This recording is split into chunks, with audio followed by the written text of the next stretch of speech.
Blissfully Married, The Married Series, Book 4. Written by Victorine E. Liskey. Narrated by Melissa Sternenberg. Chapter 1.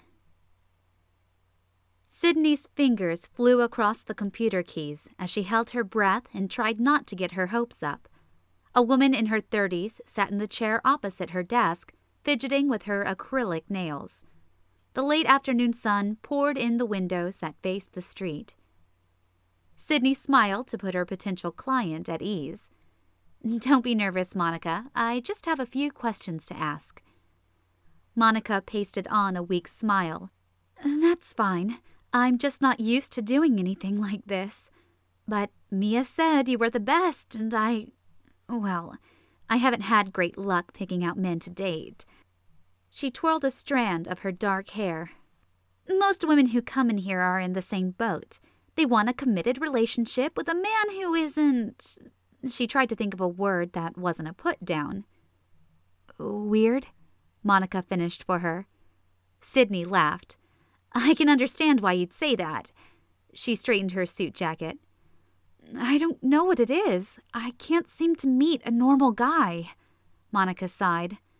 "I guess I attract the strange ones." Sidney shook her head. "It's not you. Many women feel the exact same way. Here at Blissfully Matched, we take your dating seriously." Monica looked up. "We?" Sidney swallowed. Why had she said that? Now she had to admit the truth. "Well, it's just me right now. But I'm very dedicated to finding a match for each one of my clients." "How many clients have you successfully matched?" 6. Monica blinked, and disappointment flitted into her eyes. "Only 6? "Yes, well, that represents an 85% success rate." She wished she didn't have to count her sister, who had hired her to find Mr. Right, but in reality just wanted more guys to string along. The excitement seemed to drain out of Monica, like someone had pulled a plug. "I see." Her gaze flickered to Sidney's ring finger. "And what about you?" And there it was. Her cheeks heated, and she placed her hands on her lap under the desk. Maybe it was best to play dumb. "Me?" Monica frowned. "Have you found your perfect match?" Oh boy, this is where things always went downhill. Was it impolite to say none of your business? Sidney bit her bottom lip to keep the words from tumbling out. Instead, she shook her head. Sidney's potential client was quickly becoming her lost client as Monica's frown deepened. "I see," she repeated. "And how much do you charge?" This was not going well at all. She was supposed to talk up the service, get the client excited about it, build up confidence in her abilities, and then reveal her price structure. But she couldn't ignore a direct question. "You get up to 10 matches for $1,000. Monica's eyes bulged and she stood. "Well, I'll need time to think about it." Before the words were out, she was halfway to the door. "Of course," Sidney called as she watched the woman bolt through the door and head down the street. Great. Now how was she going to pay the rent? The business location she'd picked was perfect, right on the downtown strip with street parking outside her window, lots of foot traffic. But the rent was tough to swallow. With a sigh, she closed the new client account she had started. She was in trouble, and based on the report she'd run this morning, if she didn't land a client soon, she'd be kicked to the curb. The door swished open again, and her best friend strode in. Mia always looked like she was about to step out on a runway. Today, she sported thigh-high boots and a miniskirt. The get-up would look ridiculous on Sidney, but somehow Mia pulled it off. "Hey, girlfriend, how's business?" Mia took off her huge sunglasses and slid them into her clutch before plopping into the recently vacated client chair. Sidney leaned back and let out a sigh. "Not good." "What? I sent you 3 customers this week. Didn't any of them come in?"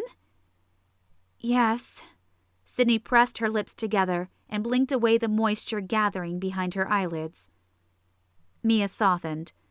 What's wrong? They didn't hire you? No. She looked down at the carpet. I lost them when they found out I was single. A deep frown crossed Mia's features. What have I been telling you? You're the best matchmaker I know. Why don't you use those skills of yours to find yourself a man? Sidney fought the urge to snort. She was 26. It wasn't like she was an old maid. I don't need a man in order to succeed. Mia rolled her eyes. I'm not saying that, and you know it. You're smart and funny. Men like you, but you push them all away. Maybe you should take your own advice once in a while. A hollow feeling squeezed into Sidney's chest. The last thing she needed was another disastrous relationship. She'd sworn off men after the last one, Asher. Too good-looking for his own good. She'd thought they were on the road to engagement, a house in the suburbs, maybe 2.5 kids. Turns out he was on the road to Patty Mason. Her life had been a string of bad experiences with men, and she was through with it. I'm fine on my own. Mia gave her a pitying look. Don't you think your customers would have more confidence in you if you had your own perfect match? She sighed. Probably. But it's not fair. Having her own relationship had nothing to do with her ability to help others. But if no one would give her a chance, she might as well go back to waitressing. The hours stunk, and it made her feet hurt, but what else could she do? She stared out the window. I don't think I can do it. My heart can't take another horrible relationship. A weird look came over Mia's face. My Aunt Sylvia! Sidney stared at her friend and wondered about her mental state. What? Mia hopped out of her chair. I don't know why we haven't thought of it before. After her divorce, Aunt Sylvia couldn't go out without being hit on, so she decided to wear her wedding ring around. It worked. She could go out for the night and have no problems. Okay. Don't you get it? You need a fake fiancé, a photo of a guy to put on your desk, a fake engagement ring on your finger. Then people won't hesitate to hire you. Mia fluttered around the room like a little kid on a sugar high. Sidney stood and rounded her desk, grasping Mia's arms. Settle down. I can't lie to people. You're insane. Mia grew serious.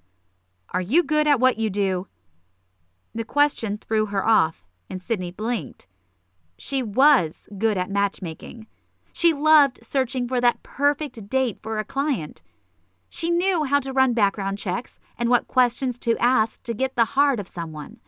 And the thrill of seeing their eyes light up when they met was like nothing else. Yeah, I am. And do you want to see your business die? A heaviness settled in her stomach. No. Then isn't it better to give the appearance of success to your potential customers? It's like dressing for the right occasion. You're just adding a man as an accessory. Sidney drew in a breath and let it out slowly. Maybe Mia was right. Maybe it wasn't like lying as much as it was having the right appearance. Like buying a nice pair of shoes. Only it was a man on her arm. The look on her face must have told Mia she was considering it, because Mia pressed on. If I find someone willing to play the part, will you at least think about it? Sidney laughed. I can't believe I'm even talking to you about this. It's a good idea. You won't have to do much. Take some photos together and have one on your desk. You won't even have to really go out. The insane idea might work. If she had a photo, and maybe a fake engagement ring, potential clients would probably not even ask about her relationship status. They'd just assume. Mia pulled out her phone. My brother's not busy today. Let me call him over. What? Now? Mia gave her that pitying look she always had when she thought Sidney was being too cautious and deliberate. Yes, now. Look, if you change your mind, you don't have to keep the photos. Before Sidney knew it, Ted had pulled into a parking lot and gotten out of his smart car. He was the total opposite of Mia.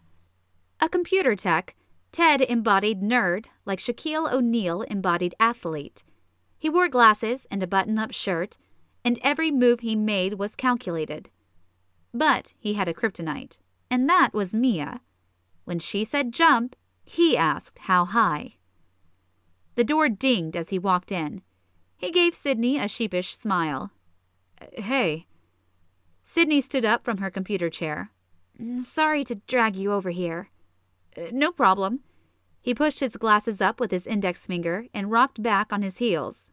I don't mind. Mia grabbed his arm and pulled him toward the wall. Come over here, Sidney. We'll take the photos where there's good light. Mia pushed them together and made Ted put his arm around her. Smile like you're in love. Could she do anything more embarrassing? Sidney ignored the heat assaulting her cheeks and smiled so they could get this over with. After several poses and about 100 clicks, Mia pronounced them done. She waved her phone. I'll go get a few of these printed up. Sidney faced Ted. Thanks for doing this. He ducked his head. Sure. He stuffed his fists in his pockets. See you around. After they left, Sidney sank into her chair and put her head on her desk, a feeling of dread sinking in. It had seemed like a good idea 20 minutes ago. Not so much anymore. She forced herself to sit up and take in a cleansing breath. This was not a new low for her. It was a positive step in a proactive direction.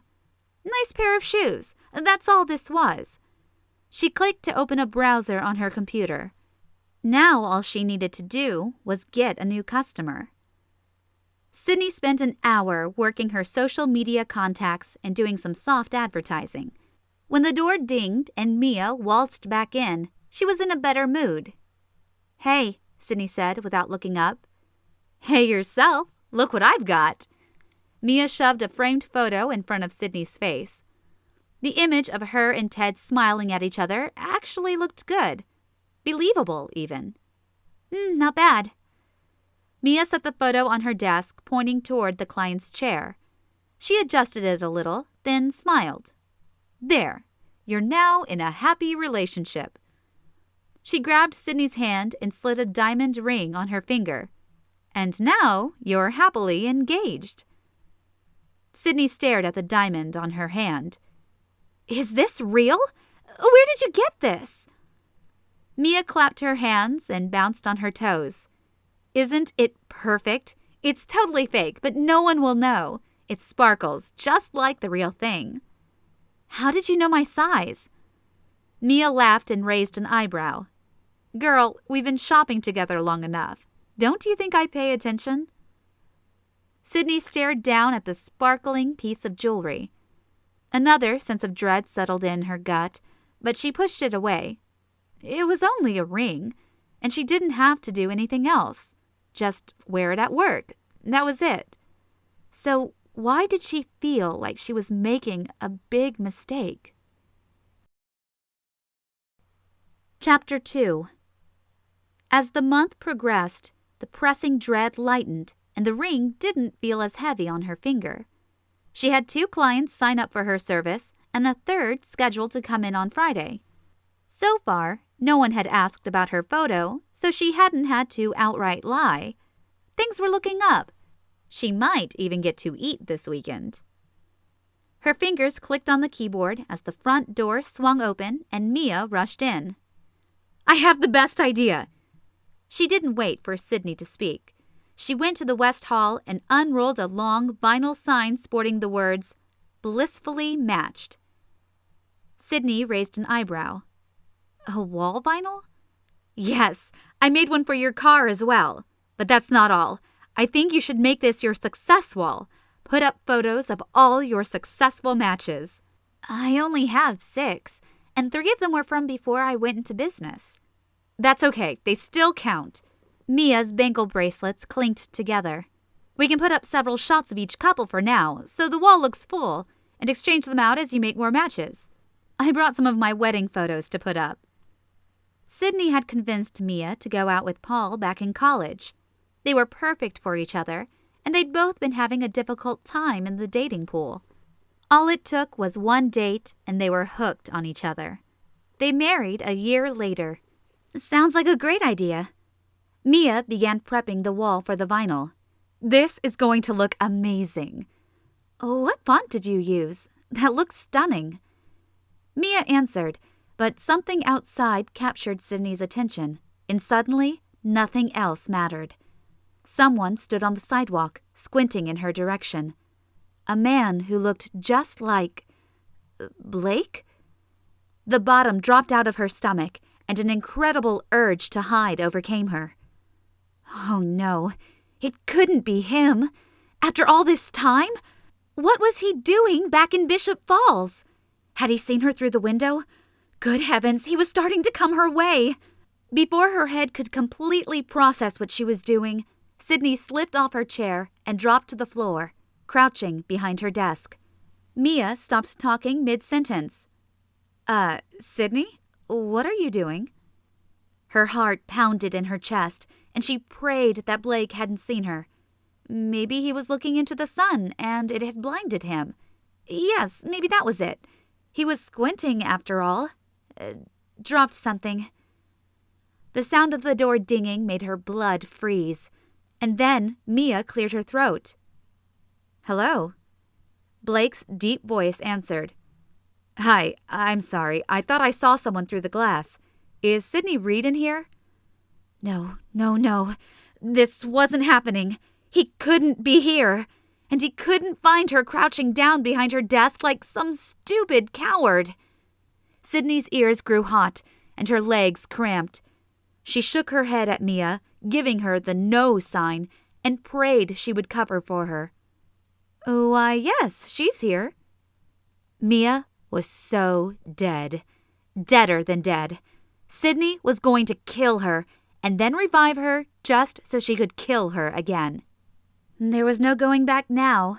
Her choice was to either stand up on her own and try to look dignified, or wait until Mia led Blake around the desk to find her squatting on the floor, chin deep in her own embarrassment. She peered under her desk for something she could use as an excuse.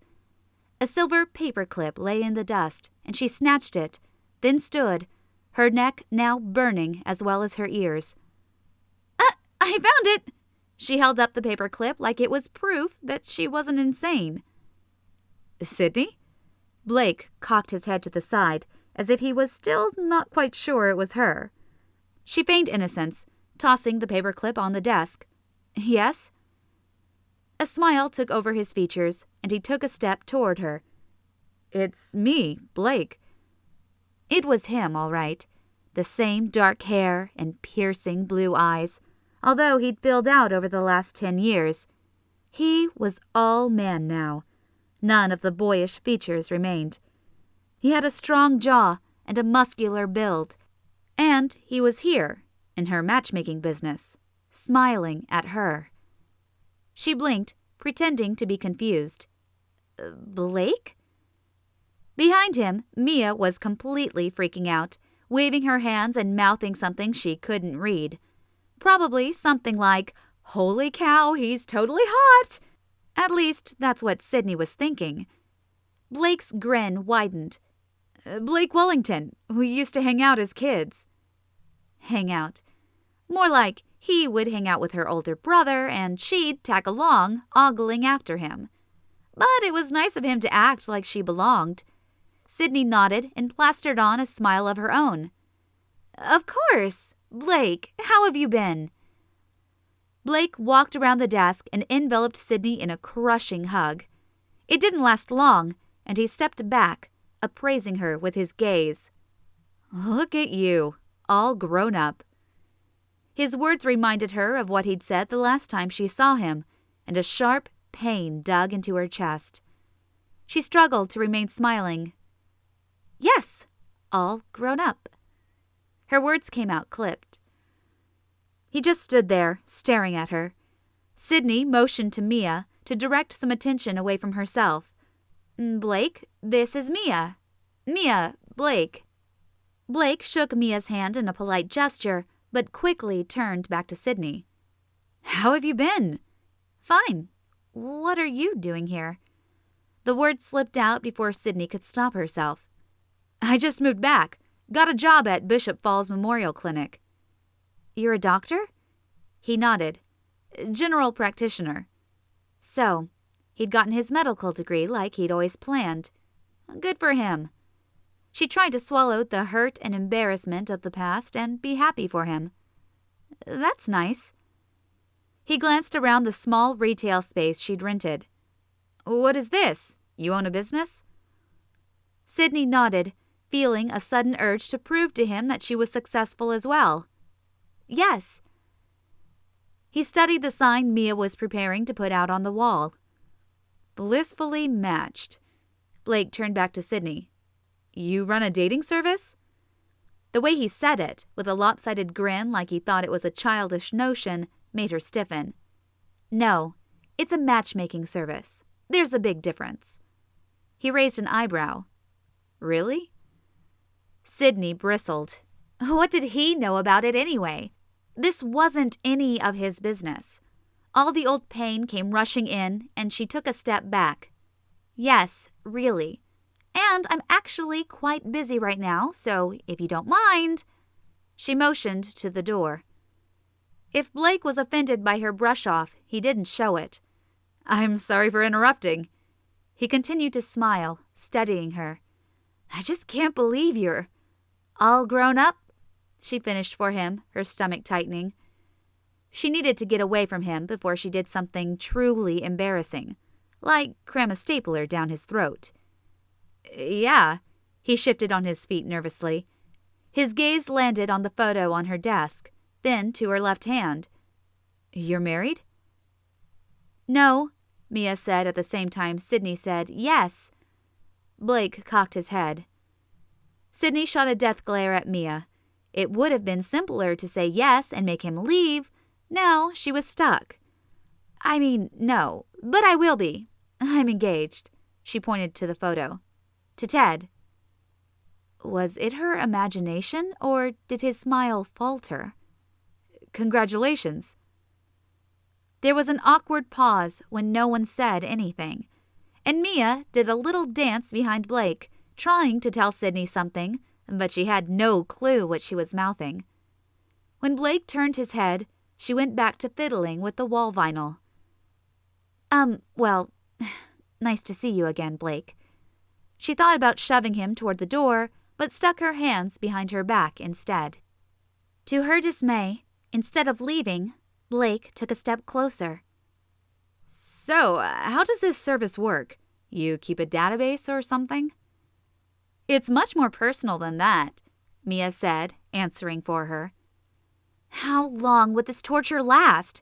She didn't want to think about Blake, her insane crush on him, and the most embarrassing moment of her life. But she also didn't want him to think her business was stupid. "I get to know each client, and I personally seek out the perfect person for them." Blake scratched his chin, studying her. "Are you taking on new clients?" Before Sidney could say no, Mia blurted out, "Yes, she is." She took his arm and led him to the desk. "Have a seat. Sidney will work her magic." "Great." "And in fact, I have to run." Mia looked at her wrist, even though she had no watch. "Gotta get that thing done, but you're in good hands with Sidney." Mia flashed a wide smile before backing out the door. The room was suddenly too hot. Sidney waved her hand in front of her face and sat down. "Okay then."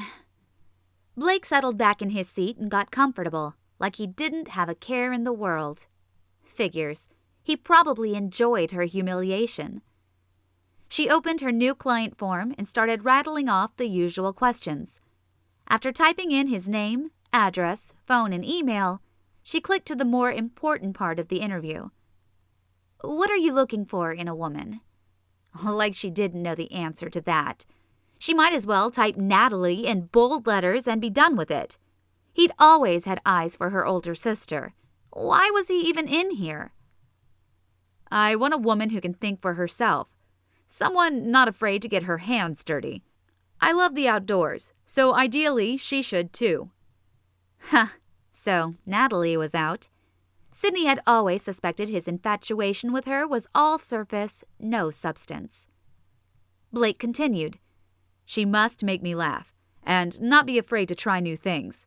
Snorkeling, hiking, canoeing, swimming. I'd like to do all of these with her. Sidney typed everything he said. As kids, they'd done all those things together. He knew she loved them. She tried not to read anything into it. And do you have any physical preferences? His mouth twitched like it always did when he was trying not to smile. No, I don't care what she looks like.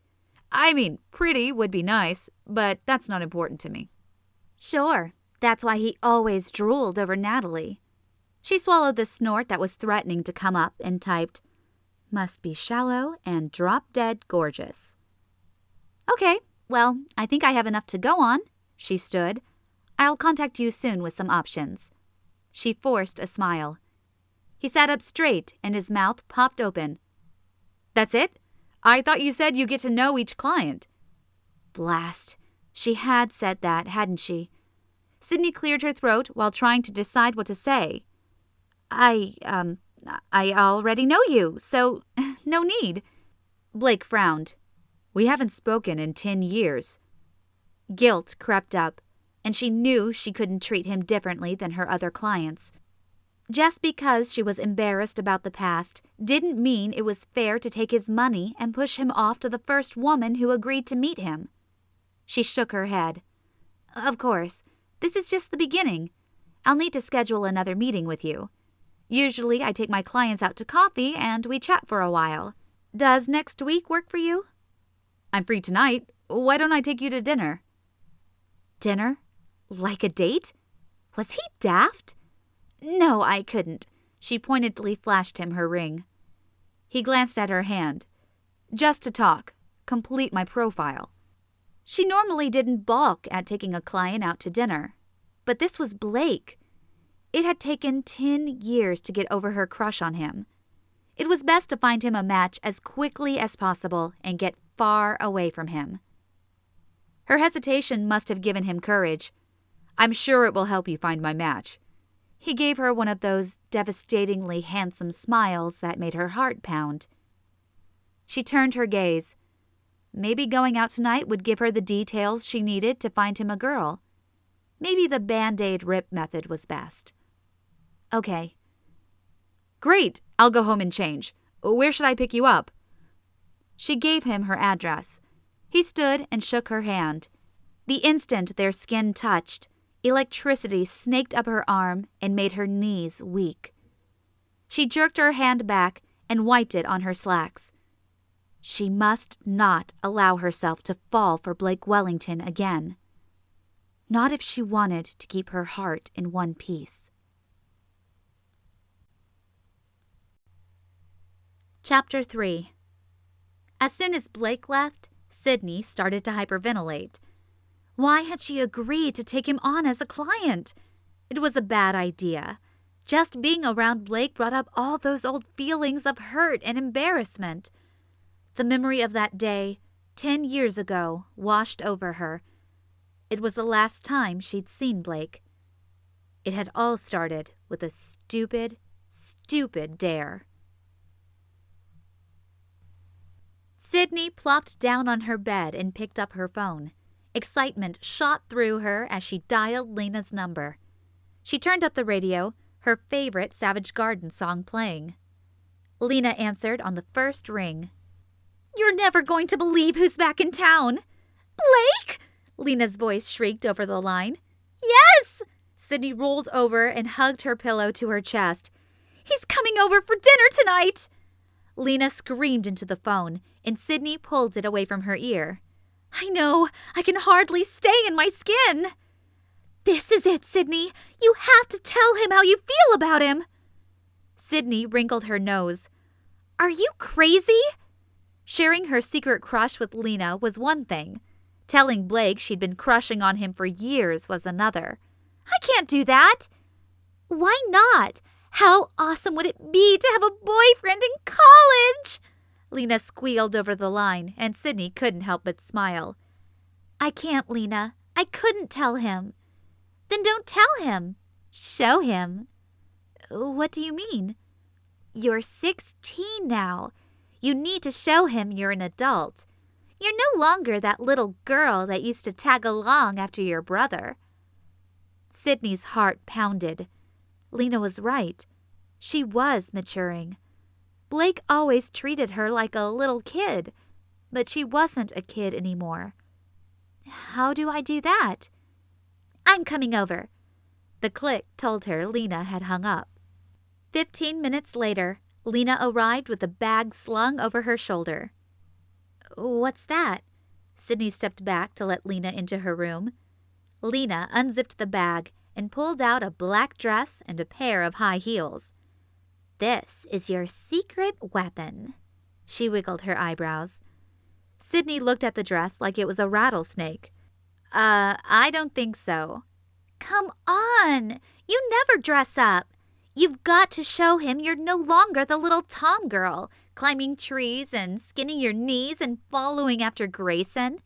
You're a woman now. Lena held the dress up to Sidney's chest and whistled. This will look great on you.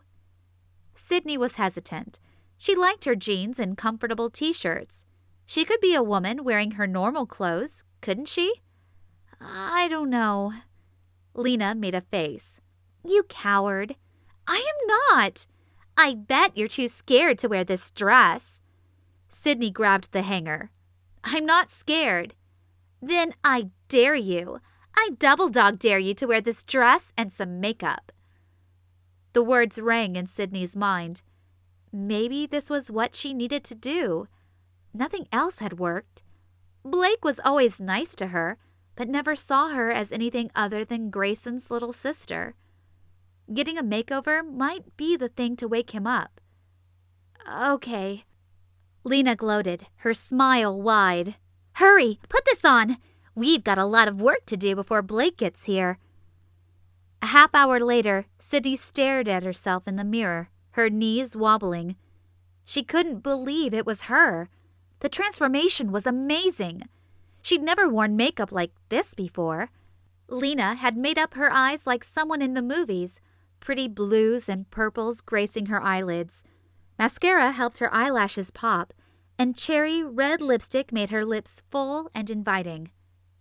This was it. This was the day Blake would wake up and notice her. She felt empowered. She felt beautiful. Turning to Lena, she grinned. I think I'm ready. You are gorgeous. He's going to fall all over himself. Just don't be afraid to flirt with him. Remember, you're showing him how you feel. Flirt? A sudden unease washed over her. How was she going to flirt with him? You know, giggle at what he says. Look him in the eye and maybe wink at him. Flip your hair over your shoulder. Stuff like that. Lena did the perfect hair flip and then smiled, blinking her eyes. Flirt. She could do that, right? How hard could it be? Sidney squared her shoulders. Sure, she shrugged. I can flirt. And if all else fails, kiss him. Lena bounced up and down. Sidney shook her head. No, that's insane. I dare you. Those words echoed in Sidney's head as she wobbled down the stairs in the ridiculous high heels Lena had made her wear. Kiss Blake? She mentally shook her head. No way. She'd just flirt with him and show him how she felt.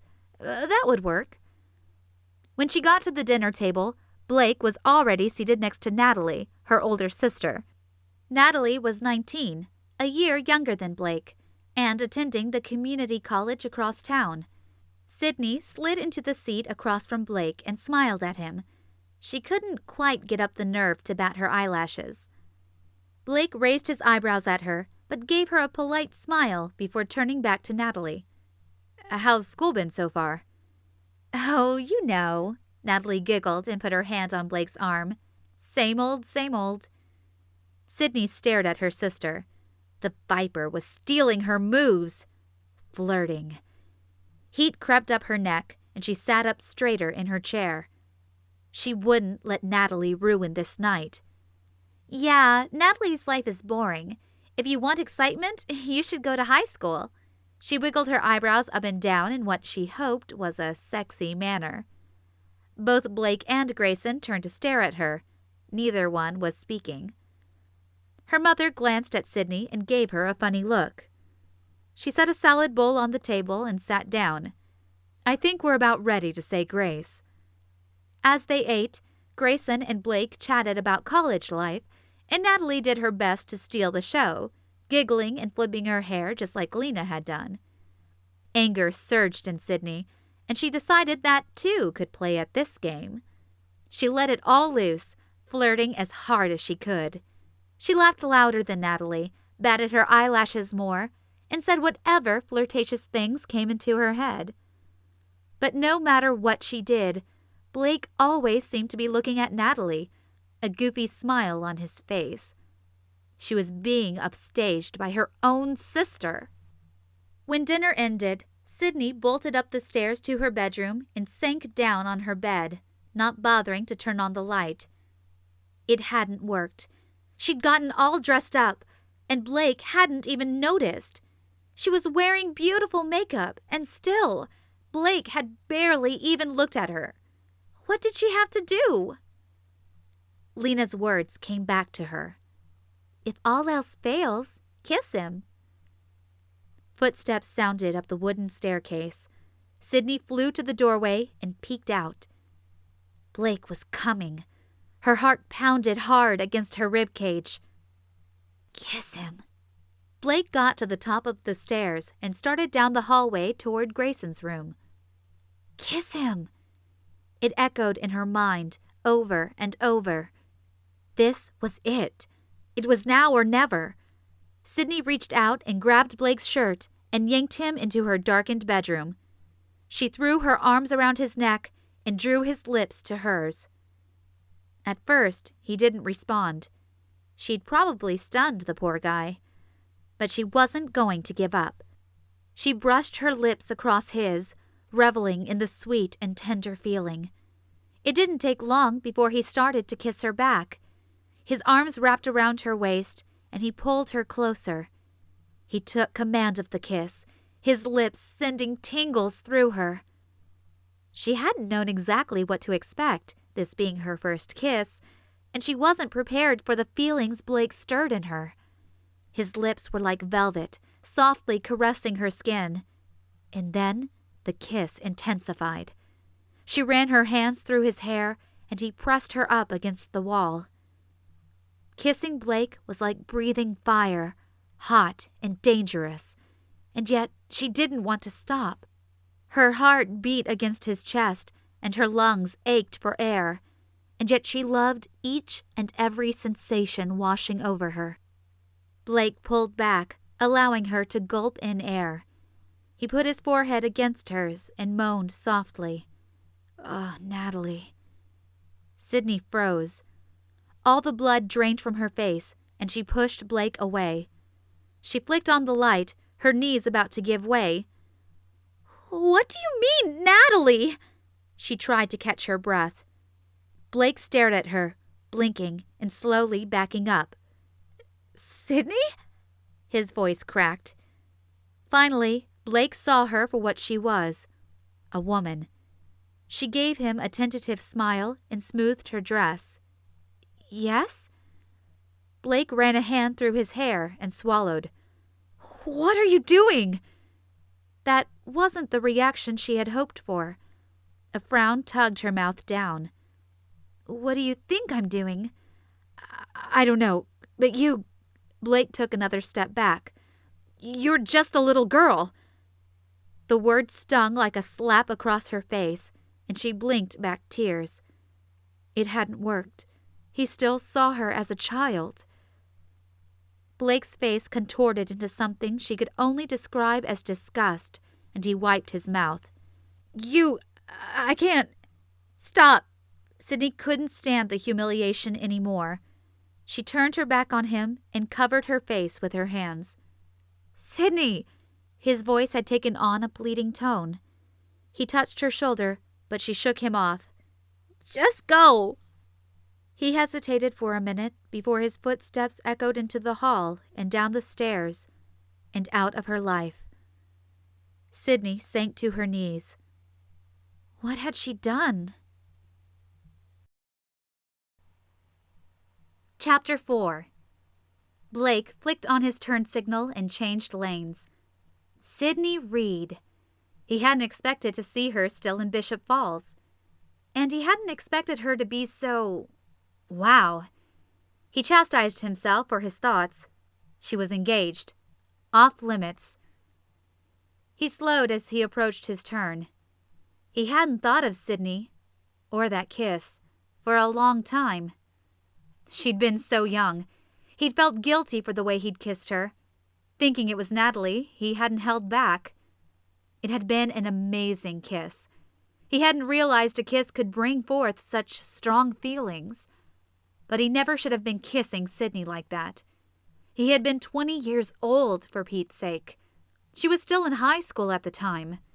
He'd been horrified when he found out he was lip-locked with Grayson's kid sister. Now she was an adult, and engaged. Why he'd signed up for her matchmaking service was beyond him. He'd had this insane urge to stick around, and just standing there would have been stupid. So he signed up. Dumb. But maybe some good would come from it.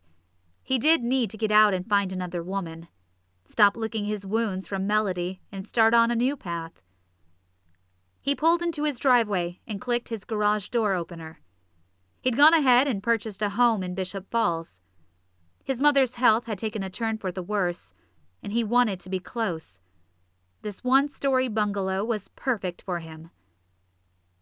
The summer sun had spent the greater part of the day warming up his garage, and he was grateful for the air conditioning as he stepped into his kitchen. He was looking forward to tearing out all the old 70s laminate and putting in tile flooring and granite countertops. A good project was what he needed. He tossed his keys on the counter and slipped out of his shoes. Thoughts of Sidney crept back into his mind. He'd better shower before their date tonight. No, he couldn't think of it as a date. He had to place her firmly in the friend zone. Bohemian Rhapsody played, and he pulled his cell from his pocket and swiped at the screen. "Hey, Ma." His mother's soft voice came through the line. "Are you all settled in, hun?" "Just about." He glanced at the pile of boxes still to be unpacked. "How have you been today?" "I'm fine. Just tired." "Do you need anything?" Now that he was closer, he could run something over to her if she needed it. "No, sweetie, I'm good. Just wanted to check up on you." Typical. She was so tired she could barely speak, but she called to see if he was doing okay. "Thanks. I just have a few things to put away." "Have you heard from Melody?"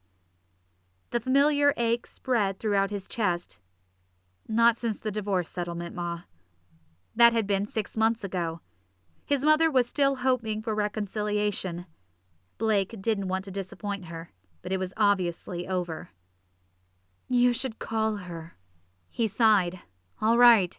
He didn't add, "once hell freezes over." "I just hate to see you alone." "I know, Ma. Look, I gotta go. You call me if you need anything, okay?" "I will." "Love you." He hung up and stared at the wall. What could he say to her to make her understand? Melody had left him. There was no going back. Metal hangers scraped as Sidney pushed through her wardrobe, searching for something to wear. She hadn't found anything the first 3 times. Why did she think the perfect outfit would pop out now? Sighing, she settled on a blouse she'd purchased last month.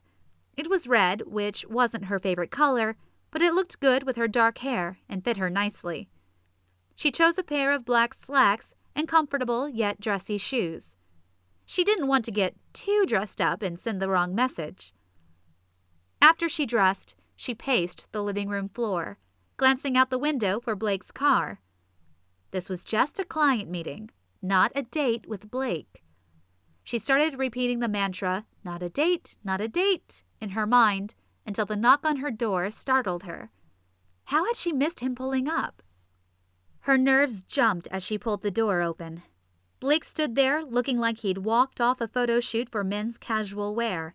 His blue button-down shirt with rolled-up sleeves looked perfect with his khaki pants.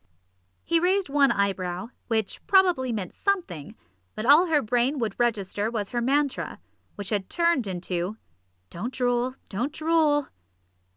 "Hi," she said, hoping her nervousness didn't show in her voice. He smiled and held out his elbow, then seemed to think twice about it because he withdrew it and stepped back. "Where would you like to go?" "It doesn't matter." As soon as the words left her mouth, she imagined sitting in a dark, romantic atmosphere and blurted, "How about Sue's?" "Right. Fun music. Lots of people. Perfect." Blake seemed surprised at first, but quickly recovered. "Sure. After you." He motioned to a truck sitting in the parking lot, and Sidney took the lead. Before he could open her door for her, she rushed ahead and climbed into the passenger seat. She didn't know why, but it felt like a triumph. He slid into the driver's seat and started the engine. Sue's was a 1950s-style diner with old-fashioned ice cream and the best hamburgers in town. Blake managed to get to the door first, despite Sidney hopping out of the truck before he fully had it in park. He held the door for her, and she covered a glare. Whatever. Still not a date. "So, tell me about yourself," Blake asked after they sat down. "What have you been up to since high school?" Ugh, like she really wanted to talk about her pathetic life. "Went to college, got a degree, started a business. But we're not here to talk about me." She pulled a small notepad out of her purse. "Tell me what's been going on with you." Blake fiddled with his menu, not meeting her eyes. "I guess I should tell you I've just gone through a rough divorce." This was news to her. She tried to push all things Blake out of her life. She must have succeeded if she didn't even know he'd gotten married. "I'm sorry." "It's okay." His face didn't look like it was okay. He swallowed hard. "It's in the past. I need to move on." A heavy feeling settled in her chest. "If you're not ready to do this, we can wait." "No," he interrupted. "I'm ready. At least, I want to be." The server, dressed in a poodle skirt and saddle shoes, strode over to their table and took out her order pad. "What can I get for you tonight?" Blake motioned for Sidney to go first. "I'll have the cheeseburger meal, and can you substitute a vanilla malt for the soda?" The server jotted something down on her pad. "Of course." "I'll have the same." He folded his menu and handed it to the woman. "You were always a chocolate shake fan." He studied her, a slight smile on his face. "That was a long time ago. People change." He was right about that. A lot had changed since they were kids. She nodded and handed over her menu as well. "It'll be right out," the server said before disappearing into the crowd. Blake sat there staring at her, so she picked up her pen. It was best to get this interview over with. "What brought you back to Bishop Falls?" His eyes grew sad. "My mother's health isn't the best. I took a job here to be closer to her." "I'm sorry to hear that." Blake's mother had struggled with her health for years. At one point, when cancer was diagnosed, Sidney had thought she wouldn't make it, but she'd survived. Blake always said he wanted to be a doctor. Sidney figured it was because of his mother. He wanted to fix her. "It's okay." Sidney wasn't sure how to lighten the conversation again. She stared down at her pad of paper. "What about your parents?" he asked. "Are they still around here?" She smiled. "Yes, they're still living in my childhood home, and Natalie's got an apartment over on Broadway." His eyes lit up at the mention of Natalie. Great. Why did she bring up her sister? She might as well pair them up and be done with it. "In fact," she said, "I should set you up with her." He raised his eyebrows. "Do you think Natalie would be a good match for me?" The question threw her, and she stared at him. Since when did he care about that? He'd crushed on Natalie all through school. But of course, they were nothing alike. What could she say that wasn't offensive? Don't you want to go out with her? His lips pulled up in a half smile. Maybe she's changed, but when we were growing up, I'd invite her to go fishing with us or bike riding. She always declined, saying she was more of an indoor girl, as she put it. Right, but your eyes popped out of your head each time she walked into the room. I swear you left drool everywhere following after her. He didn't deny it, and his laugh washed over her. Your sister ran with the popular kids. She was a cheerleader. To a high school kid, she was the equivalent of a supermodel. You only liked her for her body? She hissed, her voice low. I was 17. She huffed. You weren't 17 when you thought you were kissing her. The words flew out before she could stop them, and the instant they were out, she wished them back. Why had she brought up her humiliation? Couldn't she have ignored that? Pretended it hadn't happened? She could have gone the whole rest of her life without saying that. Blake's smile widened. 20 isn't far from 17. So you were a pig. Boy, the word vomit just kept coming, didn't it? Maybe if she kept going, he'd drop the service and they'd be done. I was young, immature. Now I'm looking for a serious relationship. I want someone who isn't afraid to experience life. I want someone who would be willing to... His voice trailed off and he looked up. Go skydiving with me. She looked at him sideways. Skydiving? Sure, why not? It's fantastic. So freeing. There have to be adventurous women out there. His gaze traveled over her. Like you. Me? How had he gotten on the subject of her? No. What? The 12-year-old you would have jumped at the chance. She took in a breath and let it out slowly. The 12-year-old me didn't have any inhibitions. I've changed a lot since then. He squinted at her. You seriously wouldn't go skydiving? Throwing her a challenging stare, he paused. Even on a dare? Oh no, not the dare thing. That might have worked on me when I was a little kid, but you hold no power over me now. A wicked grin overtook his face. Sidney Lane Reed, he said, and she rolled her eyes at the use of her full name. He used it to blackmail her with it. She hadn't liked the fact that she was named after Grandpa Lane. However, she'd long since gotten over that. I dare you to jump out of a plane. She gave him a flat look. No. I double dog dare you. What? Not the double dog dare. I'll have to do it now. Ha! He smiled as if he'd won. I was kidding. Get over yourself.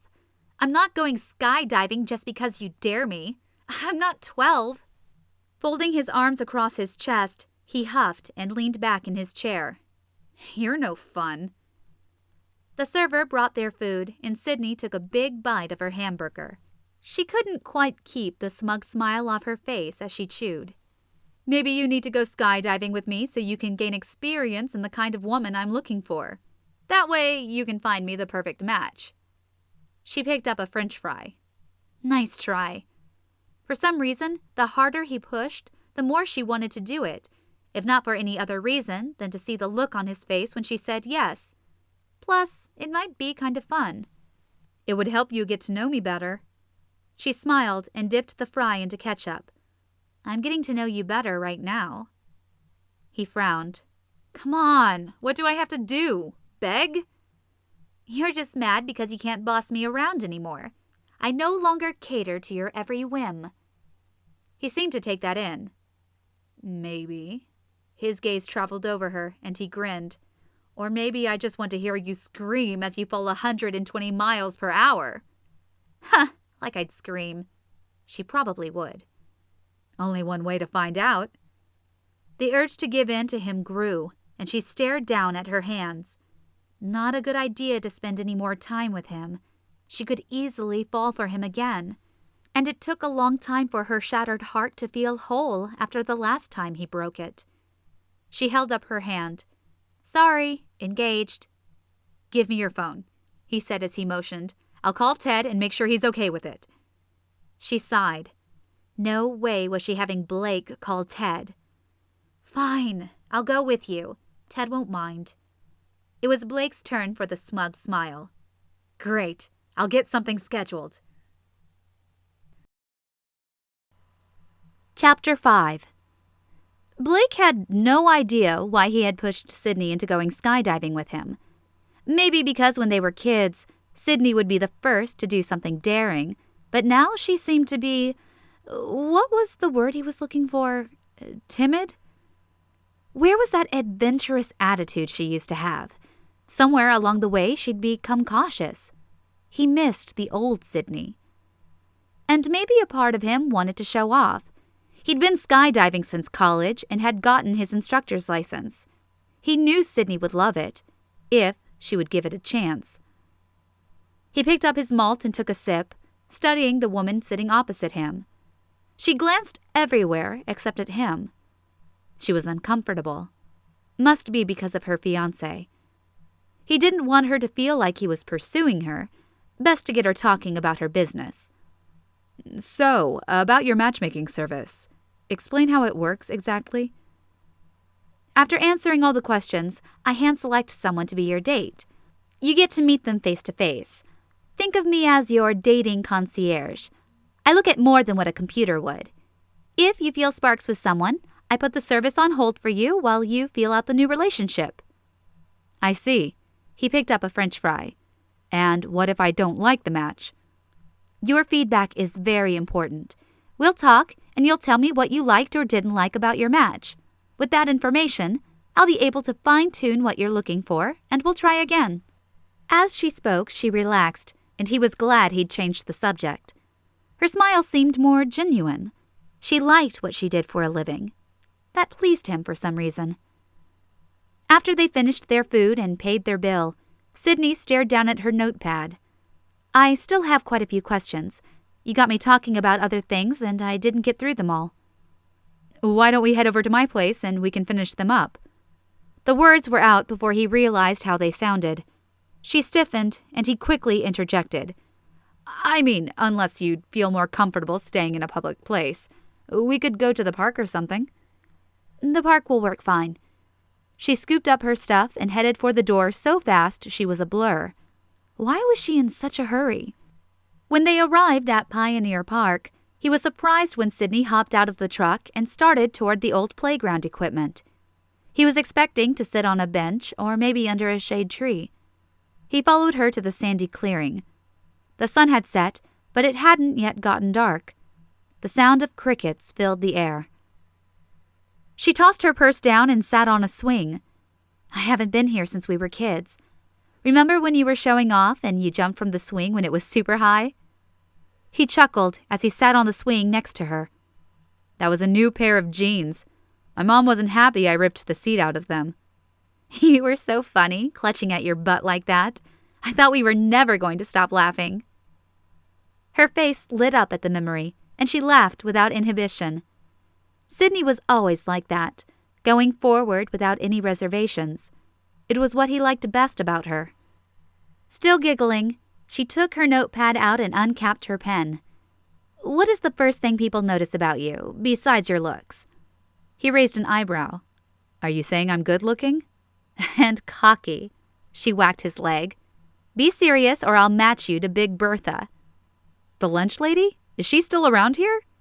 Sidney laughed again. I don't know, but you'd better behave or I'll find out.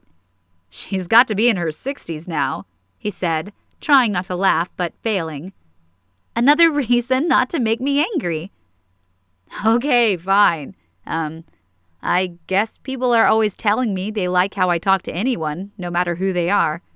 She gave him a sideways look. You have always been nice to everyone.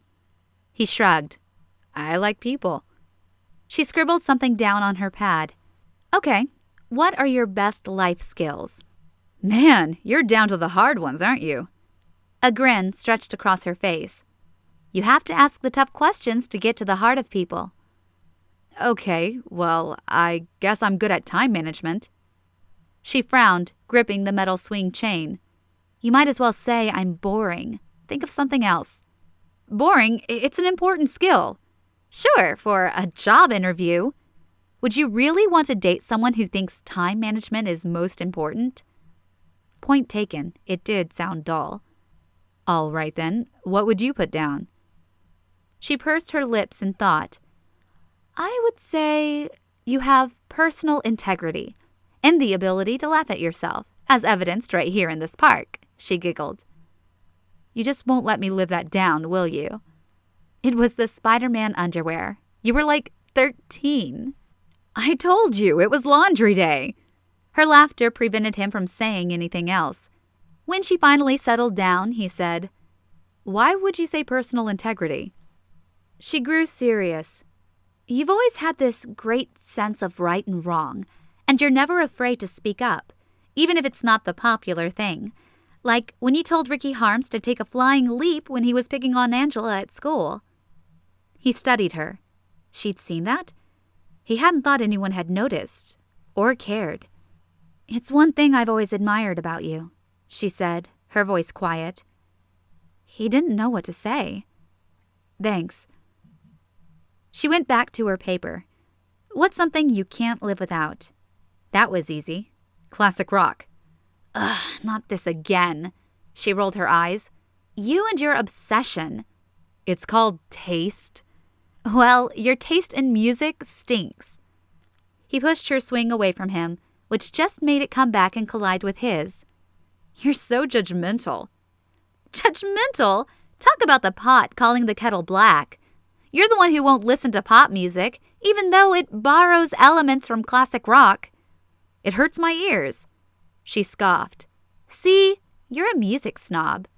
And you probably listen to Justin Bieber. Oh, jump on the Bieber hate bandwagon. That's original.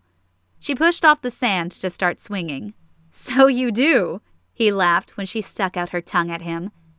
He started his swing as well, even though his legs were too long and it was difficult not to hit the ground.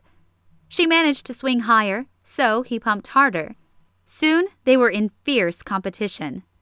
Finally, I can beat you at something, Sidney said as her swing rose a fraction of an inch higher, even though she was still gripping her notepad and pen. Only because of my long legs and manly bulk. Oh, how do you swing so high with that large head of yours? He laughed. I'm just talented. The cool evening breeze whipped through Blake's hair as they tried to outdo each other. His heart pounded, and he felt like a teenager again. It wasn't just the swinging, it was... He stopped his swing and hopped off, the realization hitting him. He started across the sand toward the bench. He couldn't feel like this toward Sidney. It wasn't right. He could not be attracted to an engaged woman. Sidney called out to him. You giving up? Yep, he said without turning around. She bounded off the swing and jogged over to him. I guess you admit defeat. She was smiling and trying to catch her breath, and he forced himself to look away. Yes, you beat me. He sat down on the bench, as close to the edge as he could get. She joined him and gave him a sideways look, but didn't say anything. Are you done with your questions? Nope. She flipped a new page and poised her pen. What are you most passionate about?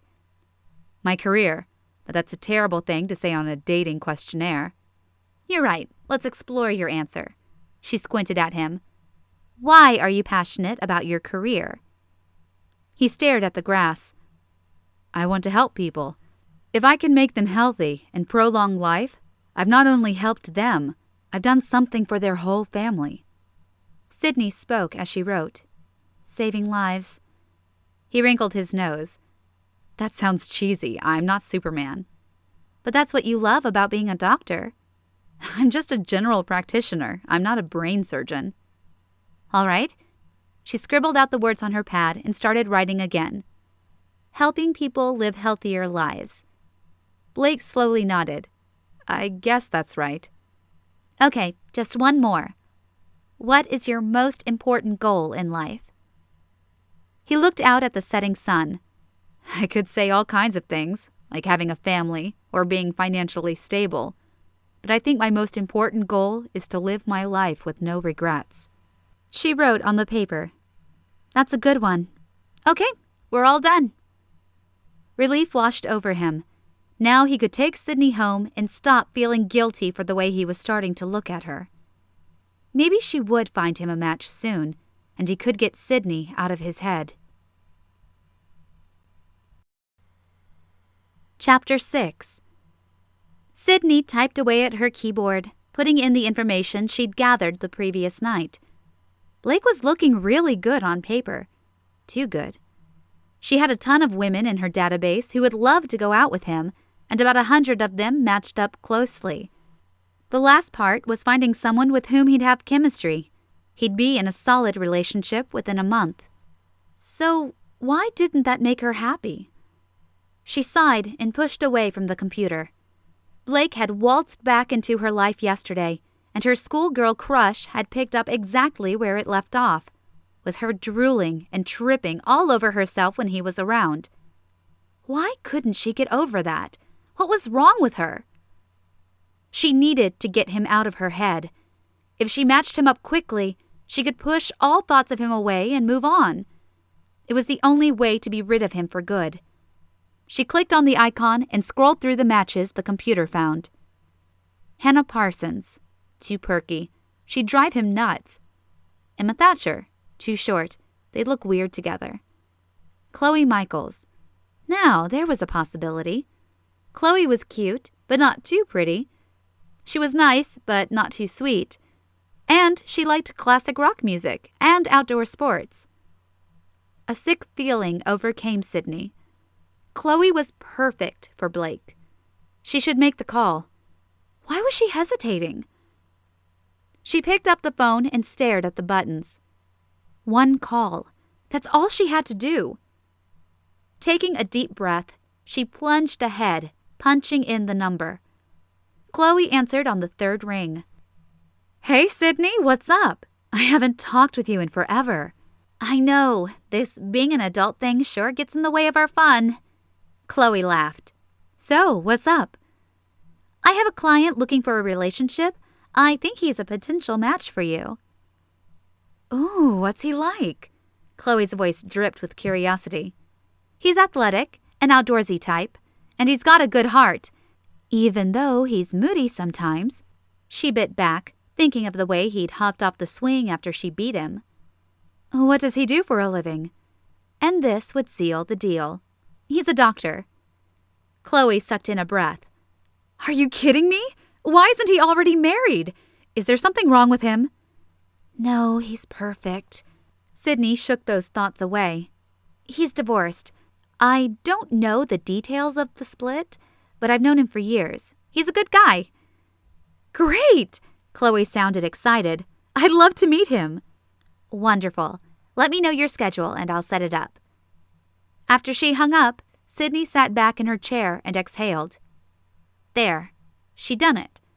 Now Blake would be off the market and she could force herself to forget about him. Again. Blake was surprised when he checked his phone and saw a message from Sidney. She'd already found him a match? Wow, she was fast. He set his lunch down on a table in the break room and punched in her number. Hey, it's Blake.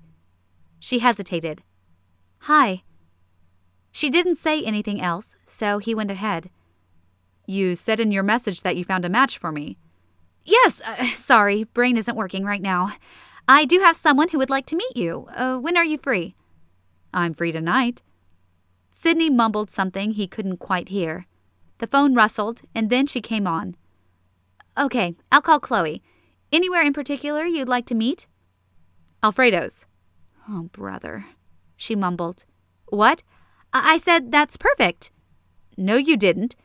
Do you have a problem with me taking her to Alfredo's? He opened his milk carton and took a swig. It's just a little cliché, right? Taking a woman to a fine Italian restaurant? It seems a bit... Too romantic? Should we start out a little less formal? I don't want to seem overly eager. Yes, somewhere casual's good. He racked his brain to come up with someplace that would work. What about the mom-and-pop cafe over by Ben Franklin's? What's it called? The White Lily? That's fine. I'll give her a call. I'll text you if it works out. Blake hung up the phone, and a light nervousness shot through him. Tonight he would go on his first date since the divorce. He had to remind himself that not all women were like Melody. Oh, things had been great at first. Weren't they always great in the beginning? Melody had seemed like the perfect woman. Unfortunately, he'd found out the truth about her. He took a bite out of his apple, pushing thoughts of his ex-wife out of his head. It would do no good thinking of her. After work, Blake ran home to shower and get ready for his date. They were meeting at the cafe, taking some of the pressure off. Just a casual meet and greet. If he liked her, he would set up another date. If not, there wasn't even the awkward take-her-home moment. Blake arrived at the White Lily 10 minutes early, but when he mentioned he was waiting for his date, a greeter motioned to a woman sitting alone by the window. "I think your date is already here." He took in her appearance before approaching. Her blonde hair was shoulder length, and she wore casual clothes. Nice figure, small frame, light makeup, which was always a plus. Heavy makeup screamed high maintenance to him. Blake walked over to the table. "Chloe?" She stood and stretched out her hand. "Hi, you must be Blake." Her smile widened as her gaze traveled over him. They shook hands and he sat down across from her. An awkward silence stretched for a few seconds, so Blake blurted the first thing that came to mind. "You look nice." "Thank you." She tugged at her collar. "I'm a little nervous." She giggled. "I don't usually do this kind of thing, but when Sidney put a call out for singles, well, I decided it wouldn't hurt to put my information in her computer." "So you know Sidney?" Chloe nodded. "Yes, we had a class together in college, and we've been friends ever since. Nice girl. Unlucky in love, though." She clicked her tongue against her teeth. He cocked his head to the side. "What do you mean?" "Oh, you know, that whole Asher debacle. What a jerk." The waitress interrupted them, handing them menus and taking their drink orders. After she left, his curiosity was too high to ignore. "What happened with Asher?" Chloe's eyes widened in surprise. "You didn't know? I thought Sidney said you guys were old friends." "We are. I used to live up the street when we were kids and was best friends with her brother. But I haven't seen her for years." "Oh, well, Asher was her boyfriend. It looked like it was getting serious, too. He took her to a fancy restaurant for Valentine's Day, and she thought he was going to propose. But instead, she found out he was cheating on her." Chloe flipped her hair over her shoulder. Blake gaped. "He took her to a fancy restaurant to tell her about the other woman?" "No, Sidney found out he had another date lined up for later that evening." He winced. "Ouch." "Yeah, swore off men for good after that." "You mean until she met Ted?" Chloe's eyebrows pulled together in confusion. "Ted?" "Her fiancé." She slapped the table, making a loud banging noise. "Get out! Sidney's engaged?" He chuckled. "Yeah." "When is she getting married?" Blake hadn't asked. That was probably something important he should know. "I don't know." "Ted. Wait, isn't that Mia's brother?" Chloe picked up her water and took a sip. He wasn't sure, so he shrugged. "Dark hair, glasses, kind of skinny." "Yes, that's Mia's older brother. Why didn't she tell me?"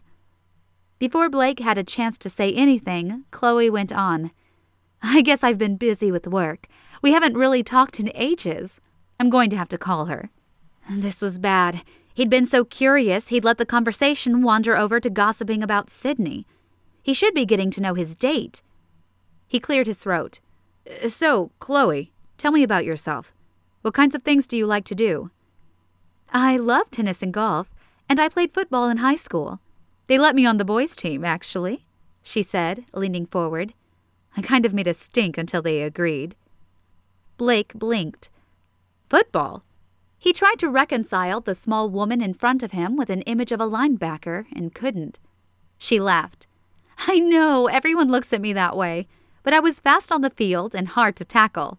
And I loved it." He chuckled. He liked her tenacity.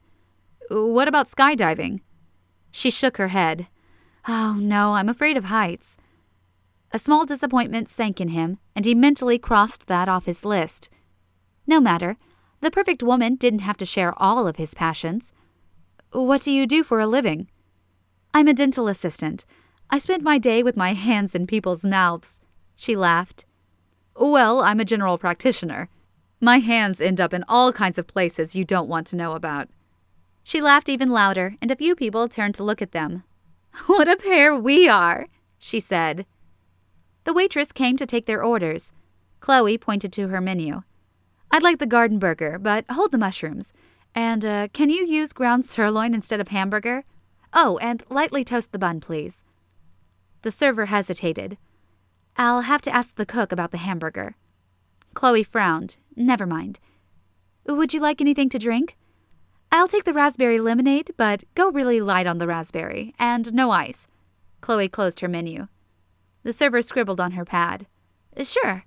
Blake ordered, and after the server left, he said, How long have you lived here in Bishop Falls? I came here to go to college about 7 years ago and never left. I like the small-town atmosphere, and with Omaha not too far away, I have everything I need. That's one reason I like it here, too. She placed her hands on her lap. What's the other reason? My mother lives here. She hesitated. You don't live with her, do you? For some reason, that question irked him. So what if he did? He had looked at moving in with her to help her around the house, but she'd insisted she was fine. No. Good, because I dated that guy already, and he was a disaster. She looked out the window. Blake found himself counting down the minutes until the date would be over. It wasn't as if Chloe was bad company. She just didn't click with him like he'd hoped. The conversation turned strained. He knew she could feel it too, as they ate and tried to think of things to say. After the meal, Blake paid the check and turned to Chloe. Thank you for meeting with me. This is going to be our last date, isn't it? She smiled, but it didn't last long. I'm sorry, I'm sure it's me. The old it's me not you, I've heard that a million times.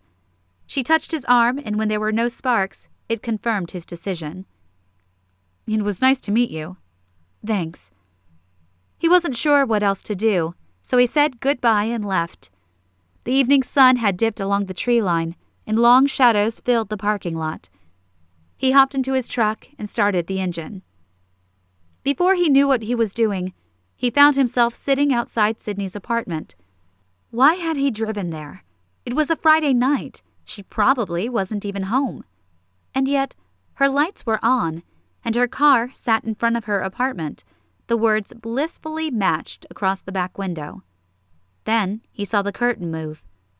Oh, busted. Sidney came out the front door. What are you doing here? She was wearing sweats and a t-shirt, and he wondered why she wasn't out on a date with her fiancé. Just wanted to talk, I guess. She came over to the driver's side and leaned against the window. Even in her casual clothes, she looked amazing.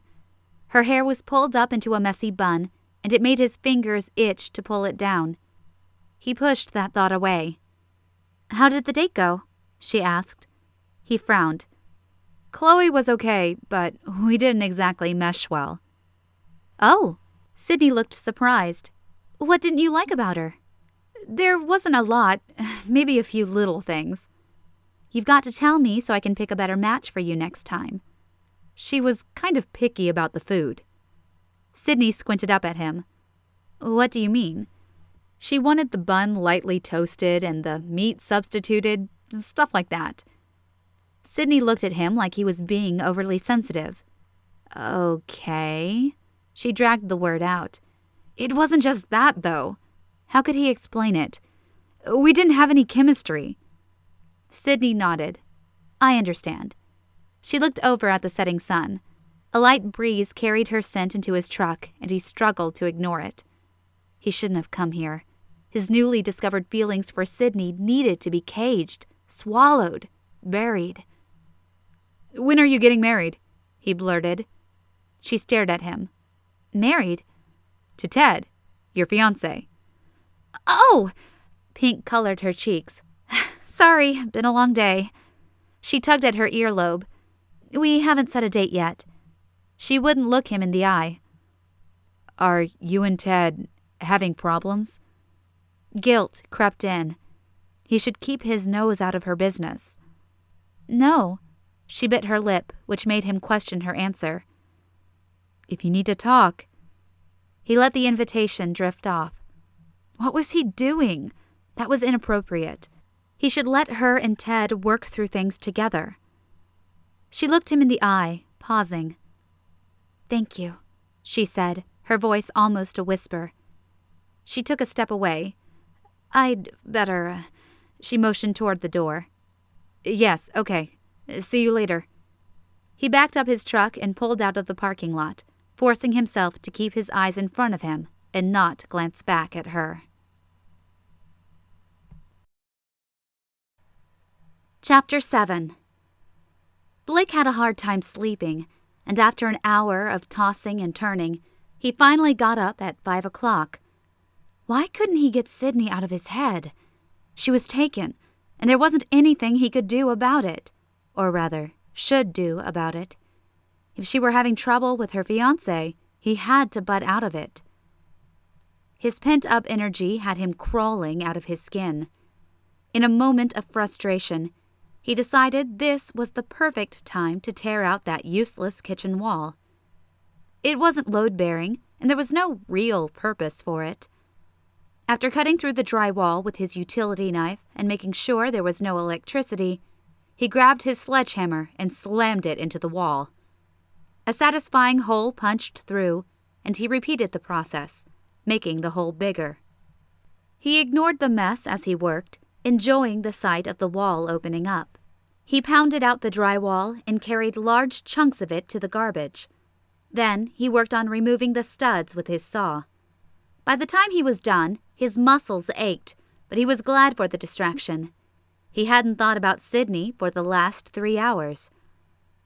A hot shower sounded good, so he put his impromptu renovations on hold and entered the bathroom. As the soapy water cascaded down around him, the answer came to him. He had to call Sidney and quit her service. He'd pay her full price. It wasn't fair to back out of the contract. He just needed to get away from her. It was a large enough town that he'd probably only bump into her if he went out of his way to. He could stay away, let her work things out. It was for the best. After he dressed, he ran to the store to get some much-needed grocery items. He had finished his milk yesterday, and he was out of fruit and bread. As he wheeled his cart down the aisle, he spotted Sidney's friend looking over the bananas. "Hi, Mia, isn't it?" Mia glanced up at him, then smiled. "Hey, you're Sidney's old friend." She did a quick full-body appraisal of him, her smile widening. "How are you?" He smiled politely. "Fine." Mia was wearing a bright shirt with a Japanese print, a tight skirt, and platform shoes. She nudged him. "How's it going with Sidney?" "What? Why would she ask that?" Mia set the bananas she'd been examining in her cart. "You just looked like you were hitting it off, that's all." He narrowed his eyes at her. "Isn't Sidney engaged? To your brother?" Mia paused for a second, her cheeks coloring. "Oh, that, What? Had they broken up?" A guilty look colored her face. "I really shouldn't say anything." He folded his arms across his chest. "Are she and Ted breaking up?" Mia shook her head, but kept her lips tight. What was going on? Why was Mia acting this way? The clues started to fall into place.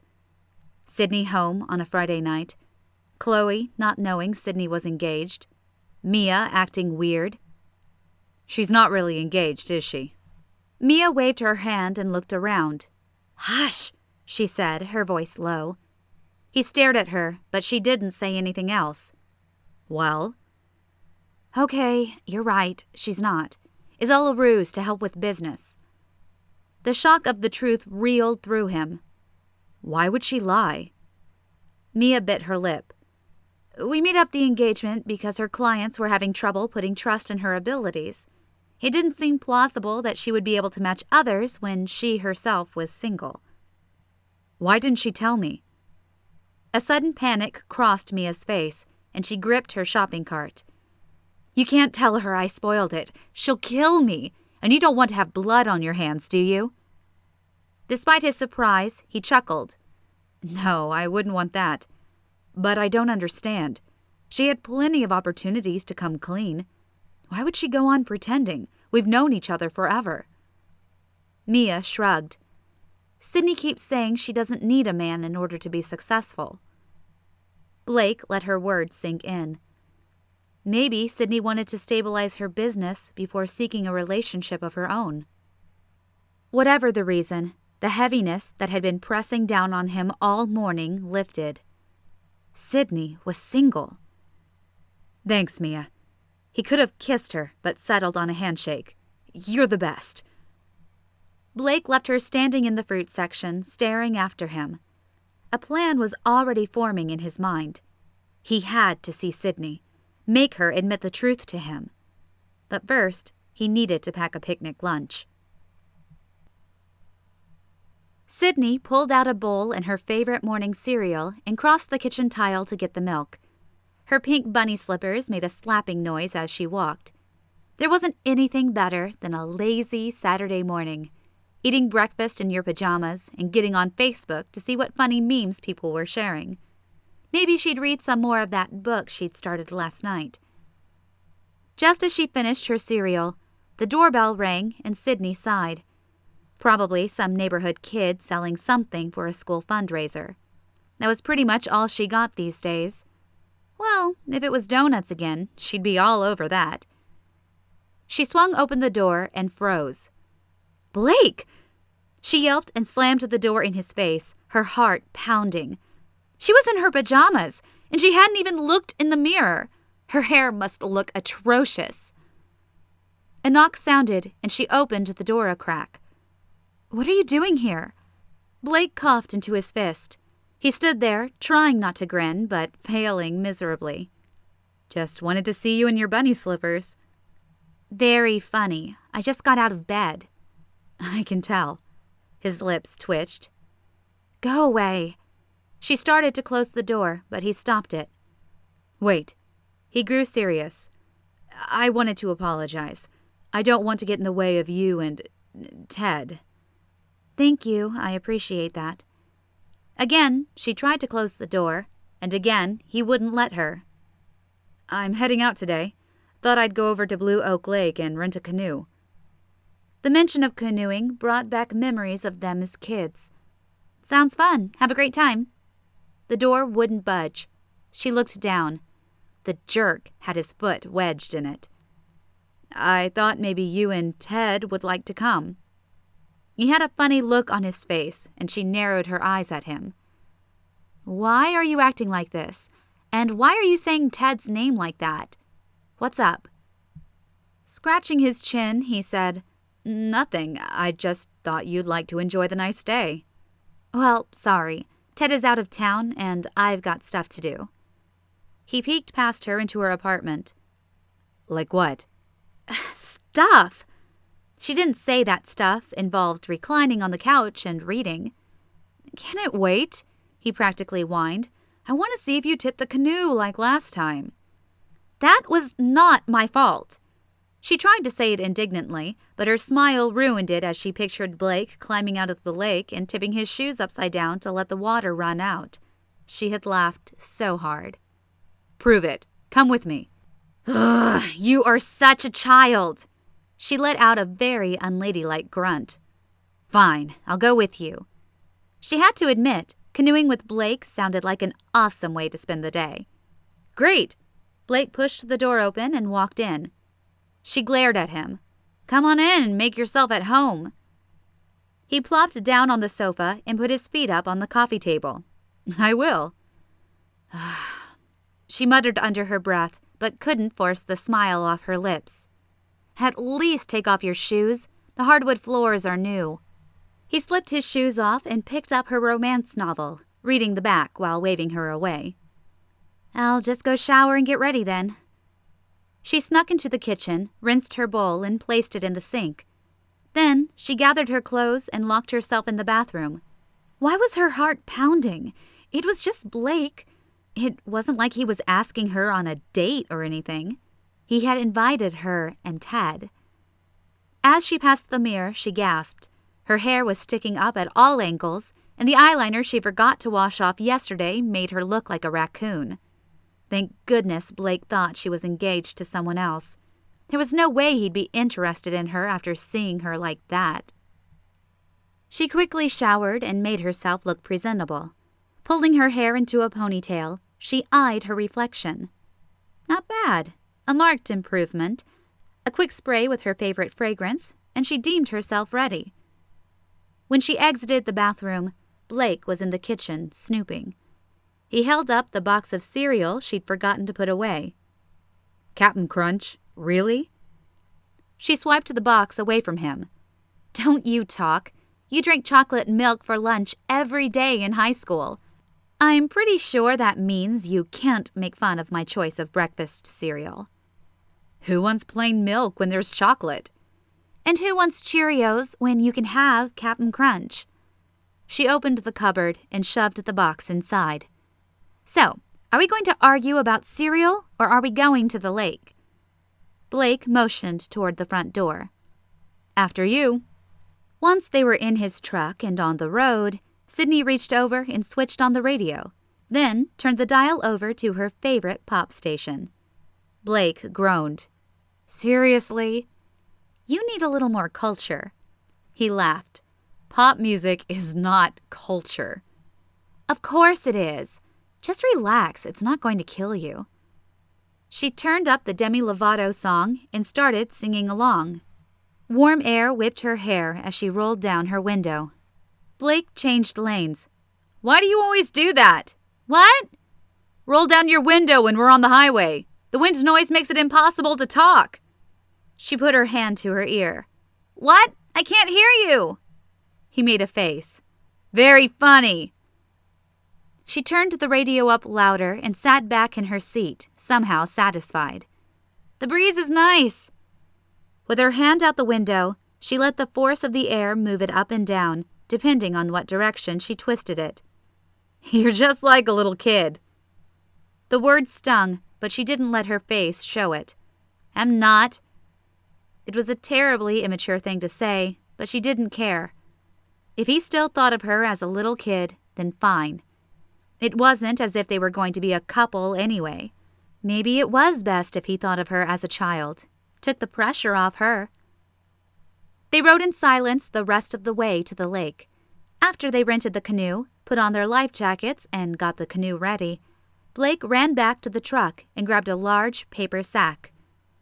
She eyed him suspiciously. What's that? Picnic lunch. Folding her arms across her chest, she frowned. How did you know I was going to agree to go canoeing with you? He grinned. I'm just a good guesser. You're a manipulative little... Blake stepped forward and put his finger on her mouth, halting her words. Don't say anything you'll regret later. He stood there, dangerously close to her, his finger touching her lips, while her heart pounded in her chest. All thought left her head, and the only thing she was aware of was his masculine, soapy scent and the feel of his warm skin on her lips. Then he removed his hand and took a step back. Let's get in. Chapter 8. Blake dragged his oar through the water, feeling the burn in his muscles. The warm sun beat down on his back. Sidney sat in front with her back to him, her hair blowing in the breeze. The weather was perfect for this. Getting her to admit to the ruse was proving harder than he thought. When he'd make comments about Ted, he'd figured she'd sigh and come clean. Not so. She was holding on to the lie like a white-knuckled child holding a lollipop. He quickly abandoned the idea of forcing it. He didn't want her confessing because she'd figured out he already knew. His tactics changed. He decided to lay off and take it easy. See if she would tell him the truth on her own. Maybe she just needed to feel more comfortable around him. I forgot how relaxing this can be. Sidney smiled at him over her shoulder, her muscles straining as she worked her oar. Blake took a moment to study her. Her brown hair shone in the sun, and she practically glowed as her smile took over her face. He'd never seen anyone lovelier. She slapped her oar in the water and splashed him. Slacker! He chuckled, and his cheeks heated when he realized he'd stopped paddling and was staring at her. He joined her in rhythm with his oar. I think we're almost there. Wow! Sidney glanced to her side at the shade trees lining the bank. Used to take a lot longer to get here. He flexed his arm. What can I say? I filled out. She snorted and rolled her eyes, but a smile curled up the corners of her mouth. She eyed the grocery sack. What did you bring? Peanut butter jelly and marshmallow sandwiches. Her laugh rang out. You did not. You're right. I figure your tastes have changed since you were 6. Grayson is to blame for that one. He told me that was how all the rich people ate peanut butter and jelly, and I believed him. Really? He raised an eyebrow. Yes, I figured he knew what he was talking about, being 10 and all. Never stopped to think about the complete lack of galas in his life. Big brothers know everything. The canoe made a noise as the bottom scraped the sand in the shallow water. Blake set the oar down and swung his foot over the edge of the boat so he could stand without tipping it. He stood, grabbing the grocery bag. Sidney hopped out and walked up the bank. He followed her under the shade tree. She took the sack from him and peeked inside. I just threw together some ham sandwiches. And you made potato salad? She lifted the container out. Store-bought, sorry. That's okay. I've been craving it and haven't had any this summer. He sat on the grass and she plopped down beside him. She took out the sandwiches and paper plates he'd stuck in the bottom and handed him a plastic fork. As they ate, the mood turned more serious. Sidney looked like she was going to say something several times, but stopped herself. Finally, she said, How long were you married? That wasn't what he expected, and he blinked. 2 years. She lowered her gaze. I'm sorry things didn't work out. They were working out fine for me. I had no idea anything was wrong until I came home one night and Melody was packing. Sidney gaped at him. Seriously? That's awful. You'd think if she was unhappy, she'd at least try to talk about it. The familiar ache in his chest started up. I thought she married me because she loved me. Turns out she loved the idea of being married to a doctor. Only, I was in residency and had loads of student loan debt. I guess I wasn't giving her the life she'd always imagined. She left you because you weren't making enough money? The shock on her face was evident. He stared out at the gentle waves on the lake. Apparently she was willing to wait for the money, until she found someone else who already had it, some big shot who'd inherited a few $1 million. Melody said it wasn't personal, like it was a business transaction. His stomach soured at the memory. Oh, that's terrible. Sidney stared at her sandwich. I'm sorry. He picked up his Coke and unscrewed the cap. It was better to find out 2 years into the marriage instead of 20. She nodded, looking up at him. You said the divorce was rough. Did she get a lot in the divorce settlement? No. We'd not been married long, and we had no children. He let out a mirthless chuckle. She was livid that they denied her alimony. Her face turned purple when the judge told her to go get a job. Sidney laughed. I bet that was priceless. He sobered. Taught me a lesson. Not everyone in this world has good intentions. She looked away. Yeah, don't I know it? He wondered if she would elaborate, but the silence stretched out between them until they'd finished eating. He started packing up the things, the thought of someone hurting Sidney making his gut feel tight. Maybe that was why she wanted to wear the fake ring. He understood the instinct to shield yourself from any more pain. Sidney slid the dirty paper plates into the trash sack he'd brought and tied the top. Thanks for bringing lunch. Sure. The mood was heavy, and he didn't know how to lighten it back up again. Should we... He motioned to the canoe. Yes. She started down the small embankment to the water. After they were situated in the canoe, they began maneuvering out of the small area near the shore. Together, they paddled in silence as the canoe cut through the water, crossing the lake. Sidney silently beat herself up. What had she been thinking, asking him about his divorce? Why would she want to kill the good mood like that? Now Blake sat behind her, a stony expression on his face as he pulled his oar through the water. She should have known better. Who wanted to talk about their ex? She certainly didn't. She bit her lip, trying to decide what to say. Listen, I'm sorry, It's okay, he said. No need to apologize. He smiled, but it didn't last. I really shouldn't have pried. It's none of my business. He cocked his head to the side. We're friends. Talking about the hard stuff is part of it. Friends. She liked the sound of that. She'd never been on that level with Blake before. She'd always felt like the little sister who tagged along. Grayson sometimes complained about her, but Blake would shrug and say, she's cool. Yeah, I guess, she said as she squinted from the reflection of the sun in the water. I'm sure you've had your share of heartbreaks. Blake stopped paddling. What did he mean by that? Did he know about Asher? Was he trying to get her to open up about it? She frowned. She didn't want to talk about it. Just like everyone. Hey, remember when we decided to explore that cave and you freaked out? She glanced behind her. He laughed, the lines around his eyes crinkling. I haven't thought of that in years. I thought you were going to have an aneurysm, waving your arms in the air. There was a bat. That was Grayson messing with you, she laughed. You're kidding me. All this time I thought a bat had nearly taken off my head. You're so gullible. They continued to paddle in companionable silence until they'd reached the other side of the lake. Blake wiped his forehead. I guess we should be heading back. She nodded. Okay. By the time they got back to the dock, her muscles ached from the exertion, and she was ready for the break. After stopping the boat, Blake stood and extended his hand to help her out. She clasped it and took a step.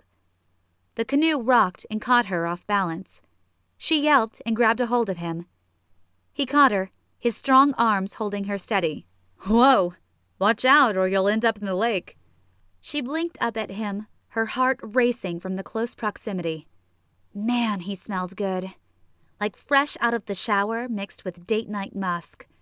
She splayed her hand over his chest with the intention of pushing him away. But the feel of his muscles under her fingers mesmerized her, and she stood there staring at him. If she tilted her head a little, their lips would meet. She could relive that kiss from so long ago.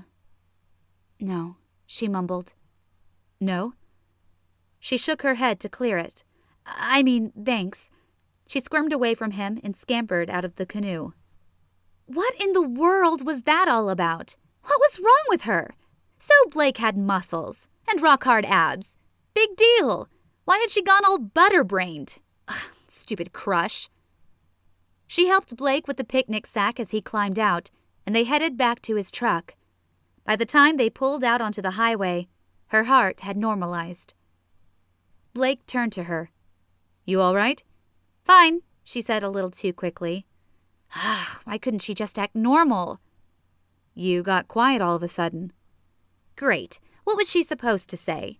My childhood crush took over my brain for a moment and I couldn't stop thinking about kissing you?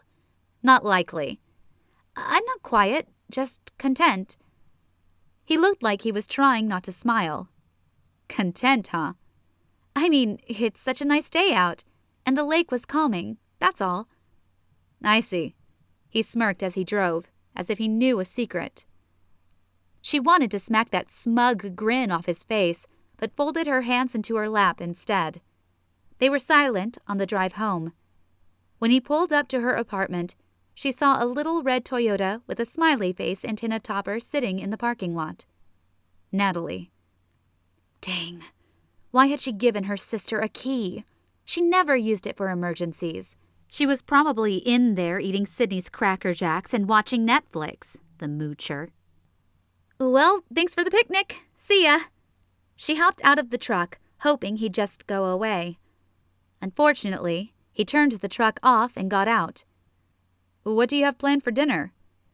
Just as the words left his mouth, Natalie came waltzing out of the apartment. Blake, is that you? Of course, Natalie looked like she stepped out of a television show, her little Daisy Duke shorts and tight top showing off her fabulous figure. He did a double take. Natalie? Oh my gosh, I heard you were back in town.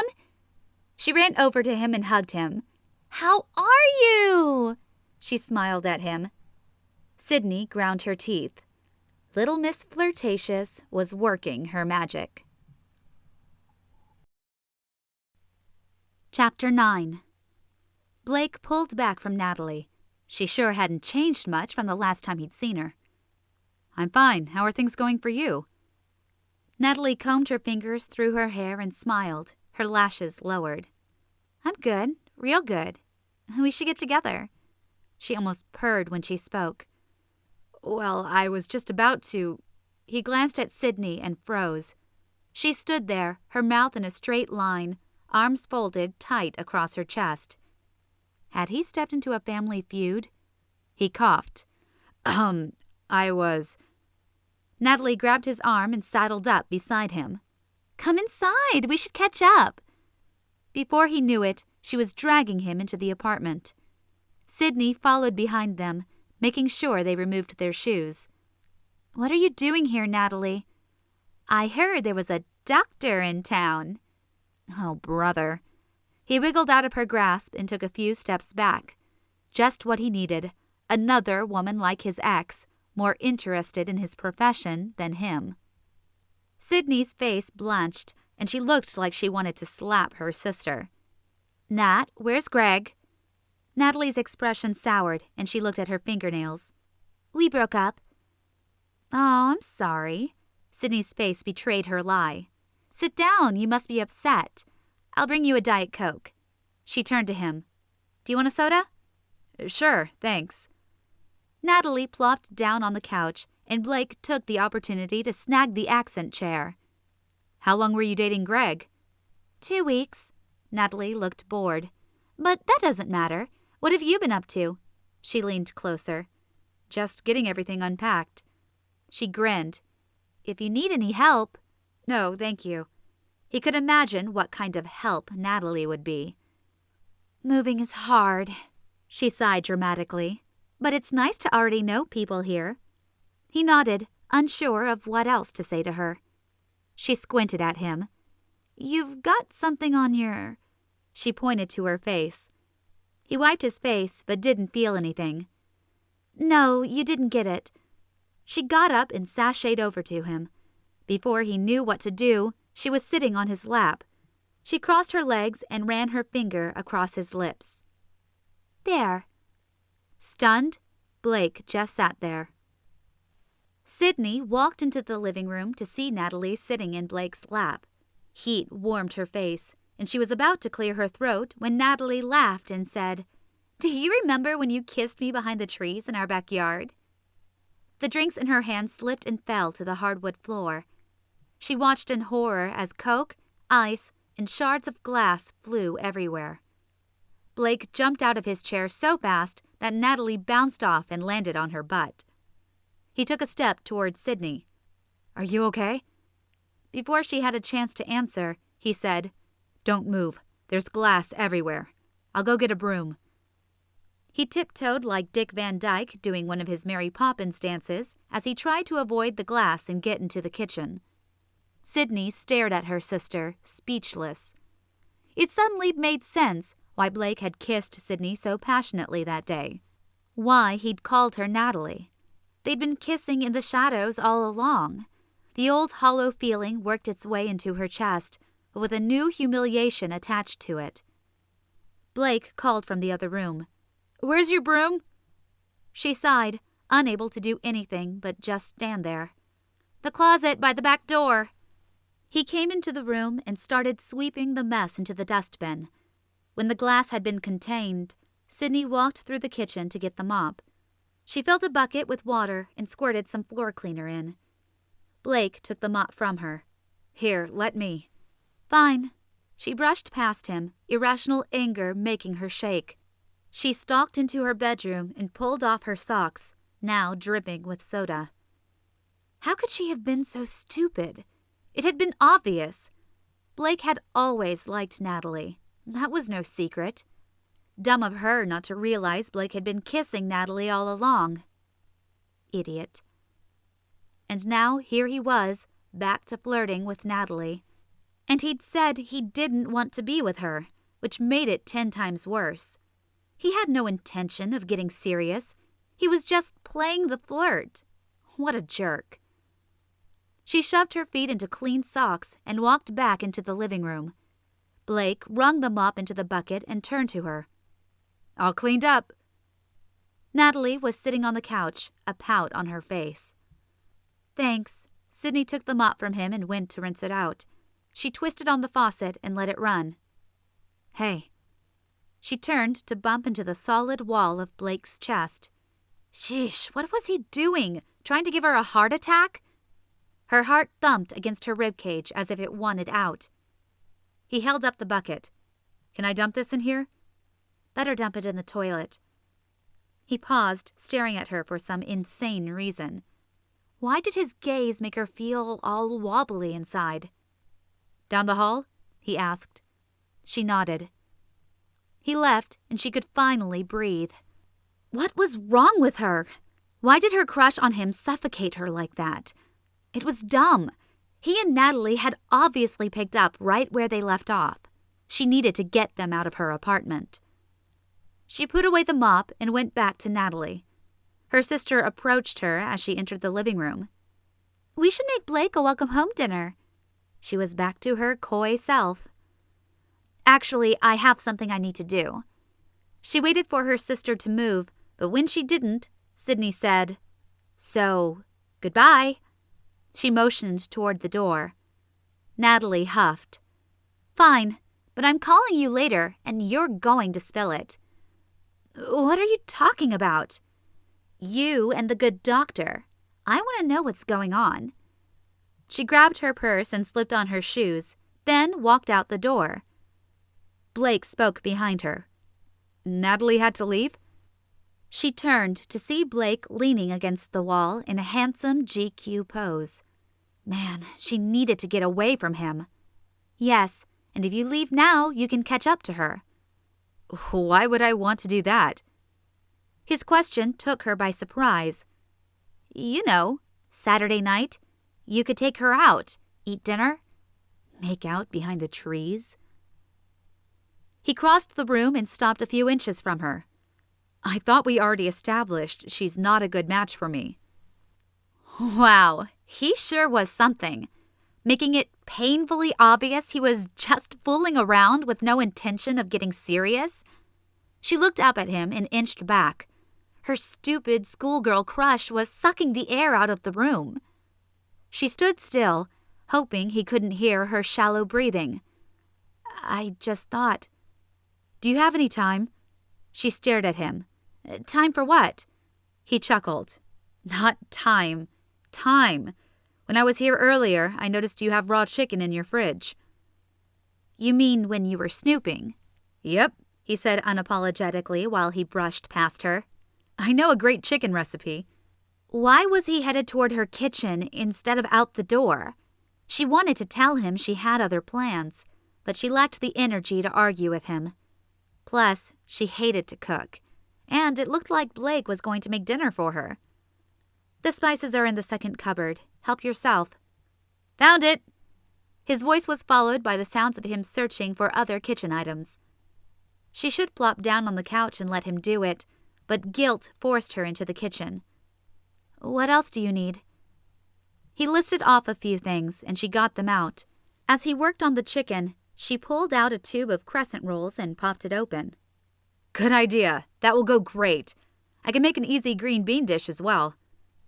They worked alongside each other for a while in a companionable silence. The stifling awkwardness had dissipated, and Sidney was glad things were back to normal. She flipped on the radio, and he rolled his eyes at her pop station, but didn't say anything. You and your sister. Looks like you don't get along? He slid the glass casserole dish into the oven and raised an eyebrow at her. What could she say to that? Natalie was just Natalie. Self-absorbed. Never around when Sidney needed a sister, but always there when Natalie needed something from her. She sighed. It's complicated. Blake turned a chair around and sat backwards, his arms resting on the back of the chair. How complicated? She and I are very different.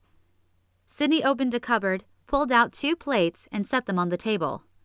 Thanks, Miss Obvious. He made a face. Don't you mean Captain Obvious? I don't think I do. I think you might get a little bit of a seniority complex if I started attaching titles to you. She huffed.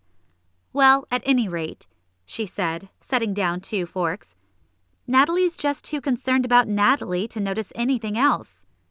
He sobered. I could tell. She's very insecure. Sidney squinted at him. Bold and brazen Natalie? The girl willing to flirt with any breathing male within a 60-mile radius? You're kidding, right? He stared at her. You don't see it? She sat down in the chair next to him. I don't. She'll talk to any guy. She's been on more dates than anyone I know. She'd do anything to get a man's attention. But she doesn't get real with anyone, does she? Sidney laughed. That's because there is no real with Natalie. She's surface, fluff. She cares more about a broken nail than the economy or who the next president will be. Sad, isn't it? Blake shifted in his chair. Pathetic. No, I mean, it's sad she doesn't have enough self-esteem to feel like she can offer up her opinion on things like the economy or the next president. She just doesn't care about that stuff. The smell coming from the oven made her mouth water. She cares. She's just too insecure to think anyone would want to know her opinion. Sidney thought about Natalie. Was he right? Was she insecure? She hadn't always been so flighty and shallow. It had come upon her over time. I don't know. Look at her. She wears tight clothes because she thinks her body is all she has to offer men, and I bet she hasn't had a significant relationship since high school. Sidney hesitated. You're right. She doesn't let anyone get close to her, the real her. She puts on a front, but inside she's hurting. How do you know all this? I've taken some psych classes. She grinned. Like Sean and Gus? His laughter filled the kitchen. That's my favorite show on Netflix. The timer buzzed, and she hopped up to get the rolls. I guess it's possible there's more to Natalie than meets the eye. There's more to most people. Sidney eyed Blake as she set the rolls on the table. Why was he saying all this? He'd repeatedly told her he and Natalie wouldn't make a good match. What was his point? She didn't want to think about it, so she fiddled with the chicken, checking to see if the meat was done. He came up behind her. How does it look? The heat from the oven, and the heat coming from him standing so close to her, made her uncomfortable. Not done yet. She took a step, forcing him to move back. He picked up the newspaper lying on her counter. Do you have a pencil? She opened a drawer and handed him one. You still do crossword puzzles? You bet. They worked on the puzzle for a while, until the timer for the chicken buzzed. She stood and crossed the room, grabbing the oven mitts, very aware that Blake was right behind her. She lifted the chicken out of the oven, and Blake shut the door for her. Why did he have to smell so good? She set it on the hot plate, got out a serving spoon, and dished up the food. Blake waited for her to sit. She picked up her fork and tentatively took a bite of the chicken. This is good, she said. Thanks. He smiled, and she noticed how the laugh lines around his eyes were a nice feature on him, made him look distinguished. Not old, really, just gave him a more handsome look. Her cheeks burned when she realized she was staring at him, and she looked down to her lap. I've scheduled your first skydive for next weekend. She coughed and almost choked on the food in her mouth. You what? He pointed his fork at her. No backing out. But she swallowed. I don't know what I'm doing. Don't I need classes or something? Blake stabbed a green bean and grinned at her. I've been an instructor for the last 3 years. It's no big deal.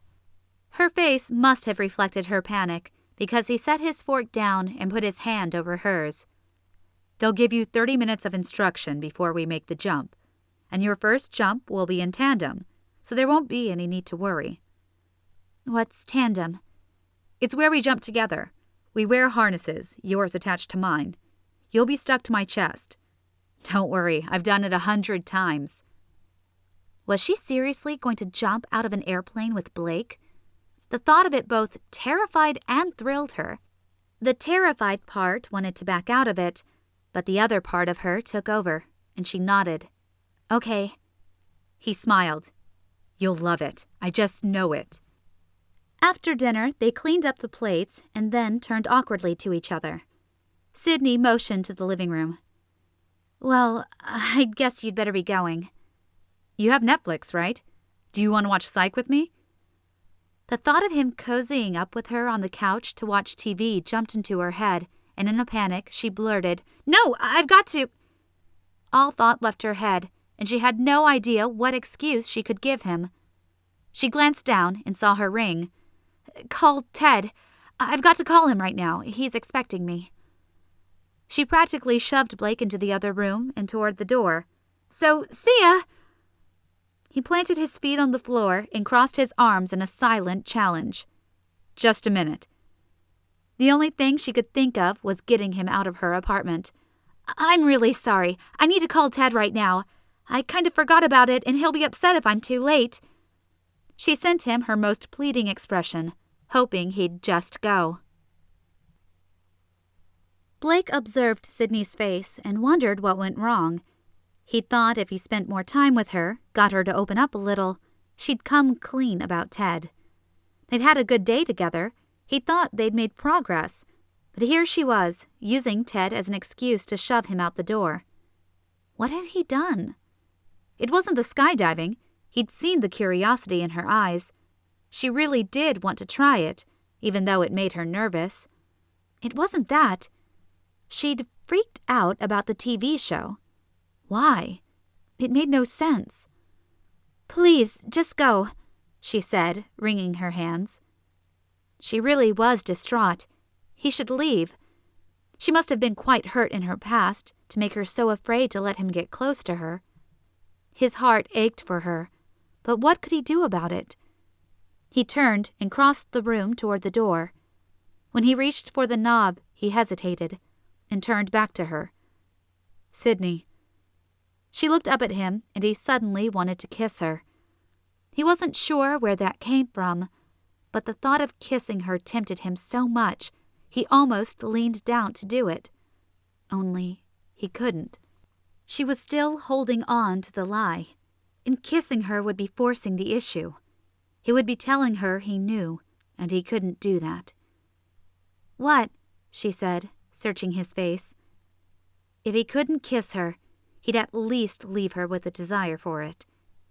He hooked her chin with his finger and tilted her head up, and leaned down until their lips were a breath apart. Have a good night, he whispered, and then he left.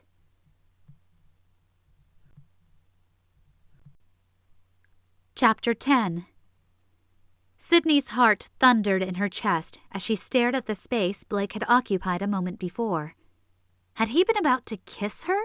What was he doing flirting with her now? Of all the rotten things he could do, now he was shamelessly flirting with an almost married woman? She must look like an easy fling to him. She gripped the back of the chair in an attempt to calm her shaking hands. Blake was completely wrong if he thought she would kiss him. She was an engaged woman. Well, sort of engaged. At least he thought she was, anyway. Who cared if it wasn't real? To Blake, she was taken. And now he was playing games with her as well as Natalie? But that wasn't the worst part. She liked it. How could her body betray her like that? How could he make her pulse race? He was playing around with her heart, and it was going to end up broken. Again. No, She couldn't let that happen. She had to stay away from him and his flirty ways that didn't mean anything. She had to kick him out of her life. After a calming breath, she went into her bedroom and put on her pajamas. It wasn't late, but she didn't want to do anything but crawl in bed and read. She arranged the pillows and sat back against them, a book in hand. Just as she opened it, her phone made a pinging noise. Text message. Phyllis. Someone says you're engaged. I'm sure they're mistaken, as you would have told your mother if you were seriously dating anyone. Please call. Alarm shot through her. Who had told her mother? And what should she do about it? She had just swiped over to the phone app to call her mother when another text came in. Chloe. Sorry, I didn't know your mother wasn't aware of your engagement. Is it a secret? I think I spilled the beans. So sorry. How did Chloe find out? Must have been Blake. She hadn't thought about other people finding out when Mia suggested the idea. She dialed her mother. Sidney, is it true? Her mother's voice was strained. For a split second, she thought about telling her mom the truth, how she was using the fake ring to get more clients, and how it was working. Business was actually picking up. Maybe her mom would be happy for her. However, the image of her mother's disapproving frown popped into her head. She would look at her like she was disappointed, like she should know better. She'd try to guilt her into telling the truth, and then Blake would find out she'd been lying. Sorry, we were waiting to tell everyone until we had a date set. The words came out before she fully processed them. Her mother sucked in a breath. She's getting married! She yelled at someone in the room. A clamor of noise followed, and Sidney's heart sank. Mom, who's there? Oh, I just called a few people over before texting you. Panic gripped her. Who? Just a few of the neighbors. They're excited for you. Oh, and Natalie stopped by. She really wants to talk to you. A muffled noise came through the line before Natalie's voice hissed. You're engaged to Blake? Why didn't you say anything? No wonder he moved back here. You could have told me. You made me look like an idiot. Oh, no. How had this spiraled out of control?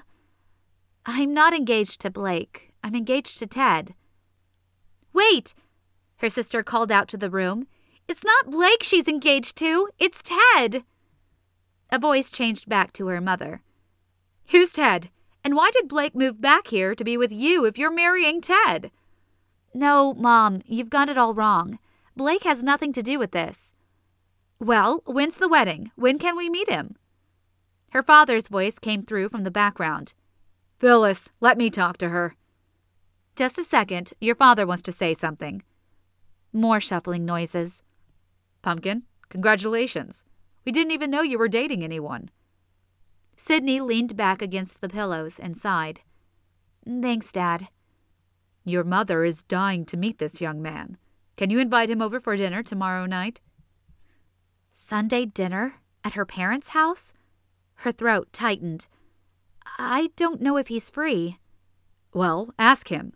Call us back. I'll be in the doghouse if you don't. Sidney believed him. Her mother wouldn't stop until she got what she wanted. Her stomach sank, and she curled her legs under her. Okay, Dad. Bye. She hung up and tried to decide what would be better, making up more lies about how Ted was out of town, or just calling and begging him to come to dinner. Knowing her mother, the excuses would only hold her off for so long. She took in a deep breath and dialed up Ted. Hello? Hey, it's Sidney, your fake fiancé. She nervously giggled and then felt ridiculous and clamped her mouth shut. Hey, what's up? Listen, I've got a problem, and I was hoping you'd be able to help me out. Your computer acting up? I can come take a look at it Monday. No, that's not it. She stared down at her flannel pajamas.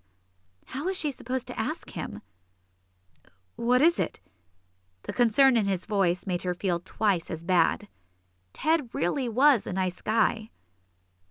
My parents found out about the fake engagement. They want to meet you. They what?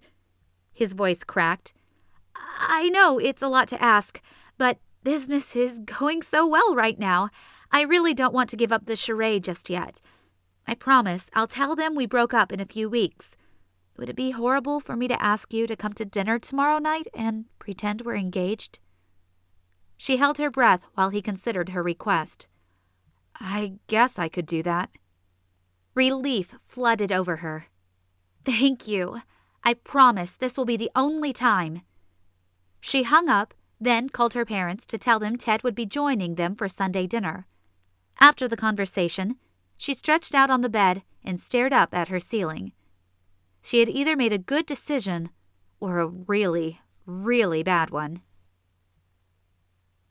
Ted came to pick her up at 5 o'clock. When she opened the door, he stood there in a white shirt and tie, which she hadn't expected, but it looked good on his thin frame. Her mother would be pleased. It also went well with the cute top and white skirt she had chosen. "Hey," she said. He nodded a greeting and held out his arm for her to take. "Who's all going to be at dinner?" Sidney walked with him to his car. "Just my parents, I think. Maybe Natalie." He swallowed, and his Adam's apple bobbed. "Okay." She turned to him. "I really appreciate you doing this. I know you didn't have to." A grin formed on his face. "No problem. I've never been engaged before. Thought I'd try it out a little." She giggled, then realized she sounded like she was flirting and stopped. "Thanks." She climbed into his car and he shut the door. After he pulled out of the parking lot, he tapped the steering wheel and glanced at her. "I should probably ask how long your parents think we've been dating." Sidney hadn't thought about it. "I don't know. Let's say almost a year. Does that sound about right?" He laughed and shrugged. "I've no clue, but it works for me." He pushed his glasses up his nose with his index finger. "When's the wedding?" "We haven't picked a date yet. I think we'll keep saying that until we break it off." "Okay." Sidney fiddled with the strap of her purse. If they played it cool, everything would go well tonight.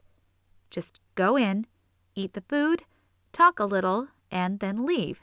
That's it. Easy, right? Her mother would be satisfied, and the world would keep on turning. Sounded like a good plan to her. "How did we meet?" Ted asked, tugging on his shirt collar. "We met through Mia." "Oh, right." Ted flipped on his turn signal. "No need to be nervous. My parents are nice. Unless you count the time I snuck out in the middle of the night to TP a friend's tree. They weren't so nice then." She thought of how her parents had looked standing in the living room when she snuck back inside. She'd gotten a good lecture and a weekend grounding. Ted chuckled. "I can imagine. But seriously, it should be easy." He pulled up to her parents' home and cut the engine. He hopped out and walked around the car to open her door for her. She took his hand in case anyone was watching. Before they got to the door, her mother flew outside and assaulted her with a hug. She wore her purple muumuu, which she brought out for special occasions. "So, this is Ted?" She turned and wrapped her arms around him. "Nice to meet you. Come on inside. I can't believe my daughter didn't even tell us she was dating anyone." She clicked her tongue in disapproval. "Mom, please. I didn't say anything because I didn't want you to embarrass me, like you're doing right now." Her mother shook her head. "Nonsense. I'm Phyllis. Now come inside and meet everyone." "Everyone?" Sidney's palms began to sweat and she inhaled, trying to remain calm. "Who?" They stepped inside and her dad crushed poor Ted in a bear hug. "This is Doug," her mother said, then pointed to the other side of the room. "And this is our oldest daughter, Natalie, and our good family friend." She kept talking, but the words sounded like mush as Sidney's gaze landed on the one person she hadn't expected to see. Blake. Chapter 11. The air whooshed out of Sidney's lungs and she felt lightheaded. What was Blake doing here? She blinked and looked around her childhood home, certain that he was a figment of her imagination, a ghost of a memory from growing up. Surely he'd be gone when she looked back. Not so. He shook hands with Ted, although the grimace on Blake's face was puzzling. Natalie looked like she'd won the blue ribbon at the county fair. Blake was free tonight, so I invited him to come. Just like old times, right? She looped her arm through his. Sidney didn't want to be reminded about the last time they'd all shared a meal at her mother's table. In fact, she'd rather go lick the gutters clean than relive that evening. Why don't we all sit down? The rolls are ready to come out of the oven. Her mother clasped her hands together, her smile so wide Sidney wondered if it would pop off her face. At least she was happy. They all went into the formal dining room and Ted pulled out a chair for Sidney. Blake sat directly across the table, and Natalie quickly claimed the seat next to his.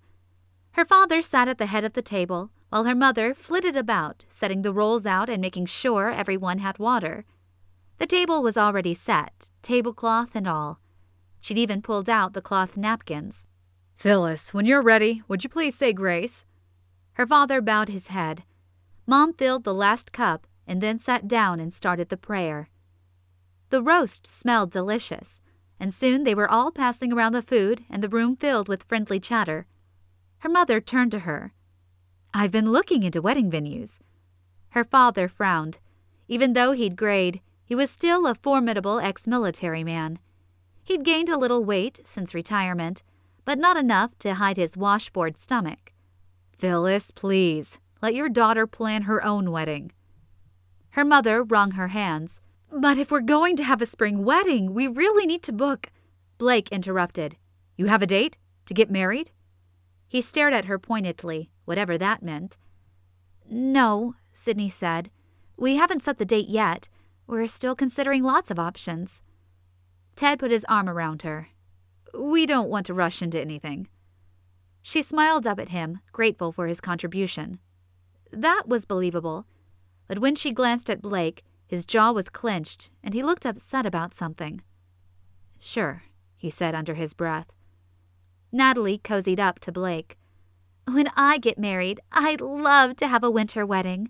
Everything white. She looked at him. What time of year do you want to get married? Sidney kicked her sister under the table, but Natalie just glared at her.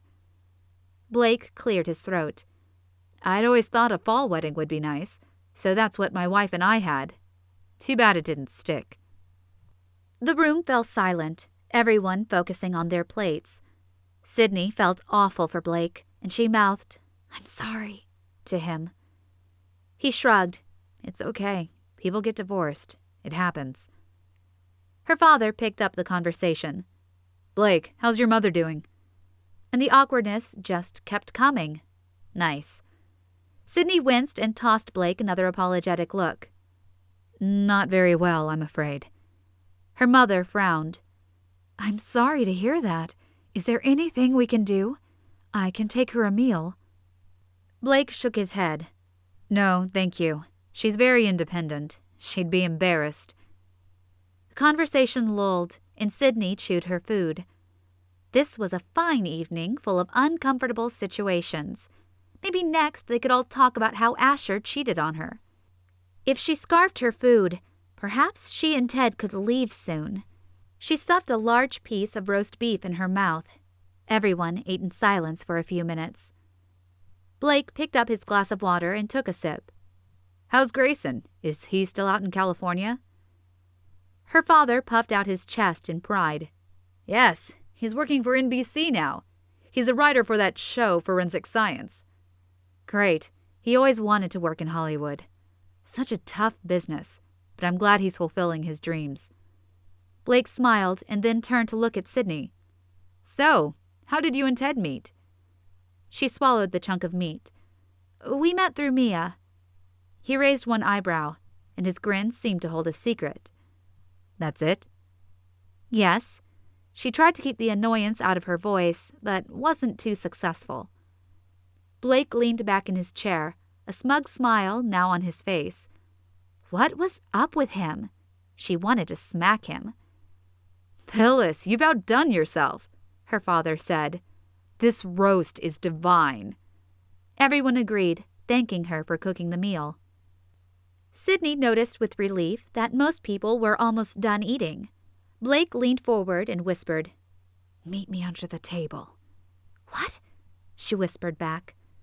He picked up his fork and dropped it on the floor. "Oops, dropped my fork." He disappeared under the table. Sidney pretended to drop her napkin and leaned down to retrieve it. "What are you doing?" she whispered. "Reenacting a scene in our favorite movie." He winked at her, which caused her stomach to fill with butterflies. "That's why you called me under here? To pretend you're Barbra Streisand?" "No, I wanted to say you look uncomfortable and to suggest we blow this joint." "I can't. My parents want to get to know Ted." "Then leave Ted here." His smile seemed innocent, but he had a devilish gleam in his eyes. "Very funny." Natalie lifted the tablecloth and peeked under the table. "What are you guys doing?" "Just testing a theory Sidney has." Sidney tried to hold it, but she couldn't and laughed. Natalie grunted with disgust and dropped the tablecloth back into place. "She's no fun," Blake said, his face serious. Sidney had nothing to say to that, and her back was starting to hurt, so she squirmed out from under the table. Blake sat up as well. "Everything okay?" Her mother wore a disapproving glare on her face. "Fine," Sidney said at the same time Blake said, "Yep." Ted seemed oblivious to anything going on. Her mother's gaze darted between the two of them. "Since we are all done eating, maybe you can help me clear the table, Sidney." Blake pointed a finger at her and mouthed the word, "busted." Sidney shot him a glare and stood, picking up her plate. "Sure, I'll help." She turned her back on Blake. Gathering up a stack of dirty dishes, she sighed. Almost done. Then she'd never have to go through this again. Alone in the kitchen, she scraped the plates and started filling the dishwasher. Her mother came in and turned on the faucet. She looked at Sidney. "How long have you known Ted?" "About as long as I've known Mia, since college." This was true. "And how long have you been dating?" She picked up the brush and scrubbed one of the plates. "Almost a year." Not true. Guilt bubbled up in her chest. She hated lying to her mother. Concern showed on her mother's face. "Your sister says you were out with Blake yesterday." "Blake's a client. He hired me to find him a match. Plus, we're old friends. We were just catching up." All true, for the most part. She didn't have to mention how her crush had reared its ugly head, or how Blake had flirted with her. Her mother nodded. "I understand. It's just, when you're in a relationship, it's important to put that person first." She glanced at Sidney. "And to be careful with other relationships." Oh, heavens. Her mother thought she was going to cheat on her fake fiancé. "I know, Mom, it's not like that with Blake. At least, not in real life. Try telling that to her body when he was around." Her mother smiled and put an arm around her. "Of course, dear. I just want what's best for you, that's all." "I know. You and Blake have known each other a long time. You have a special relationship." Where was she going with this? Best to put away any thoughts of this nature. "Yes, but we're just friends." She hugged her mother, then left to gather more plates, glad that talk was over. When the dishes were all in the dishwasher, Sidney wandered on into the living room where the rest of them were gathered around the computer. She rubbed the back of her neck. "Well, Ted, I've really got to get going to do that thing we discussed, so—" She pointed to the door. Blake took a step toward her. "Ted's helping your dad with his computer, but since you've got somewhere to be, I'd be happy to give you a ride." Ted waved his hand at her. "Sure, Blake can take you." He went back to clicking on the computer. That was Ted. Once he got involved with the computer, he didn't care about anything else. At least he loved his job. She took the opportunity to flee. "Okay, sounds good.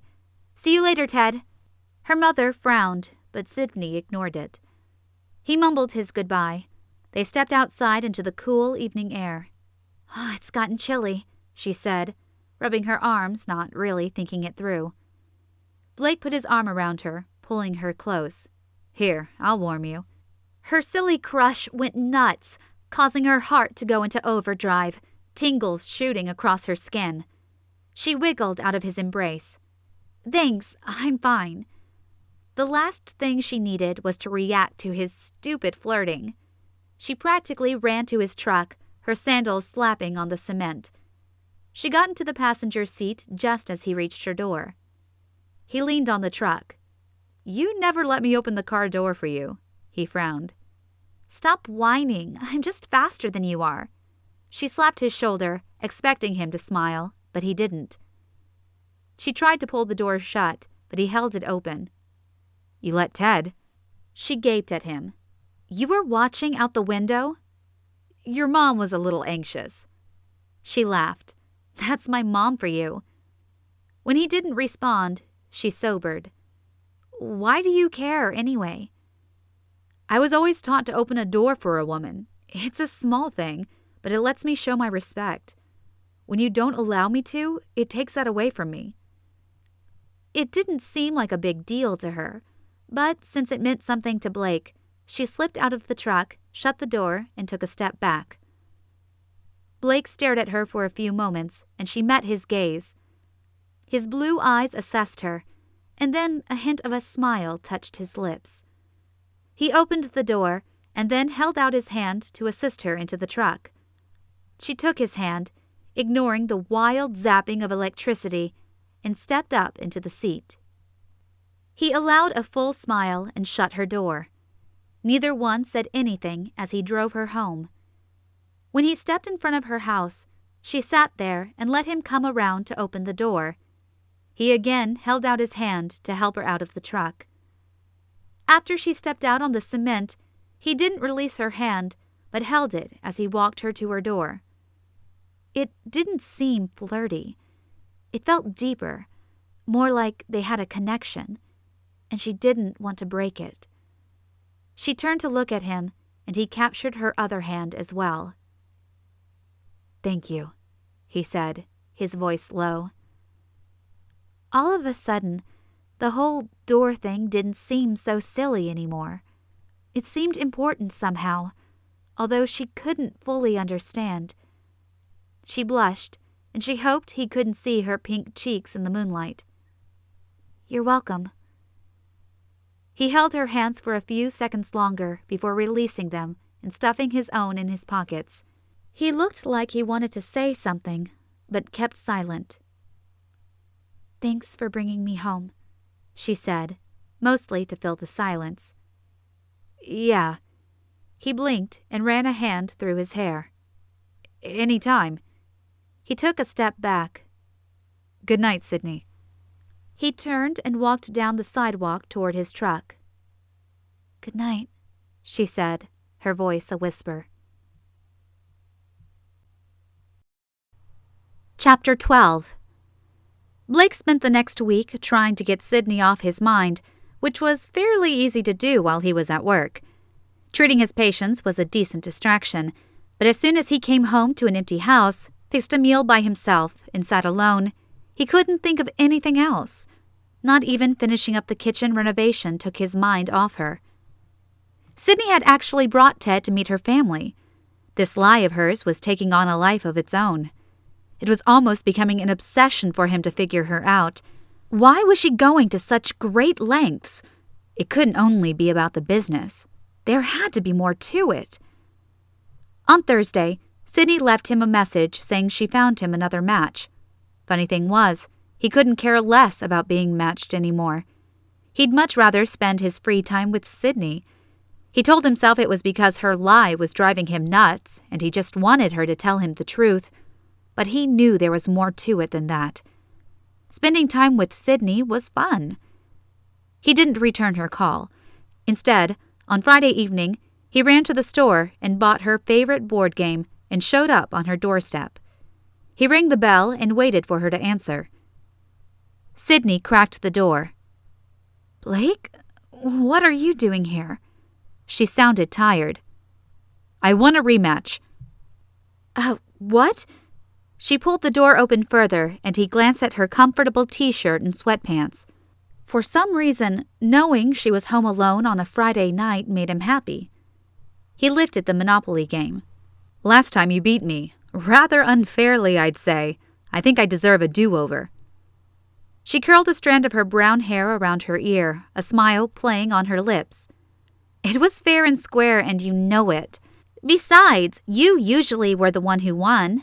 I deserved one small victory. One? I seem to remember it differently, Miss Queen of the Railroads. She grinned, but when their eyes met, she sobered. Sorry, I can't tonight. Why not? She sighed. Because it isn't a good idea, me being engaged and all. There it was. That wall she'd been putting up in the name of Ted. He had to make her see she could trust him. Sidney, we're just friends. I swear I'm not here to break up you and Ted. Indecision played across her features, but in the end, she shook her head. I really can't. She started closing the door, and he panicked. Wait! You can start with $500 extra. That got her attention, and she stopped, so he sweetened the pot. And I'll give you B&O Railroad. She paused, thinking it over. Throw in Boardwalk and you've got a deal. What? No way! I'd be signing my death certificate. She smirked. Don't like a challenge? Okay then, if you'd rather go home. You are evil, he said, holding in a chuckle. Okay, fine. You get to start with Boardwalk and B&O. But when you still lose, you have to do the chicken dance outside. He pushed his way into her apartment and set the game on the coffee table. She shut the door. Fine by me, but if you lose, you have to ding-dong ditch the haunted mansion. Deal. He sat down on the couch and opened the box. Sidney sat on the opposite side and started setting up the banker's tray. I want to be the shoe. Like you've ever been anything else. He tossed her the die-cast game piece. Sometimes I like to be the iron so I can iron the board. She grinned at him, and he laughed. He liked this Sidney, the laid-back one, the one who wasn't holding him at arm's length and putting up Ted walls. They set up the game and started rolling the dice. Sidney grabbed up several properties right away, while he landed on chance and had to pay a fine. As they played, Blake wondered what he could do to make this Sidney stay around a while. At one point, Sidney left the room to use the restroom, and Blake picked up her phone. As a prank, he loaded his favorite classic rock songs in her playlist. Then he placed her phone back on the table. He smiled to himself when she came back. The game quickly turned into a game of let's give Sidney money as he continued to land on her properties. He picked up the dice. 6 or 10, 6 or 10, he said under his breath. There's no escape. Mama needs a new hotel. The smile on Sidney's face was worth his pretend financial devastation. He tossed the dice and rolled a 7. Ah, man. Ha! She grabbed her card and read it. You owe me $750. He looked at his dwindling pile of cash. Would you take a kiss instead? He hadn't meant to say it. The words just slipped out.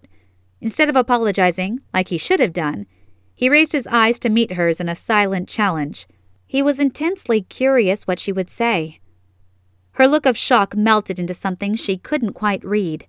She stared at him and then raised one eyebrow.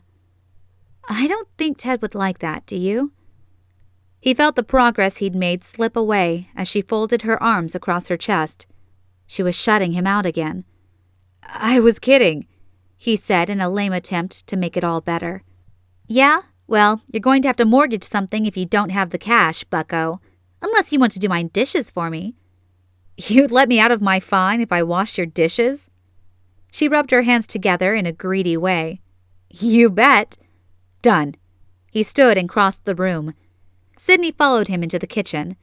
When he saw the counter and sink full of dirty dishes, his jaw hit the floor. What did you do in here? Her laughter bounced off the walls. I volunteered to take a couple of meals to some women at Mom's church. I was going to start cleaning up when you rang the doorbell." "You played me!" Before he thought about it, he grabbed her and started tickling her sides like he used to when they were kids. She squirmed and tried to shout while laughing. "Don't!" The word barely came out through her giggles. "Stop!" "Don't stop? Okay." He continued to tickle as she fought against him. Her fists pounded on his shoulder as she wriggled to get away. He stopped his assault and let her settle down.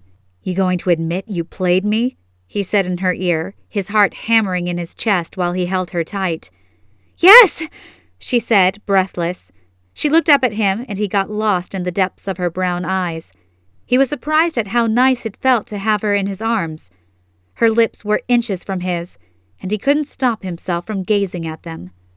Before doing something that would surely make her walls go up, he let her go and turned to the sink.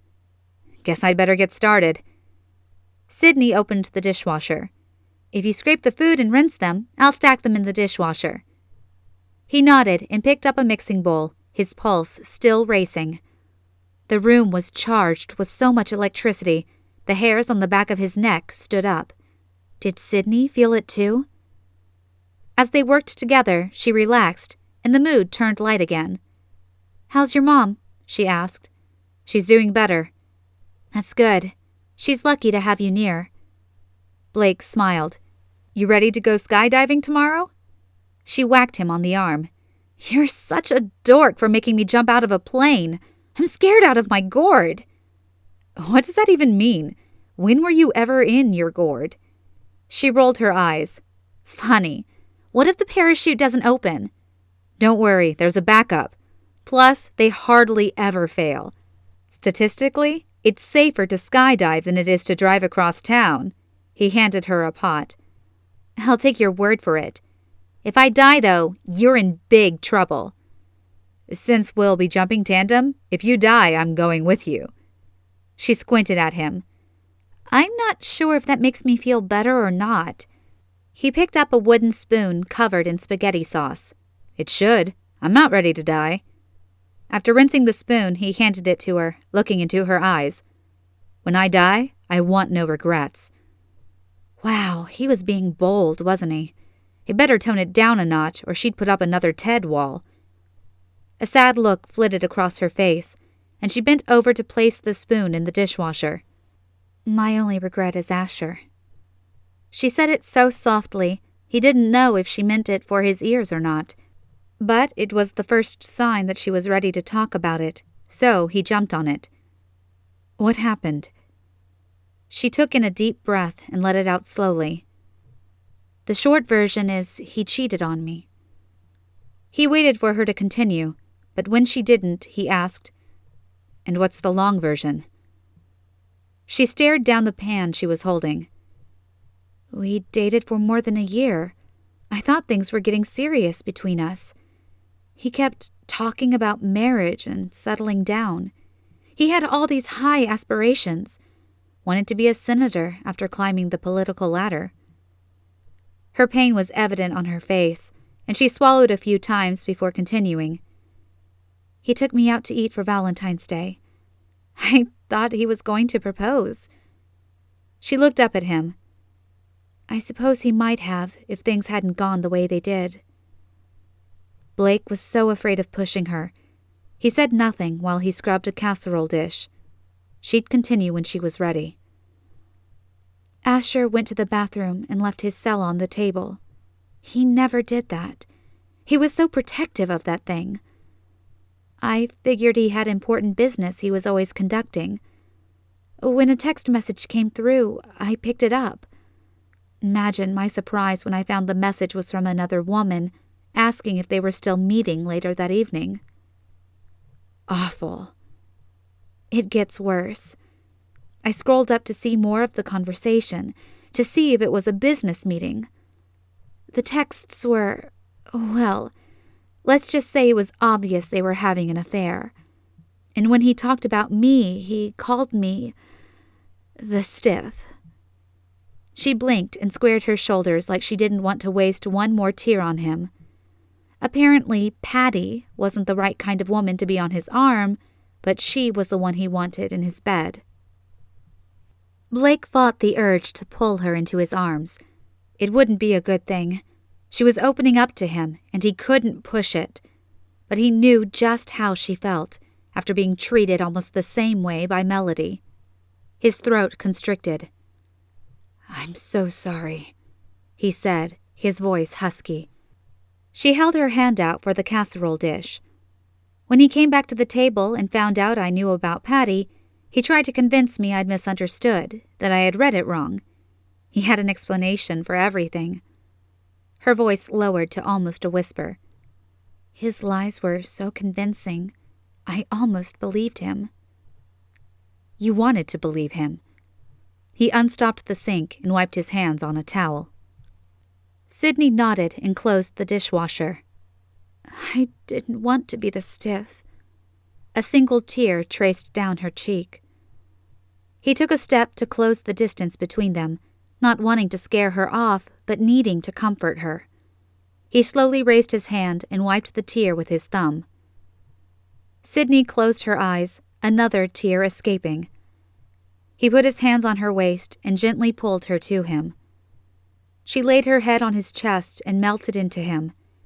He put his arms around her and simply held her close, breathing in her scent while his heart went into overdrive.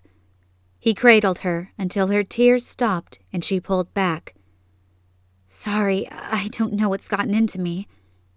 No need to apologize. Before she had the chance to lie and put up another Ted wall, he let go of her and walked into the living room, even though he would have rather stayed there holding her. I guess I have to concede. You own too much property for me to win. She opened her mouth wide. You're giving up? You? He shrugged and stuck his fists into his pockets. I know when I'm defeated. Well, I guess there's only one thing to do. An evil little smile formed on her lips, but he couldn't figure out why. What? We've got to go to the haunted mansion. Sidney giggled as she crouched down behind the large bush. Blake was on all fours, peeking around the foliage. I can't believe you're making me do this. A bet is a bet, bucko. You gotta pay up. He sneezed. Man, what kind of bush is this? It's making my nose itch. Just go ring the bell. He glared at her, which didn't work very well because he couldn't hide his smile. Easy for you to say. Did you look at those steps? They're all rotted out. I think I'm going to fall in if I try to run up them. Step lightly. She pushed his shoulder. Get to it. I'm getting a cramp. We're not crawling through poison oak, are we? No, and quit stalling. Okay. He jumped to his feet and ran up the cracked cement walkway. She giggled as he ran up the steps, trying to avoid the decaying wood. He pushed the doorbell and ran back down. The porch light lit up and Sidney squealed. She sprang to her feet and joined Blake in his mad dash to get away. Her heart pounded from the adrenaline as they ran across the yard. Blake pulled ahead of her, and she grabbed onto his shirt to keep from being left behind. He tripped, and a loud ripping noise rang out as he struggled to catch himself before hitting the ground. Sidney giggled as he slowed to look at his ripped shirt. What are you kids doing? An old man yelled from the doorway. Get off my lawn! They both burst out laughing and then sprinted the rest of the way to the sidewalk. They slowed as they neared Blake's truck. You tore my shirt, Blake said as he opened the passenger door. Technically, you tore it. I was just holding it. She climbed into the seat, breathless from the running. He leaned into the cab. You think so, huh? A playful smile tugged at his lips. He was so close she could smell his aftershave, and her heart did that crazy crush thing again. She shoved him away. Yes, your fault. Now get in and drive. He chuckled and obliged. Chapter 13. Sidney sat on the cold metal folding chair in the small classroom. Blake sat beside her, an encouraging smile on his face. The skydiving instructor, a balding man in his late 30s, was energetically telling her what she was about to experience. A few other people sat in there with them, and most of them looked excited. Sidney glanced at a sign on the wall that read, "If at first you don't succeed, skydiving's not for you." She thought she might throw up. Blake reached over and squeezed her hand. When it came time to put on the gear, she thought she would lose it. "Why did you talk me into this?" "Because you're going to love it." He helped her slip the harness around her middle. When his fingers brushed her skin, the tingles took over, making her entire body buzz. Maybe being strapped to Blake wouldn't be so bad. He handed her a pair of goggles and a helmet. "What makes you so sure?" He clasped her shoulders in his strong hands and looked into her eyes. She knew she shouldn't meet his gaze. His eyes held some crazy magical power over her, and her knees melted when she looked at them. But she had no choice, and she silently cursed her weakness as she looked into his cool, blue eyes. "Remember when we would go to the park as kids? You would always run off to find the tallest tree to climb. I once asked you why you did that. You told me it was the closest you'd get to flying with the birds." He remembered that? Why did he care so much about her wish to fly when he was sneaking off and making out with Natalie? Blake was a mystery. A frustrating but very handsome mystery. She swallowed. "I was 7. "But you spoke from your heart." He clicked the metal ring into place and turned her around. "Now, we're going to board the plane. When it's time to jump, I'll hitch us together." Her heart leapt into her throat. She really was going to do this. With Blake. Was she insane? She'd given up doing insane things long ago. Being cautious was better. You don't get hurt when you think things through. As they walked out to the small plane, Sidney shook her hands, trying to get rid of the nerves. Blake said he'd done this 1,000,000 times. She'd be fine. If she hated it, all she had to do was close her eyes and pretend she was on some scary amusement park ride. At least she loved those. Maybe Blake was right. Maybe she would like this. They got to the steps, and Blake climbed into the plane, then extended his hand. She stared at it. "Do you trust me?" he asked. "Yes," she said without hesitation, which made her blink in surprise. She did trust him. Last night, she trusted him enough to tell him things she hadn't even told Mia. She thought she couldn't bear to reveal Asher's hurtful name for her to anyone, but she told Blake. The realization startled her, and she took a step back. Why had she told Blake anyway? Because they were friends? Or was it because she wanted something more? What was it about Blake that made her say and do things she never would with anyone else? She couldn't afford to make more out of this than there was. Her heart couldn't take another shatter from Blake. Sure, he was flirting, but she knew he wasn't serious about her. "Take my hand." His command brought her out of her thoughts, and she grabbed his hand. She was being stupid. He said they were friends, and friends told each other stuff, that's all. She didn't need to read anything into the situation. That was what had gotten her into trouble last time. Blake pulled her close. "You okay?" he whispered in her ear. "Fine," she plastered on a smile. "Good, because the fun is about to begin." He motioned to a seat. "You'll need to be strapped in for takeoff." She sat down and pulled the seatbelt tight after clicking it in. The instructor closed the door, and they waited while someone did final flight checks. Her pulse thrummed as she gripped her seat and the engine started. Blake leaned over. "Remember the rope over the lake?" He practically had to scream over the noise. "Yeah? It's another reason I think you'll love this." She did remember the summer they tied a rope to a branch that hung over the lake. They'd run and swing out as far as they could, then let go and see how big of a splash they could make. She smirked. "I remember you got a tick, right on your backside." He cringed. "That was an unfortunate incident. My mom had to pull it off." She nudged him, and they both laughed. "Well, how was I supposed to reach it?" His face turned red, and she laughed again. The plane began moving, and Sidney swallowed her nerves. This was it. They were going up. The only way down was to jump. The plane waited for a minute, then accelerated forward and took off. Sidney grabbed Blake's hand as they climbed higher. Soon they were circling, and the instructor opened the door. The other jumpers went first.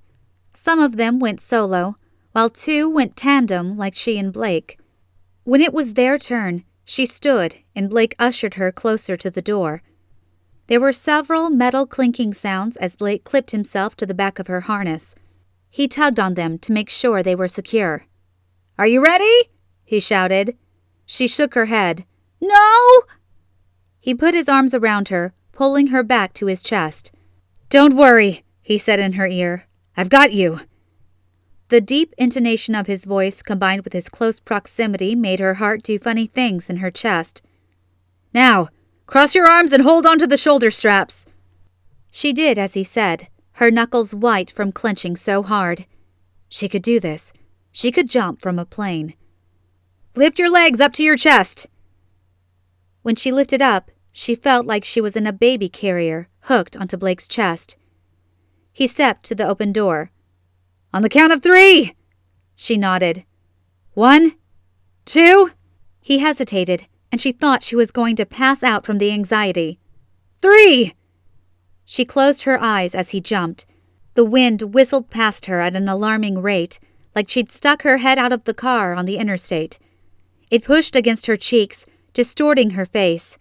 Her stomach dropped, and she screamed. But as soon as they were away from the plane, a peaceful silence settled in, and she opened her eyes. She'd seen photographs taken from above, but the view before her was more breathtaking than she'd anticipated. And the feeling of rushing through the air, flying, it was incredible, exhilarating.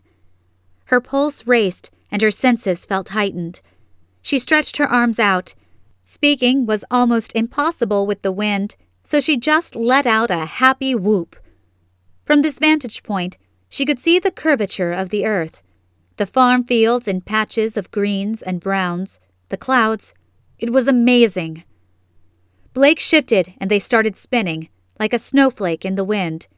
She screamed, enjoying the dizzying effect it had on her brain. He stopped the spinning and let her enjoy the free fall for a few moments longer, but it felt almost like an eternity. Time seemed to work differently as they fell at a dizzying speed toward the earth. Blake reached up and pulled the cord.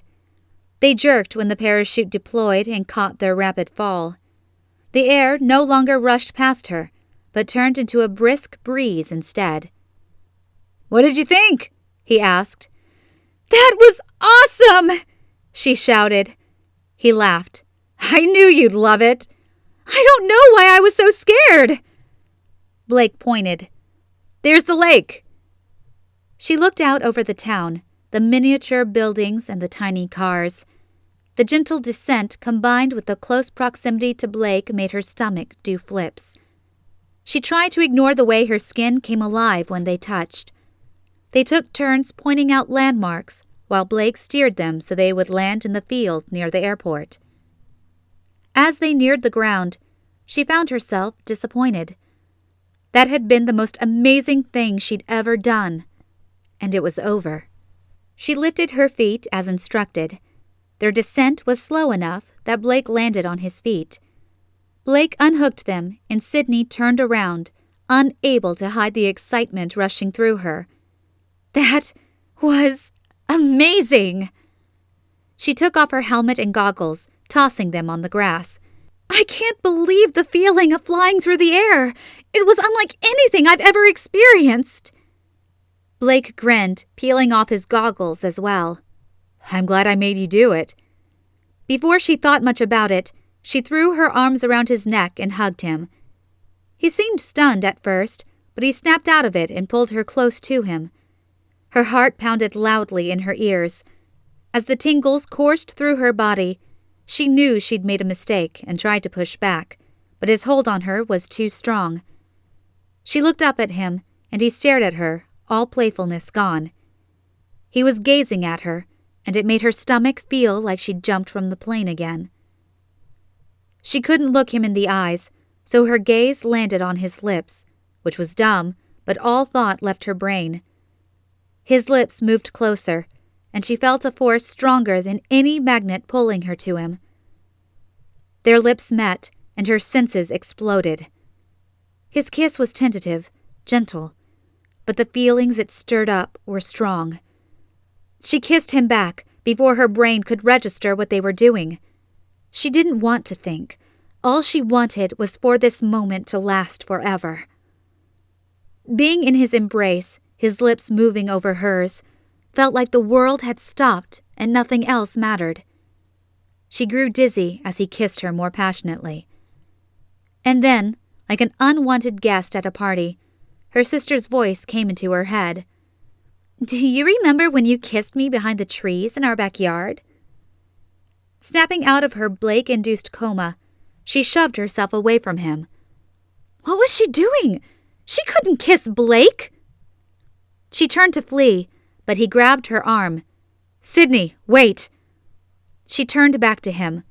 "I'm engaged, Blake! What do you think you're doing?" He winced. "I'm sorry, I didn't mean to." His words sent a stabbing pain through her chest. She wanted to get away from him, run from the feelings he created in her, run from the way he had carelessly kissed her, like it was no big deal to him. He must have read her thoughts, because he pulled her to him and wrapped his arms around her, forcing her to stay. "Please forgive me. It was a mistake, I promise." The look on his face stopped her cold. He looked pained. He regretted kissing her. Nice. This was worse than his flirting. She wanted to sink into a hole in the ground. He pulled back, his face pleading. "I'm sorry. Can we just forget it happened?" What was she supposed to say to that? If she said no and stomped off, she'd look like a stupid child, especially when she'd been sucked into the kiss as well and had kissed him back. She was probably at fault as much as he was. She took in a deep breath and let it out slowly. "Fine." He let go of her and began gathering up his parachute. "I don't know what got into me. The excitement of the jump, I guess." She picked up her helmet and goggles and mumbled, "I guess." If he was trying to make things better, he wasn't doing it right. She felt dead inside. "I'm glad you liked the jump. Maybe we can go again in a few weeks." Not likely. She swallowed back the words and instead forced a smile. "Sure." They didn't speak as they took off their gear and gathered their things. When they got to his truck, she waited for him to open her door, even though she wanted to hop in to annoy him. He opened the door and she climbed in. "Do you want to grab some dinner?" "I'd rather eat glass." She coughed into her fist. "Sorry, I have to go into the office tonight and get caught up on some things." He shut her door and climbed into the driver's seat. "I could help." A knot formed in the pit of her stomach. How was she going to get out of this? She'd just told him she'd forget about the kiss and pretend it never happened. "It's just data entry and boring stuff. I'm sure you don't want to." "I don't mind. It'll give me something to do." Sidney bit the inside of her cheek. If she protested too much, he'd think she was mad at him. Or worse, being a baby about the kiss. She sighed. "Okay." "We can order Chinese. Your favorite still the cashew chicken?" "Sounds delicious." Super. She was stuck spending the evening with Blake. Chapter 14. Blake held the takeout and the drinks and still managed to open the door to Blissfully Matched without dropping anything. Sidney looked up from her computer and rushed around her desk. She took the paper stack and set it down on her desk. "Sorry, I probably should have gone with you to get dinner," she frowned. It hadn't bothered him. In all honesty, he was glad she wasn't shoving him out the door. He'd royally messed up by kissing her. He hadn't meant to do it. His body had just taken over, and he'd found he couldn't control the urge anymore. Stupid. She'd put up her Ted wall so fast his head spun. No problem. He pulled the chair closer to his side of her desk. Sidney lifted the containers out of the sack, handing over his broccoli beef and a fork and doing her best not to look at him. The aromas filled the small space, and his stomach growled. She sat down and started on her meal. The tension in the room was stifling. Why had he insisted on spending time with her this evening? She didn't want him around. He was probably hurting the situation more than helping it, but something in him wouldn't let go. Kissing Sidney had been amazing. She'd ignited a fire in him years ago, and kissing her again had rekindled the flame. Kissing Melody had never been that way. There was something between him and Sidney he couldn't deny. Sidney looked up from her takeout. What are you doing next Friday night? He froze. She was asking him out? Maybe he was misreading her. Maybe she wasn't upset about the kiss. Nothing. Great. Your next match will meet you at Thailand on 5th Street. Wear something nice. He should have seen that one coming. Forcing a smile, he stabbed a piece of broccoli with his fork. Okay, what's her name? Angie Nicholson. And don't be so picky this time. He wrinkled his nose. Is this how you talk to your clients? She opened her mouth to respond, but he continued, cutting her off. I see how you do it now. You intimidate your clients so they feel obligated to say they found a match. She rolled her eyes. Oh, please! Stop being such a baby about it. Admit you were a little picky with Chloe. I admit nothing. Fine, be like that. But Angie is a dear, and you need to give her a chance. Of course. He faked enthusiasm. The only girl who interested him right now was sitting across from him. The thought startled him, and he swallowed. Sidney was doing everything she could to push him away. What kind of crazy notion did he have that she might get over it and become interested in him? Why was he doing this to himself? She smiled. Good. Meet Angie at 6. Be nice. I'm always nice. She picked up her soda and took a sip. Are you implying something? What about all those times you and Grayson would sit on me until I did what you wanted? How nice was that? Blake let out a hearty laugh. I'd forgotten about that. You weren't the one scarred for life. He took another bite of his meal, assessing her. She was beginning to relax again and joke around with him. How could he keep her this way? After he swallowed, he said, You're being a little dramatic. Maybe so, but you have to admit, you and Grayson did your share of torturing me. He chuckled. You dished it right back, if I recall. I remember a bucket of water landing on my head when I entered the kitchen. Payback for the whoopee cushion. She grinned and then sobered. Do you and Grayson keep in touch? We've chatted a few times online, but not much. Yeah, she stared at her food. Me too. The saddened look in her eyes made his gut clench. You're not close anymore? She shrugged. He's focused on his career right now. Rarely comes back to see us. The last time he visited was Christmas, 3 years ago. Silence stretched as she played with her food a little while longer. He wanted to take her hand, but knew that was a bad idea. I'm sorry. It's okay. I know he's busy, She let her voice trail off. You miss him? She nodded. I watch forensic science each week, even though it's a bit too bloody for me, just because I know he's a part of it. That's really sweet. His cell phone rang out Bohemian Rhapsody, and he caught Sidney's, oh brother, look. He smiled as he swiped to the front and answered, Hey Ma, what's up? A muffled sound came through the line, and then she whispered, Blake. His throat tightened. Mom, you okay? Silence. He stood, his heart racing. Mom? The line went dead, and he cursed. Sidney jumped out of her chair. What's wrong? I don't know. He dialed her number again as he headed to the door. She was fine this morning. I've got to go check on her. I'm coming with you. She grabbed her purse. After Sidney locked the door, they ran to his truck. His mother's phone went directly to voicemail. He tossed his cell to Sidney. "Keep trying." He put the truck in gear and tore out of the parking lot. Sidney's hands shook as she fiddled with the phone. "What did she say?" "Just my name. She could barely speak." "Dear heavens." Her face drained of color and her eyes grew wide. He wanted to say something to reassure her, but no comforting words came. The red light seemed to take an extra long time, and he tapped the steering wheel. Maybe he should call 911. But what if it wasn't an emergency? His mother would be livid.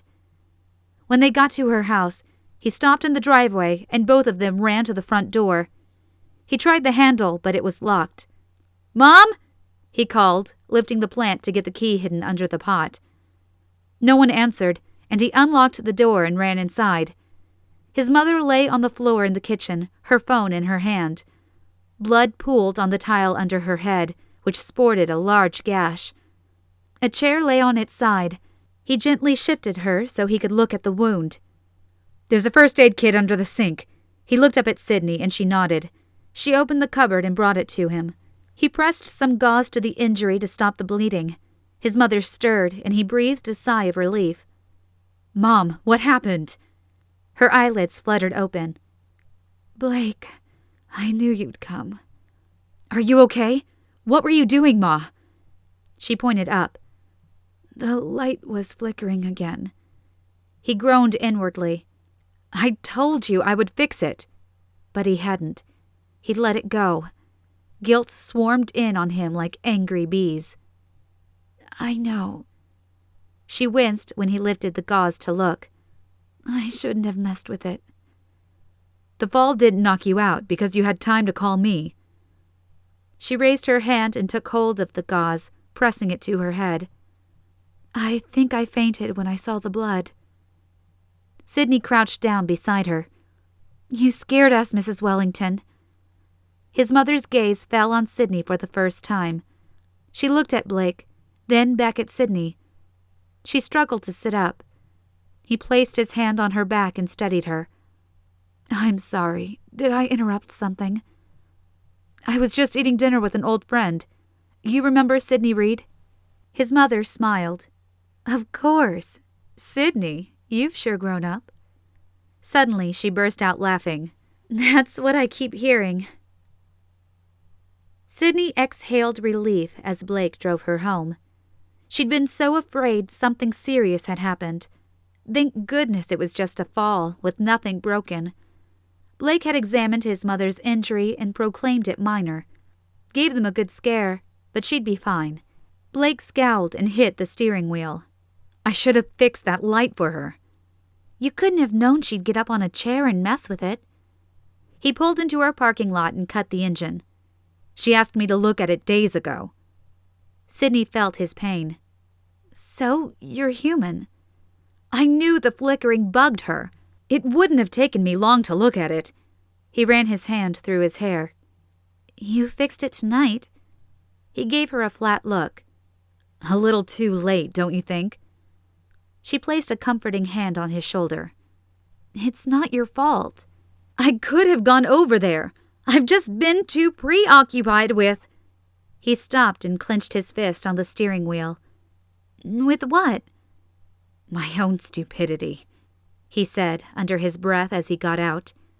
He opened her door for her. He walked her to her door, his shoulders slumping. "Don't be so hard on yourself. It could have been so much worse." "But it wasn't. She's fine." Sidney didn't know what else to say to make him feel better. She pulled him into a hug and laid her head on his chest. "You're a good man, Blake." He patted her back but didn't say anything. After he left, she plopped down on her couch, trying to ignore the empty feeling in her chest. Chapter 15. Sidney looked at the clock. 6:30. Blake had been on his date with Angie for a half hour now. She went back to her book, staring at the same page she'd been on for the past 10 minutes. None of the words sank in. As soon as she started reading, visions of Blake and Angie filled her head and she couldn't concentrate. Frustrated, she tossed the book on the coffee table and stood. Time to do something else. She opened the closet and took out her running shoes. It had been a while since she'd put them on, but her restlessness wouldn't leave. Running would be the perfect thing. She quickly changed and pulled her hair into a ponytail. She strapped her phone to her arm and plugged in her earphones. When she pressed the button to play her favorite music, instead of One Direction, she heard the opening guitar riff from Stairway to Heaven. What? She scrolled through and saw that Blake had managed to put a bunch of his songs on her playlist. Ugh. She swiped until she found her own playlist and turned up her favorite pop song, letting the music flow into her soul. When she stepped outside, she took a deep breath. The late evening sun cast long shadows, and the cool breeze felt refreshing. She started jogging on the sidewalk, down a residential street. Blake hadn't contacted her all week. She wasn't sure what she was expecting, but for some reason his lack of communication was driving her nuts. She'd gotten used to seeing him pop up for one reason or another, but now his absence left a hole. Maybe he'll come over after his date, like last time. She shook her head to clear the thought away. No, she didn't need to see Blake. He needed to leave her alone so she could get over her stupid crush and get on with her life. She turned down Ash Avenue, picking up her pace. It was dangerous keeping Blake as a friend. The kiss proved that.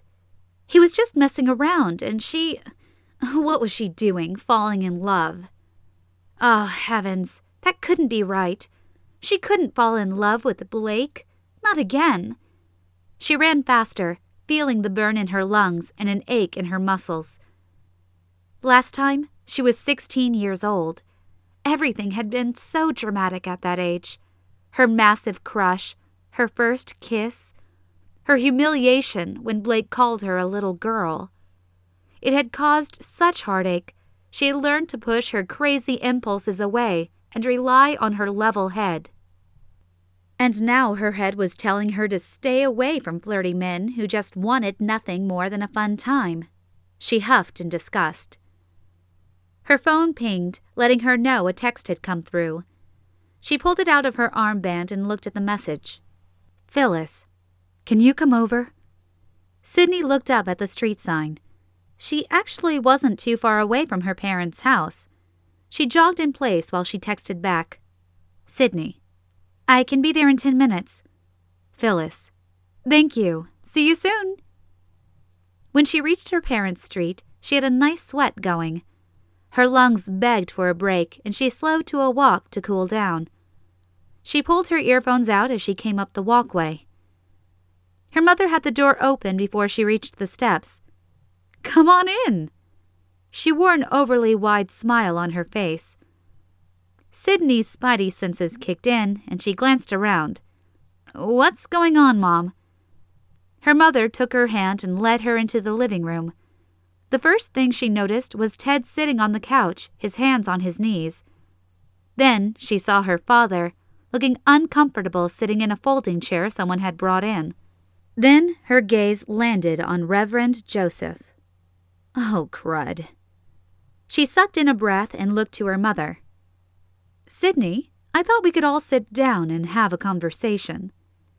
Panic enveloped her as she looked down at her shirt, stuck to her skin by the large sweat stain on her front. Nice.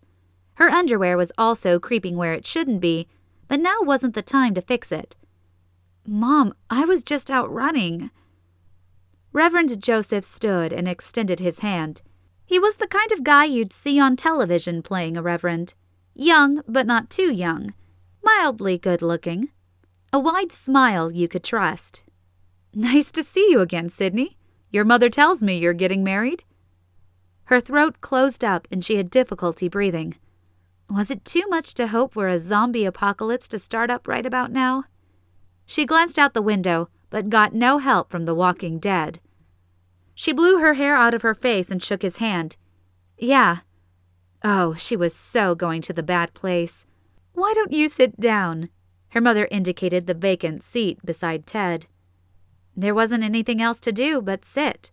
Ted looked just as he had last time she'd seen him, in a button-down white shirt and a tie.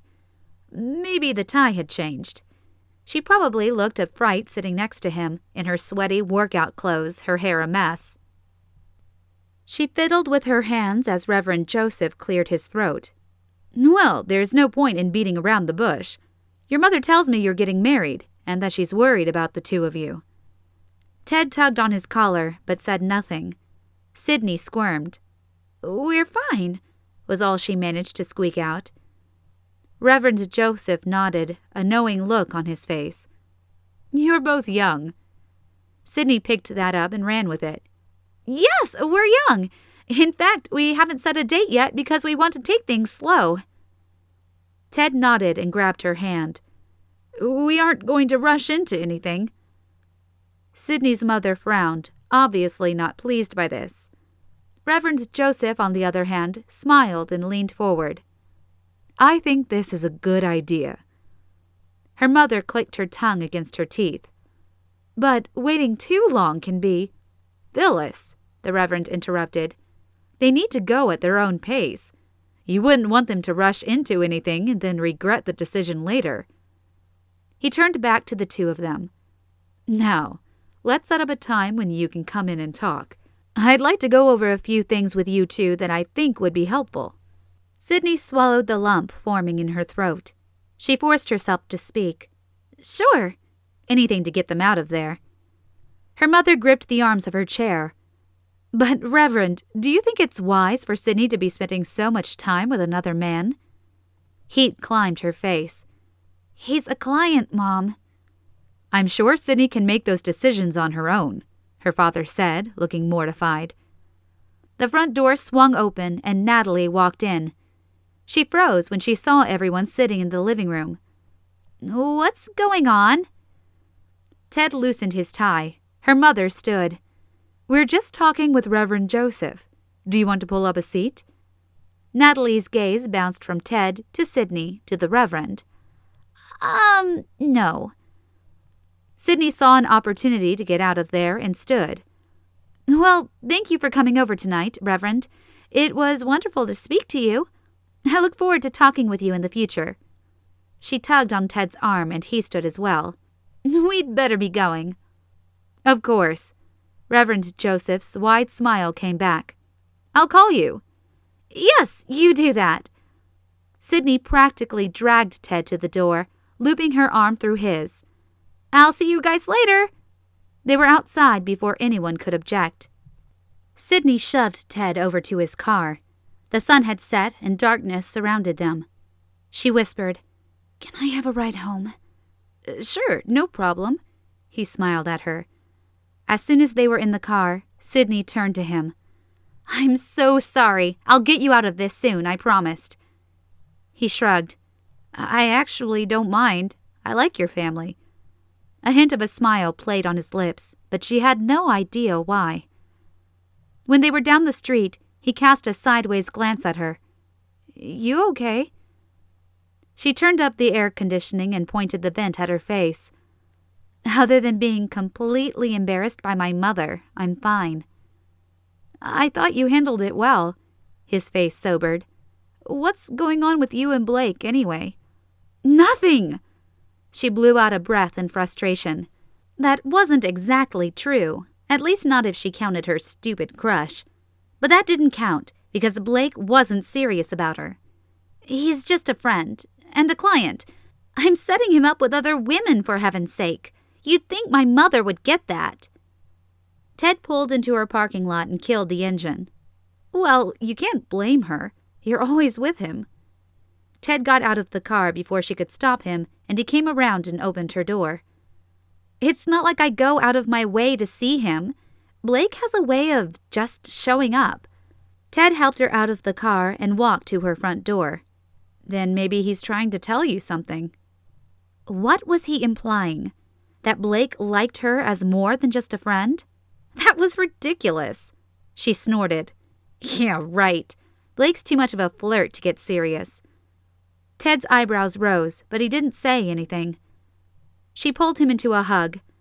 Thanks for once again covering for me tonight. I really appreciate it.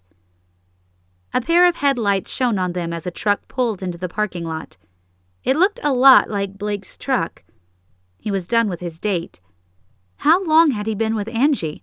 It was getting late. Had they hit it off? Was he coming to tell her he had found his match? Sidney's heart pounded, and she impulsively whispered, "Help me out a little, will you?" Then she mashed her lips to Ted's.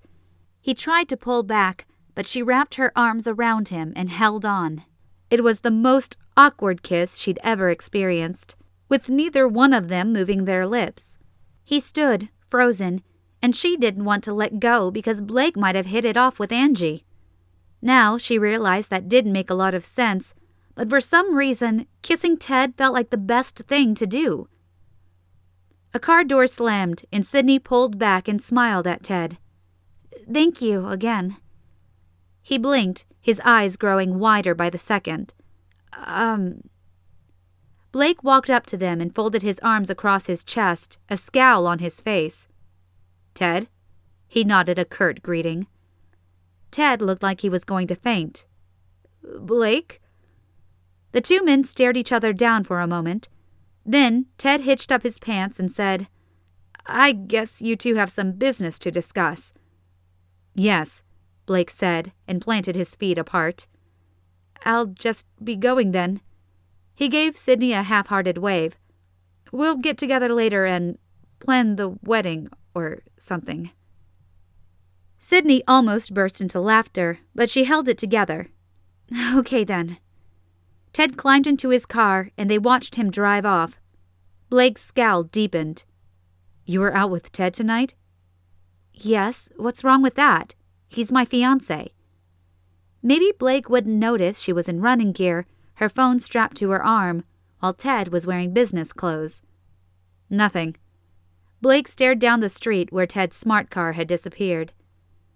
Sidney pulled out her keys, but waited for Blake to say something. She didn't want to imply she was inviting him in by opening the door. When he just stood there, staring off into space, she said, "What did you need?" He turned to her. "Just wanted to give you a report on my date." Her stomach clenched, but she ignored it. "You know, you can just email me to let me know how it went. You don't have to come over after each date." "You're right," he said almost to himself. "I should go." He looked so deflated that she suddenly felt bad for forcing him out. She sighed. "No, it's okay. Come in. Let's talk about how it went." She unlocked her door and ushered him inside. Chapter 16. Blake was an utter mess, and he knew it. When he saw Sidney kissing Ted, he'd almost gone insane. The urge to punch the guy had overcome him, and he'd had to fold his arms in order to control himself. What was Sidney doing? She was carrying the lie too far. Unless... Was it possible the lie had become real somehow? Like in the romance novel on Sidney's coffee table. Had she fallen in love with her pretend fiancé?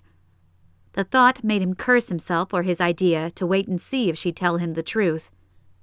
What if she'd fallen for Ted? And why did that thought make him want to punch something? Sidney plopped down on the couch and waited for him to sit beside her. "Now, how did it go? Do you want to date Angie again?" Her eyes were wide with curiosity. He'd forgotten all about the date. What should he say? That it was unremarkable? Angie was nice, but there weren't any sparks there. Of course there weren't. He'd been thinking about Sidney the whole time. He definitely wasn't going to tell her that. What was wrong with him? Sidney was either falling in love with Ted, or she was lying about being with him as an excuse so he would leave her alone. Either way, she wasn't interested. He should take the hint and move on. Sidney whacked his leg, pulling him out of his thoughts. "Are you going to talk or just sit there?" "Yes, the date went well." Sidney stared at him. "That's it? It went well?" She seemed bothered by this, and he wondered what was up. And then words just started spilling out of his mouth. "Yes, quite well, actually. I think Angie's pretty amazing." Why had he said that? What was this, high school? Was he trying to make Sidney jealous? Oh, how very mature of him. He mentally smacked himself. Well, Sidney blinked, a bit speechless. That's great. I'm taking her back out tomorrow. Lie. Why were these words coming out of his mouth? Would you like to put your service on hold then, while you explore things with Angie? She fiddled with the quilt hanging over the back of her couch, not looking him in the eye. And then he saw it, the out he needed. If he said he was dating Angie, Sidney wouldn't match him up with anyone else. Perfect. Yes, please put it on hold. Okay. They both sat in silence for a few moments, neither one looking at the other, which was stupid. She didn't want him there. Why was he still sitting on her couch? He stood. I guess that's about it. Alrighty then. She looked like she had just swallowed a bug. Let me know if you change your mind and want another match. She opened the front door. He didn't want to leave, but there wasn't anything else to do. I will, he said, his chest suddenly feeling heavy. He stepped outside to the sound of crickets chirping. Bye. She shut the door, and he just stood there looking at it a while, unsure of what had gone wrong. He'd wanted to tell her about his date, how Angie talked too much and laughed too loud. He'd meant to suggest they bring out the vanilla ice cream he'd seen in her freezer, maybe play a little Scrabble. Instead, he'd caught her kissing Ted. He climbed into his truck and backed out of his parking space. Maybe it was best to make Sidney think he and Angie had hit it off. He needed to stop this obsession he had. Sidney wasn't going to open up to him, and he wasn't going to force her to want to. It was best to try to forget about the whole thing. Sidney watched Blake's taillights fade, then let the living room window curtain fall back in place and went into the kitchen. Blake and Angie had hit it off. Of course. Angie was a sweetheart, and Blake was... Blake. Who wouldn't like him? She grabbed a glass from her dishwasher and turned on the faucet, letting it run cold before filling the glass. It was okay that he and Angie liked each other. That'd mean he'd come around less. Maybe she could finally think without him hovering all the time. The water wasn't very cold, but it cooled her off and quenched her thirst. She needed a shower before bed. Maybe she'd read instead of going right to sleep. She had nothing scheduled tomorrow and was planning on sleeping in anyway. Her phone dinged and she pulled it out. Phyllis. Grayson is flying in for a visit next Saturday. I was thinking we should have a family cookout in the backyard. Can you and Ted make it? 6 p.m. Sidney's heart soared. Grayson was coming. She texted back. Sidney. I'll ask. She texted Ted to make sure he didn't mind attending another family event. His message came right back. Ted. Sounds fun. I'll pick you up at 6. She sent a confirmation message to her mother and was on cloud 9 the rest of the evening. She hadn't seen Grayson in so long. She couldn't wait. Sidney stirred the macaroni salad while listening to her favorite playlist on her phone. She sang along as One Direction belted out a love song in 3-part harmony. Her brother's plane would land in a few hours, and her heart wouldn't stop pounding. She and Grayson had been close growing up, which might have seemed weird since she was the youngest and he was the oldest, but she and Natalie had never bonded like that. Maybe because she and Grayson had more in common. They both liked sports and outdoor activities, and Natalie never wanted to do anything but go shopping. The salad looked good, so she snapped on the lid and placed it in the refrigerator. She had so much pent-up energy, she decided to put on her running shoes and take another jog before getting ready for the party.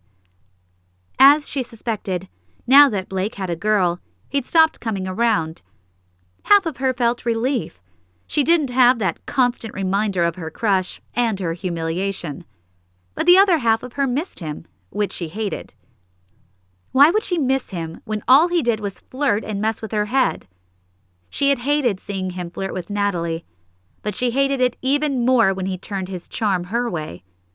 And that kiss? No man should be allowed to kiss like that. She jogged down the sidewalk and tried to push all thoughts of Blake out of her head. She wouldn't have to see him anymore. She could concentrate on something else. The hot sun beat down on her, and she turned up her music. After her run, she showered and got dressed. By the time Ted arrived, she was in a better mood. All thoughts of Blake had left. Pretty much. She grabbed her salad and slid into Ted's car. As he drove, she related funny Grayson stories. He looked over at her and grinned. "You really miss him, don't you?" "Yes, I can't believe it's been 3 years." Ted parked the car. "Well, you don't have to wait a minute longer." He nodded toward the front yard. Grayson stood there talking with her father. She handed Ted the salad and bolted out of the car. She ran to Grayson and squealed when he picked her up for a hug, swinging her around in a circle. "Sidney, how are you?" Grayson's sandy blonde hair hung in his eyes. He'd gained a little weight since the last time she saw him, and he sported a goatee which made him look 10 years older. "I'm good," she said. She turned around and motioned to Ted, now walking up to them with the salad bowl. "Grayson, this is Ted.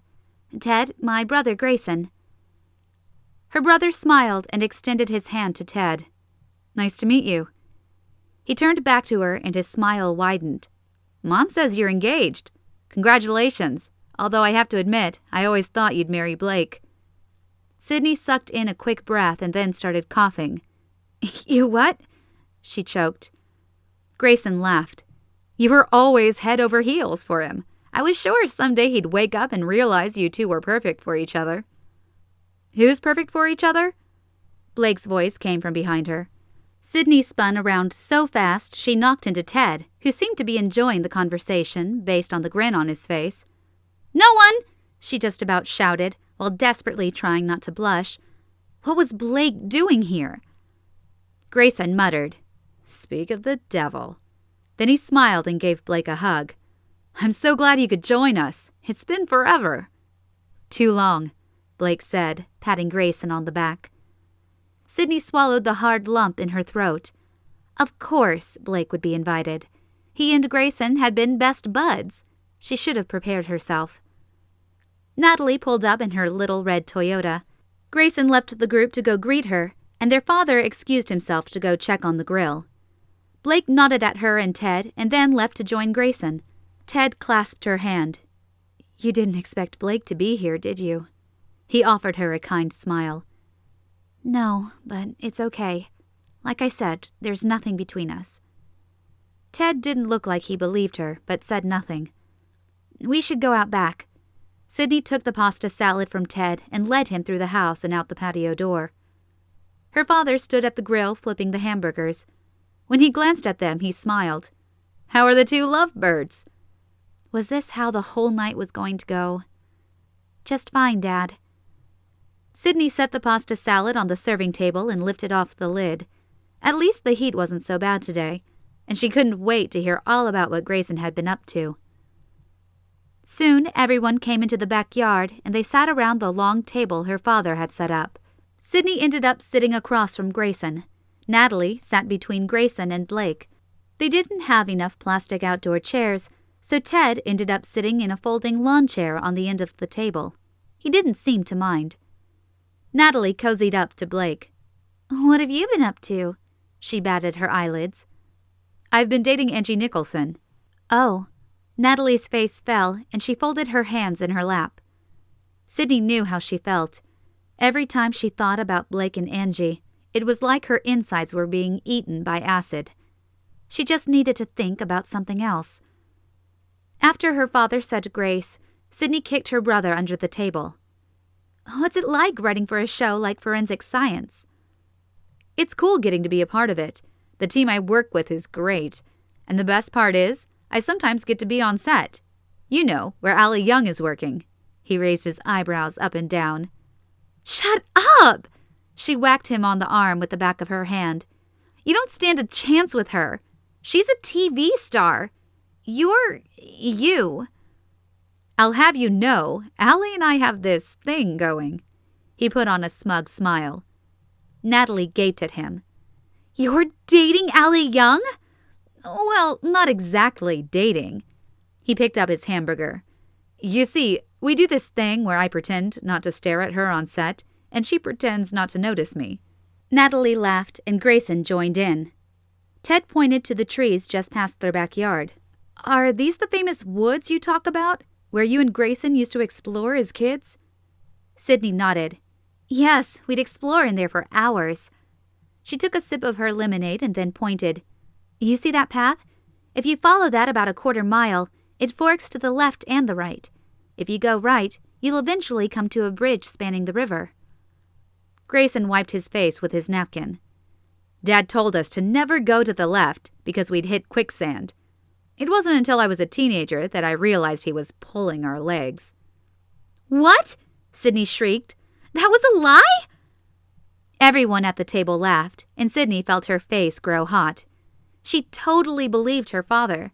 How was she to know he was joking? Thinking about it now, it seemed ridiculous that there'd be quicksand in Bishop Falls. She just never stopped to think about it until now. "Dad," Grayson called out, "Sidney just now found out you were kidding about the quicksand."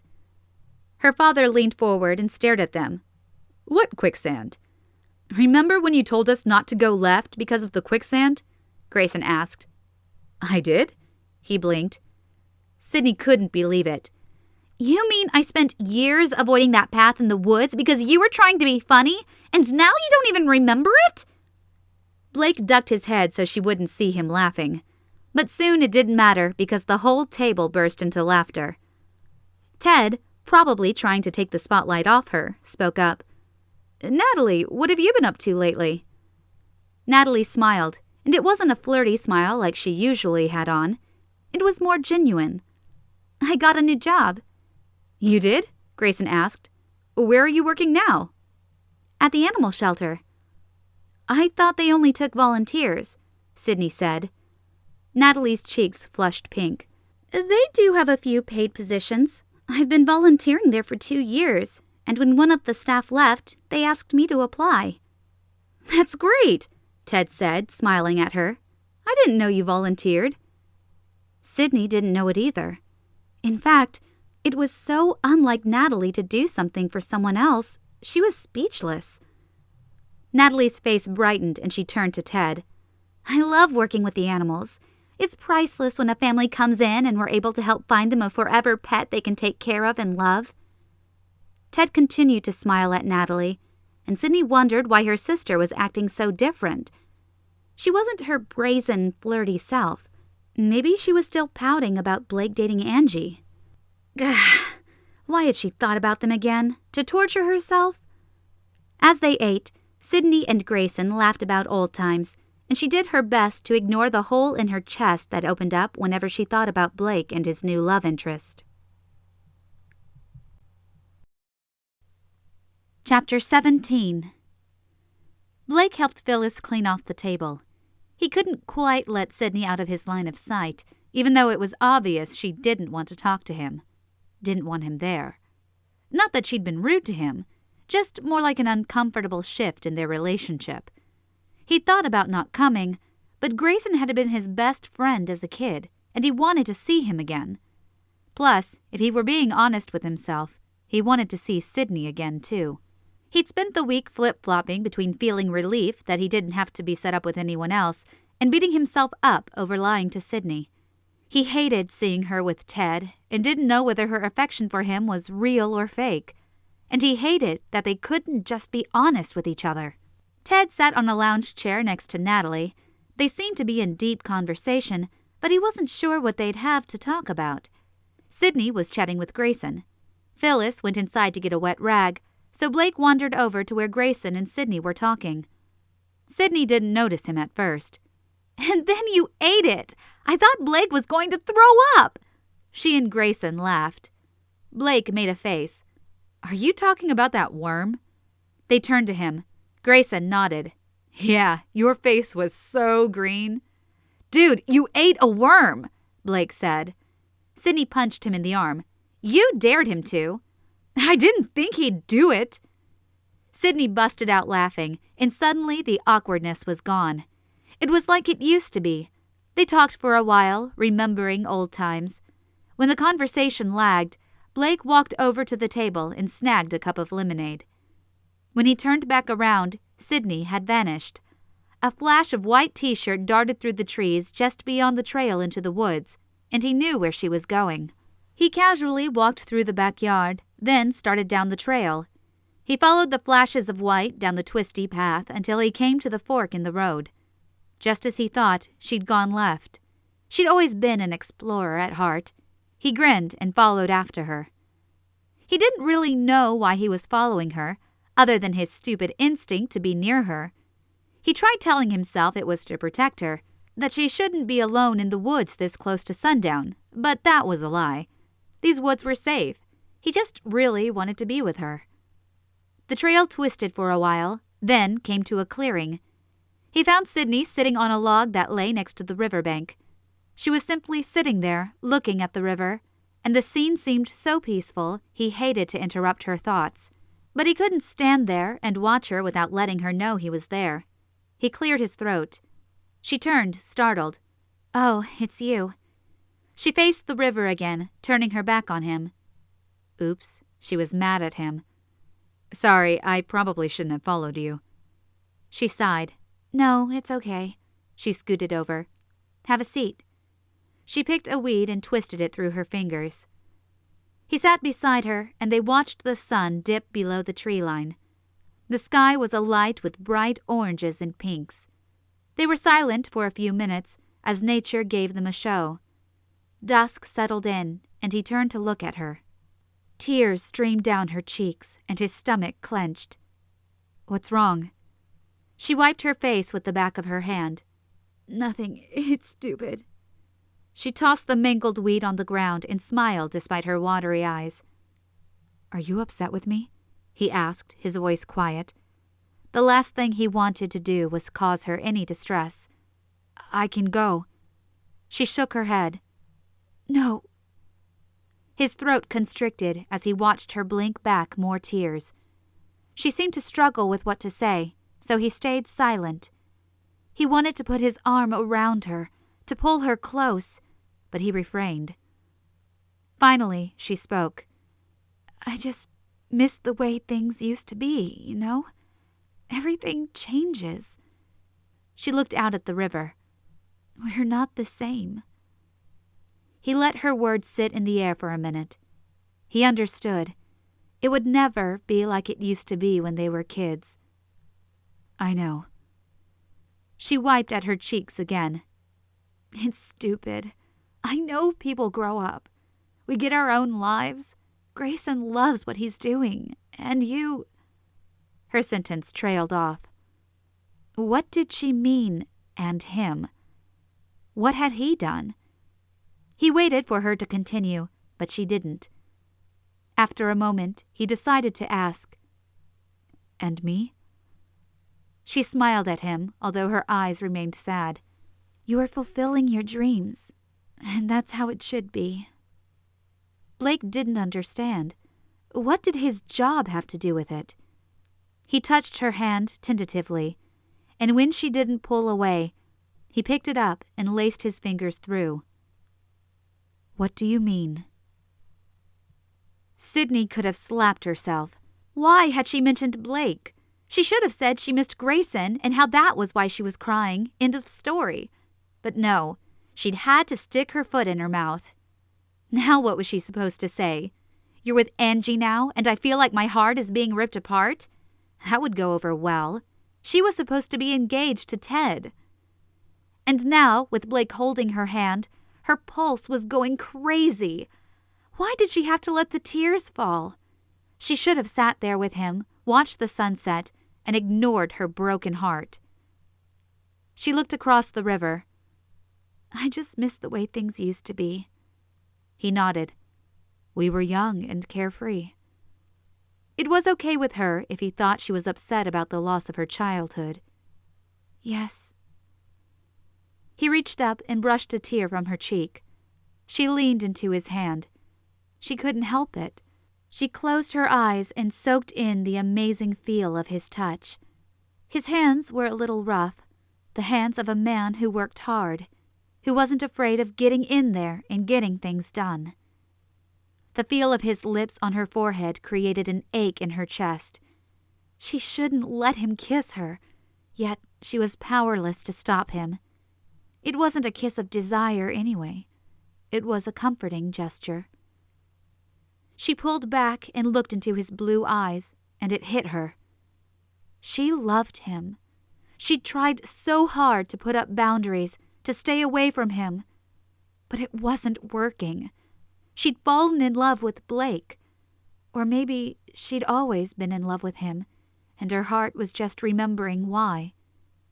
He was a good man, kind-hearted. But he wasn't hers. He never was. The truth of it made her turn away, and she broke contact with him, folding her hands in her lap. Why didn't you ever say anything about you and Natalie? Oh no, why had she said that? What? He sounded surprised. What do you mean, me and Natalie? She couldn't go back now. Her mouth had started it, and now she had to finish it. When we were kids. There was no me and Natalie when we were kids. I thought she was hot. That's it. She shot him a glare. Really? Sneaking away to kiss her behind the trees didn't mean anything to you? His eyebrows shot up. I kissed Natalie when I was in kindergarten. Grayson dared me. It was one peck, and Natalie started crying and ran inside. She was, 4 years old. Are you serious? Sidney couldn't believe it. You mean... Blake laughed, and it echoed across the river. You thought Natalie was talking about when we were teenagers? Unlikely. She ignored me until we were in college. Sidney tried to assimilate the information. Blake hadn't been kissing Natalie all along. Blake continued. In fact, it wasn't until recently that she started really flirting. I mean, you saw her, sitting on my lap. He rolled his eyes. Yes. Sidney's head spun. Natalie had been crawling all over him, and Blake hadn't wanted her to? I think it's good she's gotten a job at the animal shelter. His words barely registered as Sidney tried to figure out what this new information meant. I think so too. She seems happier. Blake had nailed it. Natalie was happy. Sidney hadn't thought about it before. Natalie usually acted bold, but it always seemed superficial with her. Today, she was more genuine. Maybe because the two men at the table were both taken. I think you're right. A breeze picked up, and Sidney rubbed her arms. With the sun down, it had gotten a little chilly. We'd better head back. Yes, they'll wonder where we went. She rose from the log. I told Grayson where I was going. You did?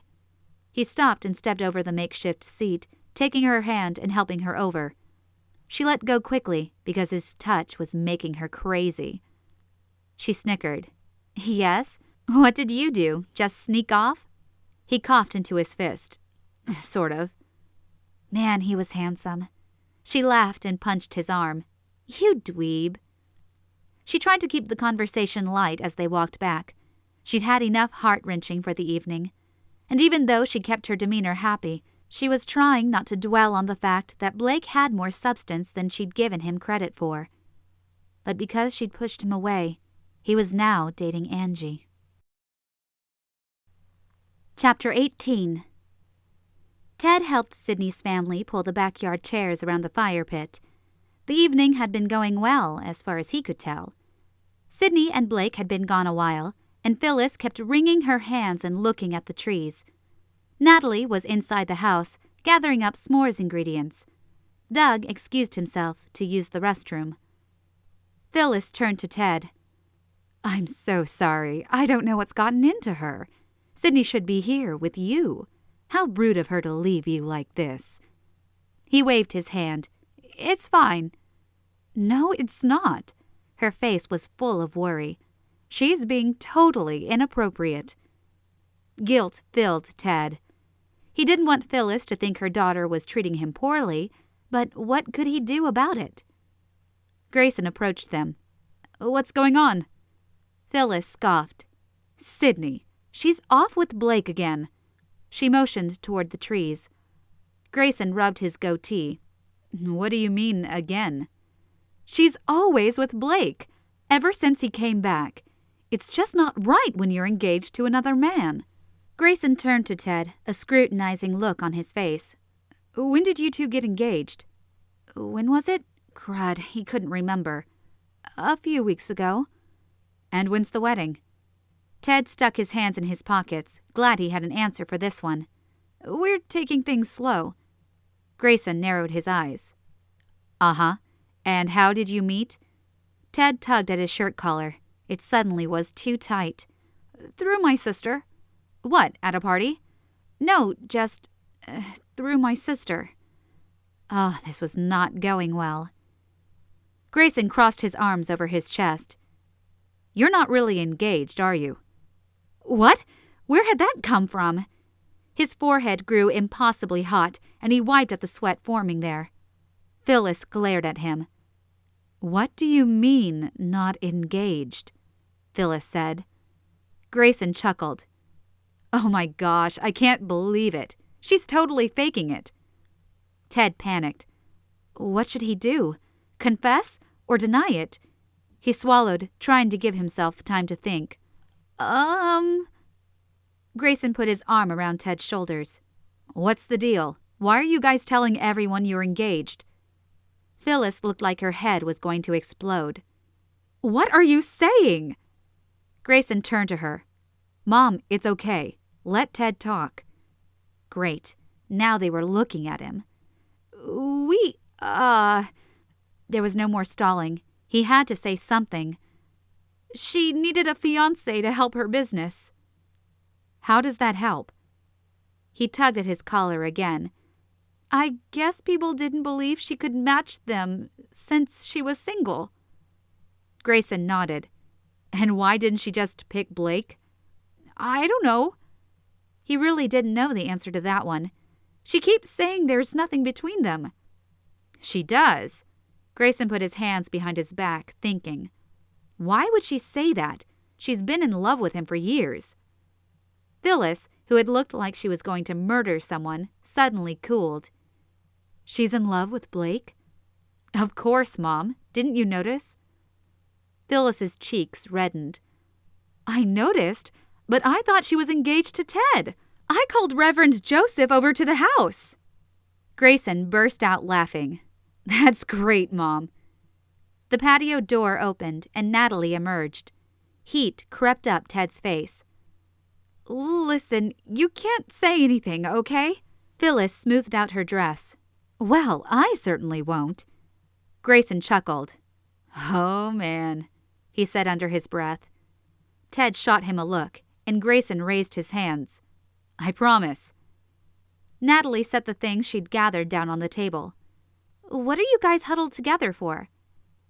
Grayson backed up, and Phyllis walked over to the table to fuss with how the chocolate was displayed. No reason, dear. Natalie grabbed a roasting stick. Then let's roast some marshmallows. When Sidney got back to the yard, her family was sitting around the fire pit talking. Natalie and Ted were in conversation, both holding marshmallows over the fire. A table occupying all the items needed for s'mores sat nearby. Grayson turned to Sidney. Have a nice walk? He had a smirk on his face, and she didn't quite know how to interpret it. Yes. Was he going to make another crack about the quicksand? Grayson didn't say anything else, just motioned to the 2 empty chairs and she and Blake sat down. Want to roast a marshmallow? Sidney shrugged. Sure. Grayson reached to the small table behind him and tossed her the bag, and then handed her a long stick. You? He asked Blake. Of course. What's a backyard fire without s'mores? She snickered. Just don't burn your marshmallow. She stuck one on her stick and placed it above the fire. Blake's grin stretched across his face. I don't know what it is. I can't ever just toast one. Mine always catch on fire. He nudged her. But yours turn out perfect. It takes skill. She gave him a smug smile. He rolled his eyes. Yeah, right. Luck, maybe. We'll see who has the perfect marshmallow. Grayson snorted. The perfect marshmallow? Not this again. She's right. Blake said. Sidney always makes perfect marshmallow. Here's a trick. Sidney raised his stick an inch. Don't put it so close to the fire. But then it never cooks. You're too impatient. You have to wait for the good things in life. Sidney shot him a cheesy grin. But some things are too hard to wait for. Blake shot her back a look. Grayson moaned and got up from his chair. I just can't. He walked into the house. Sidney turned to Blake. What was that about? He shrugged. Beats me. Chapter 19. Sidney climbed into Ted's car and Ted shut the door. After he slid into the driver's seat, she said, That went well, I think. Ted bit his lower lip and put his car into drive. She didn't need spidey senses to see something was wrong. Ted? He glanced at her as he drove. I'm sorry. Her stomach churned and she began to sweat. What are you sorry for? What happened? It wasn't exactly my fault. Grayson figured it out. Oh, no. This couldn't be happening. Grayson knows we're not engaged? She tried to keep her voice down from screeching level. And your mom, but that's it. He peered at her, cringing a little, like he was afraid she was going to clobber him. Oh, I'm so dead. She sank down in her seat. Did she scream? She didn't cuss, did she? Oh, if she did, No, she took it rather well, actually. Wait, what? My mother? She wasn't upset? She was, at first, but Grayson settled her down. I think they're happy to know the truth. He looked over at her, like he was hoping she wouldn't yell at him. Sidney took a deep breath and let it out slowly. Okay then, this is manageable. Her mind began working through what she needed to do. I need to talk to them and get them to go along with it for just a little while. Ted slowed for a stop sign. If your mother already knows, maybe it's best to come clean. Just rip it off like a Band-Aid and tell everyone. Her breath caught. Then Blake would know she'd lied to him. Oh, no, I couldn't. Why not? You weren't expecting to carry on this lie forever, were you? No, I thought... What did she think? Maybe that was her trouble. She wasn't thinking. She jumped into this lie to help her business, but it wasn't about that anymore. If she were honest with herself, then she would have to admit it hadn't been about that for a long time. She was using the lie to keep Blake away, to shield her heart from falling again. But it hadn't worked, and now she had to give up the lie. She let out a breath. I don't know what I thought. Ted gave her a sympathetic look. You have to tell him. She stared at Ted. What are you talking about? Blake, you have to tell him you love him. She gaped. How did you... Come on, it's obvious. You deny it, but your actions say otherwise. Great. If Ted could see it, that must mean everyone else could too. Now, instead of her own private humiliation, she would get to live out a very public one. She was in love with a guy who she set up with someone else through her own matchmaking service. She covered her face with her hands and moaned. That figures. It's not so bad, Ted said. Your mother already knows, and she was the hard one, right? Now all you have to do is tell Blake. She nodded. You're right. Of course you are. It was the logical thing to do. The right thing to do. Then why did she feel a sudden panic clawing its way through her? Sidney pulled her car up to Blake's house and put it in park. She could do this, right? She had to. Ted was right. Just rip off the Band-Aid. The morning was cool, and his lawn was still wet with dew. Was he up yet? She checked her watch. 9 o'clock. That wasn't too early, was it? She stopped on the sidewalk, clutching her purse, unsure if she should continue to his house or come back later. Maybe after lunch would be better. No, she needed to do this now. Gathering up her courage, She strode up his front walkway and onto the porch. She pressed the doorbell before she could talk herself out of it. Blake came to the door in a t-shirt and a pair of worn jeans with splotches of paint on them. His eyebrows rose when he saw it was her.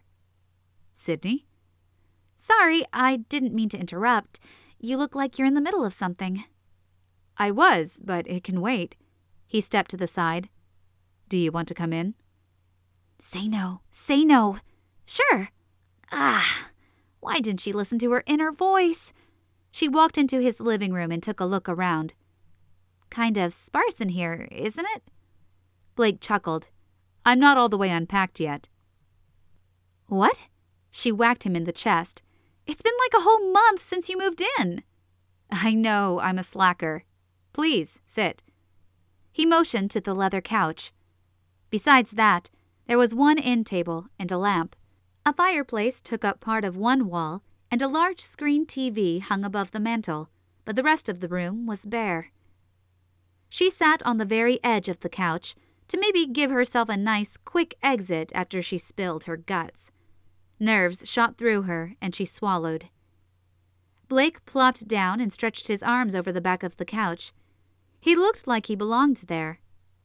What can I do for you? Oh no, now it was time for her to talk, and her mouth was too dry. Her insides quivered. She couldn't do this. Nothing. I just wanted to talk. A curious look overtook his face.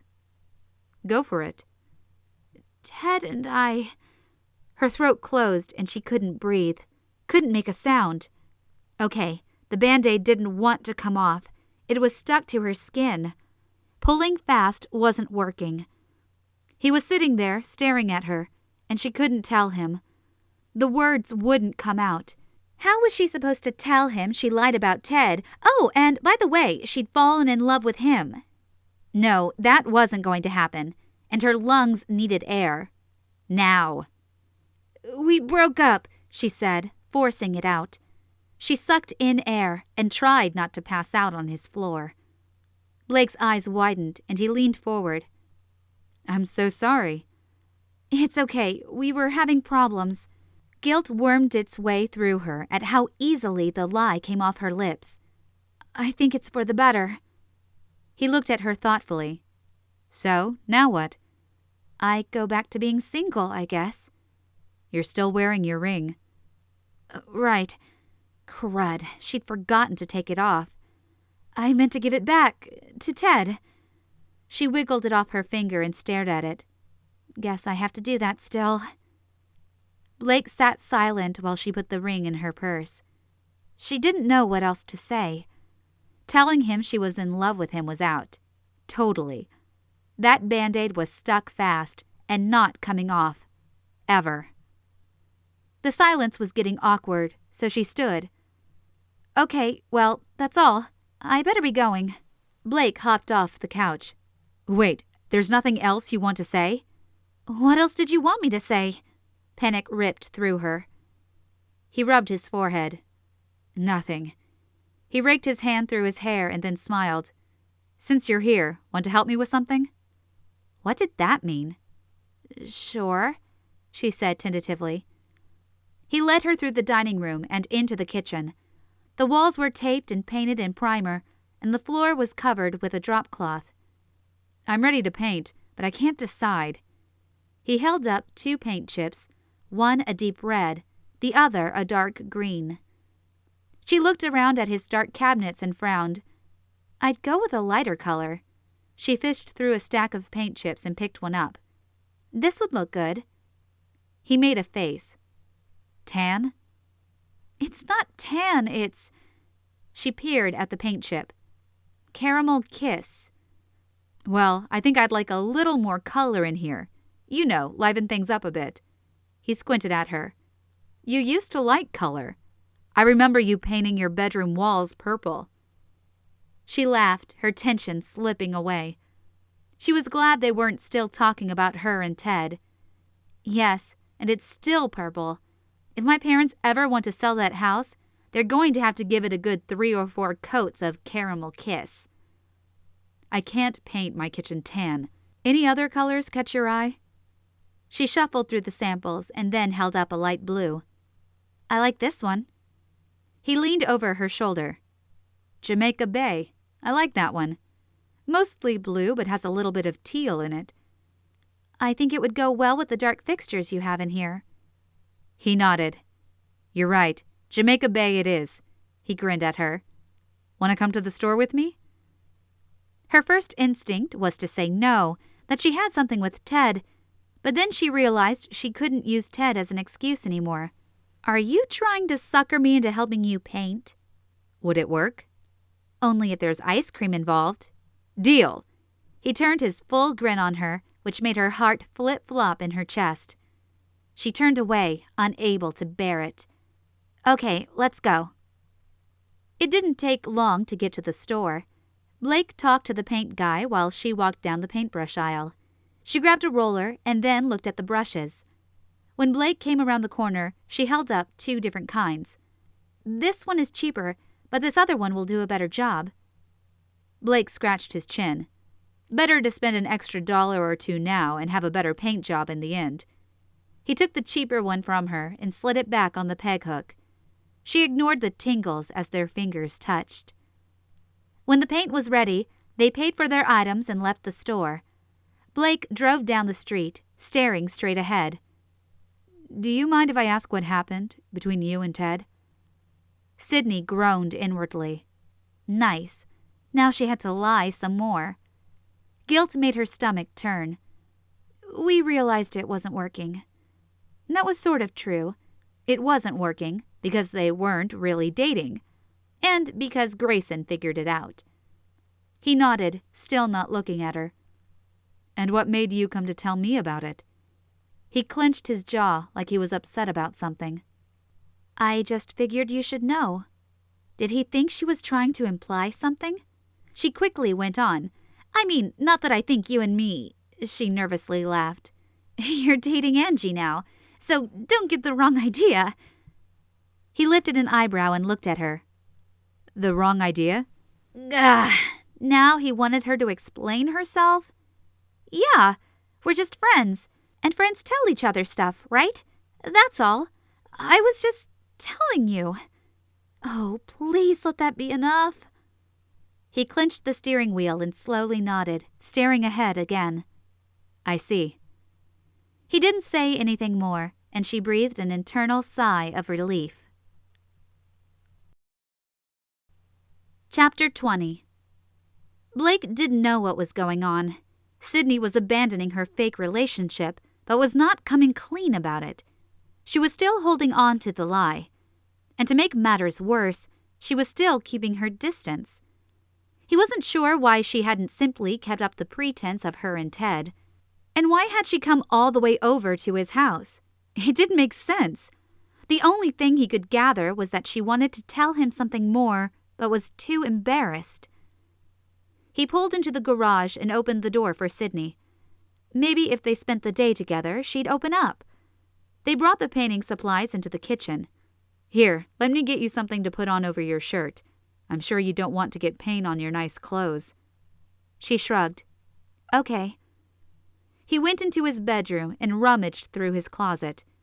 After he found an old dress shirt that was too tight around his neck, he walked back into the kitchen and tossed it at her.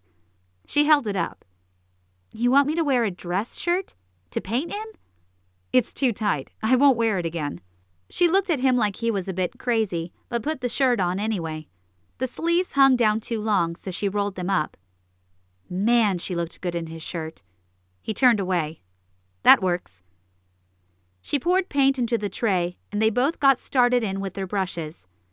Blake glanced at her as they worked. She was going fast, but her paint was smooth. You're good. You have a lot of experience painting? Yes. My freshman year, I worked for a guy who flipped houses. I mostly painted, but sometimes he had me laying tile or putting up drywall. I learned a lot. Impressive. She smiled. He paid well, and I enjoyed the work. Sadly, he went out of business after a year, so I had to find another job. He wanted to keep her talking. She was more relaxed that way. What did you do then? Don't laugh. She pointed at him. That's not fair. You can't tell me I can't laugh because that makes me think of laughing. Now I have to laugh no matter what you say. Fine. She rolled her eyes. I was a telemarketer. He chuckled. No way.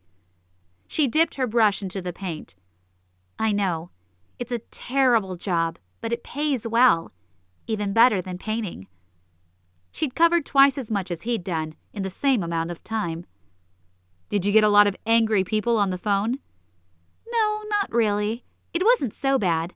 I was an inbound telemarketer, which is the kind you get when you call into a company.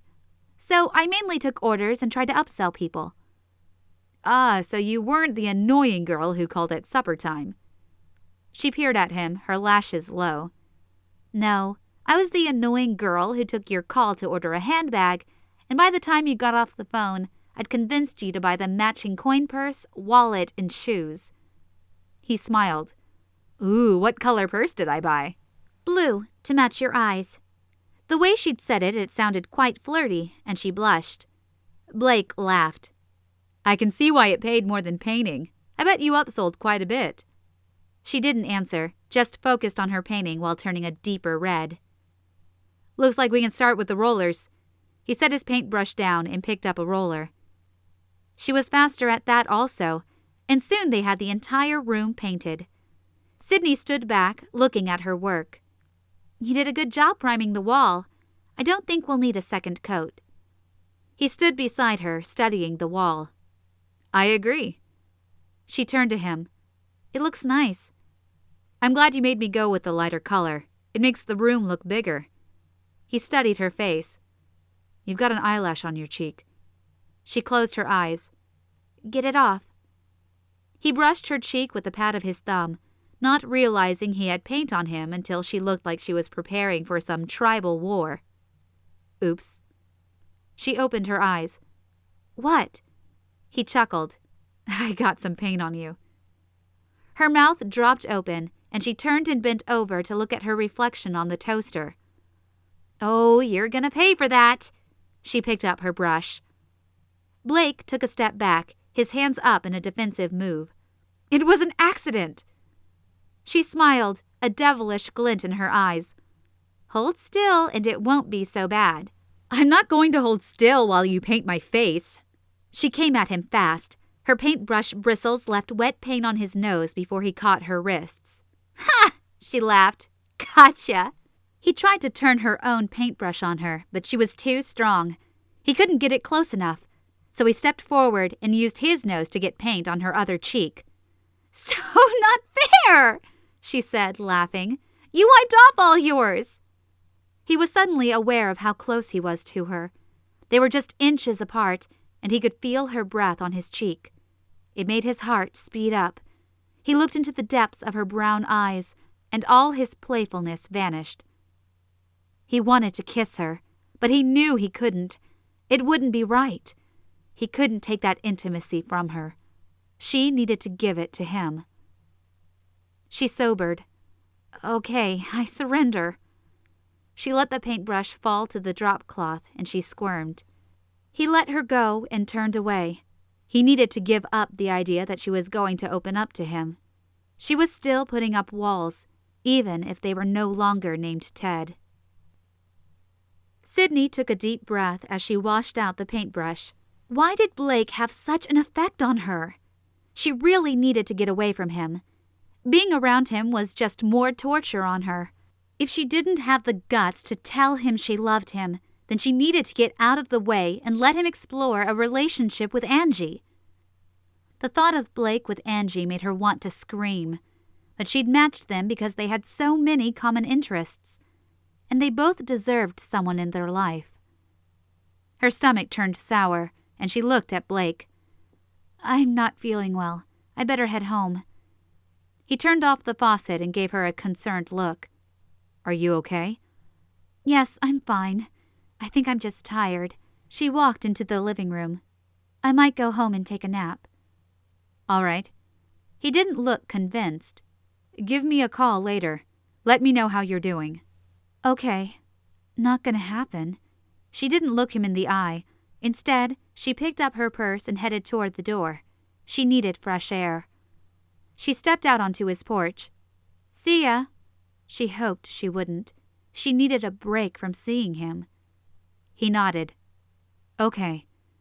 His eyes held something, but she wasn't quite sure what. She practically ran to her car and sped home. Once inside, she plopped down onto her living room chair. She looked down and realized she still had Blake's dress shirt on. Dang. She unbuttoned it and tossed it on the coffee table. She'd have to give it back later. Or not. She snuggled down in her chair, the one perfect for watching TV, and turned on Netflix. Time for a psych marathon. Sean and Gus always made her laugh.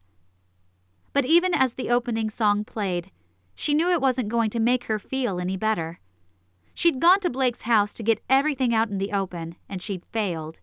And the whole thing made her feel miserable. 2 hours later, her phone pinged. She glanced at the screen. "Grayson. Flying out in the morning. Want to do dinner?" She smiled and typed out a reply. "Okay, what time?" 6. I'll pick you up." Sidney hoped going out with Grayson would improve her mood, but as the time grew closer, her stomach grew worse. By 6 o'clock, she was feeling like she'd never got out from under the heavy feeling settling inside her. Grayson pulled up in his rental car. Sidney hopped in, glad to be doing something other than moping around her house. Grayson would be a good distraction. When he pulled into Sue's parking lot, she groaned. Just what she needed, to be reminded of when she and Blake ate there. "What?" Grayson said, clearly annoyed. "You love Sue's." "Sorry, it's fine. I'm just in a bad mood." Grayson shot her a weird look and got out of the car. After they were seated, he leaned over his menu and cleared his throat. "Okay, spill it." She stared at him. Was he taking her out just to get more info about her and Ted? That was a low thing to do. She frowned. "Spill what?" "Everything. I know about Ted, and I know you're in love with Blake, so tell me what's going on." She pinched her lips together. Did the whole world know? "I guess there's nothing to tell. You apparently already know everything." Grayson snorted. "Come on. Why are you lying to everyone?" She folded her arms across her chest and gave him her best glare. She didn't appreciate the ambush. My business was failing. He waved his hand dismissively. "You didn't have to tell Mom you were engaged. Why did you?" She huffed. "If you must know, I did it because I didn't want Blake to find out it was a lie." "And why did you want Blake to think you were engaged? Did you think he'd find you more desirable that way?" "That's the stupidest thing I've ever heard." Grayson looked at her like she had two heads. "Then why?" The answer was too much to bear, and she blinked back tears. "Because I didn't want Blake to stick around. I didn't want to fall for him again." The server walked up to their table, smacking on her gum. "Are you ready to order?"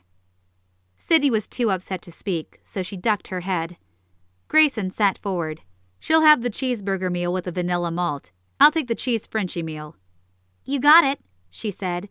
"Can I have your menus?" Grayson handed them to her, and she left. Then he placed his hand on Sidney's arm. "What do you mean? You've been in love with him since we were kids." She sniffed. "I know. Then something happened, and it took me 10 years to get over him. I didn't want to do that again." Grayson looked puzzled. "What happened 10 years ago?" Great. Now she had to tell him. The only positive thing to come out of the whole ordeal was that Blake had never told anyone what had happened. He'd had the decency to keep her humiliation between them. Sidney rubbed her temples and tried to think of a way to say it that wasn't so embarrassing. "I was 16. He nodded, and when she didn't go on, he prodded her. "And?" "I wanted to show Blake I was interested in him. So I got dressed up, and Lena put makeup on me." She swallowed the lump forming in her throat. "That was the day Blake came for dinner." Grayson frowned. "Blake was always over for dinner." She shook her head. No, he was in college. This was the last time he came over for dinner. Apparently, Grayson didn't remember the event because he shrugged. So? So I flirted all through dinner, and Blake didn't even look at me. He was looking at Natalie. She was more his age. You can't blame him. She stared down at the table. You're right, but I was young and stupid. The server came back with their food, and they waited until she was gone to continue. Grayson picked up his soda and took a sip. Okay, you flirted and he ignored you.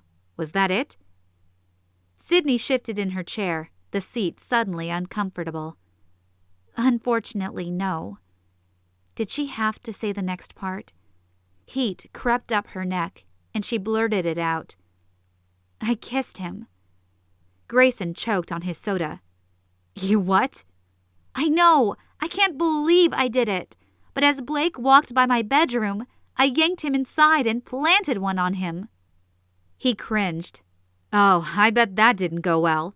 What was he, like 20? You can't blame him for not kissing you back. I wish that was all it was. Why was it so hot?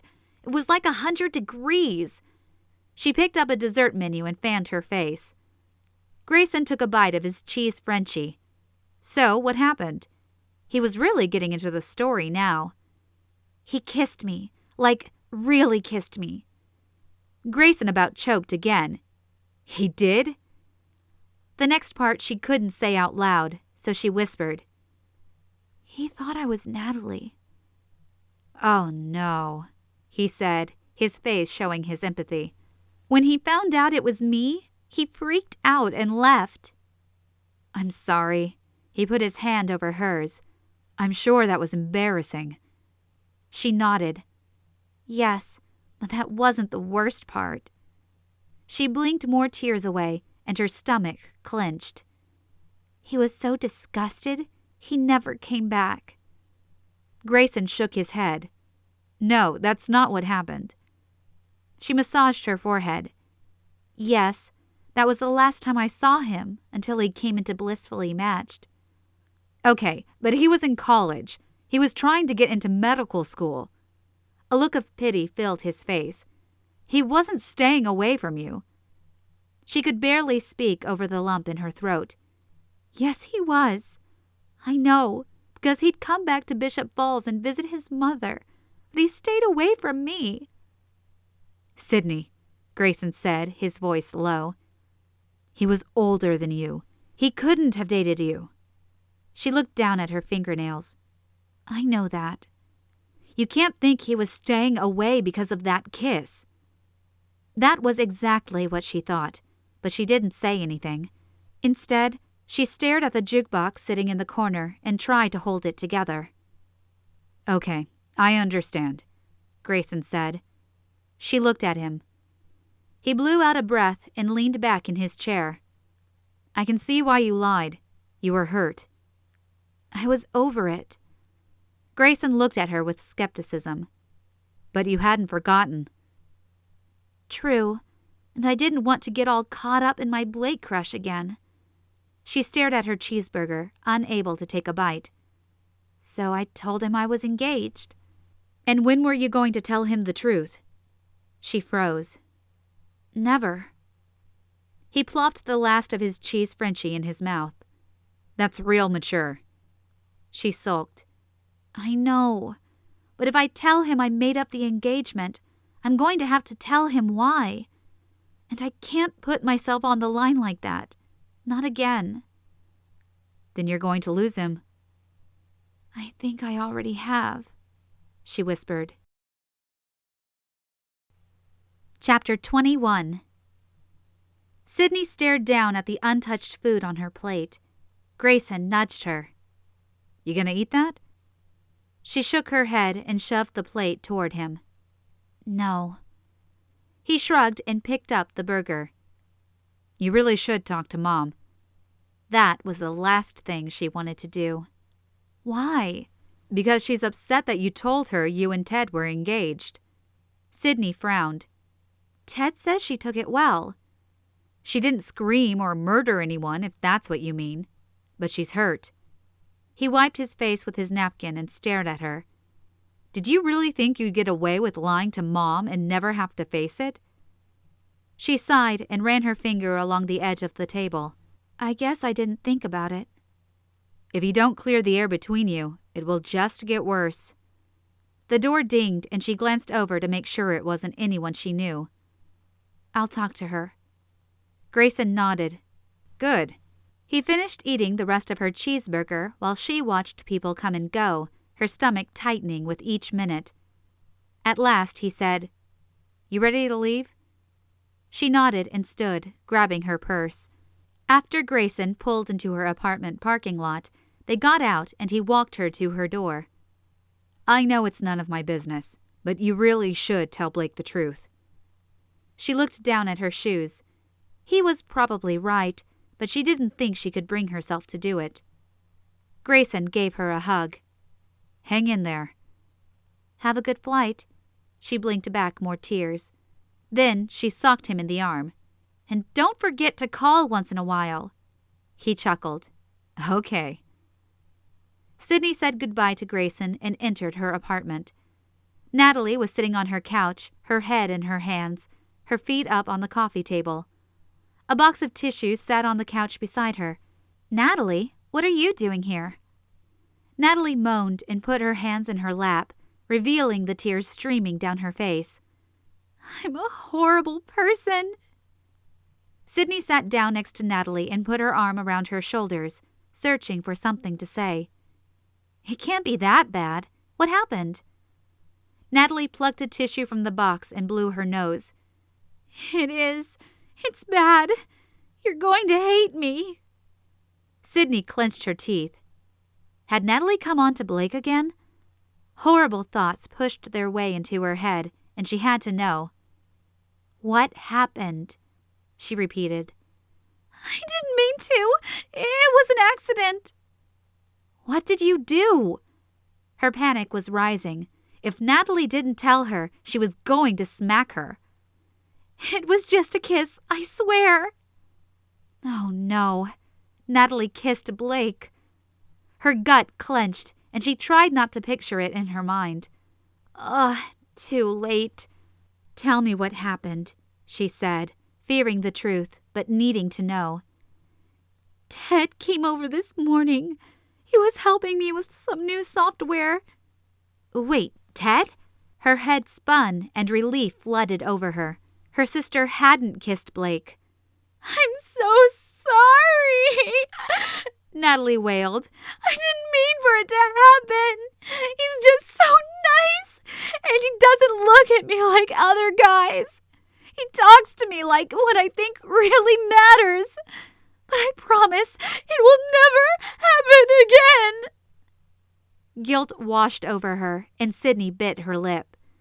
No, it's okay. Ted and I aren't engaged. Natalie looked at Sidney, her eyes watery. What? I'm sorry, this is horrible, but Ted and I were never engaged. Confusion settled on Natalie's face. You weren't? You mean you lied? Ted was pretending to be my fiancé to help my business. It was only supposed to be a photo on my desk, but then Mom found out and things got out of hand. Natalie whacked Sidney's arm. I can't believe you lied! I felt horrible all day, thinking I'd kissed your fiancé. Sidney swallowed, tears threatening to spill over onto her cheeks. I know, I'm rotten. Natalie suddenly burst out laughing. Look at us. We're a mess. Sidney chuckled and wiped at her eyes. We are. So you and Ted were never a thing? No. Natalie put her hand on her chest. Thank goodness. I thought I was a horrible person for liking him. Sidney sat back on the couch and put her feet up, mimicking Natalie. You like him, huh? She turned to her sister. Like him? Natalie nodded. I think so. Wow, Sidney giggled. What did he do when you kissed him? Natalie's eyes grew wide. He didn't have time to react. I was so mortified that I kissed him. I shoved him out the door. Sidney gasped. You did what? I know. I need to go talk to him. He must think. She stood up from the couch. I'm sorry. I have to go. Sure.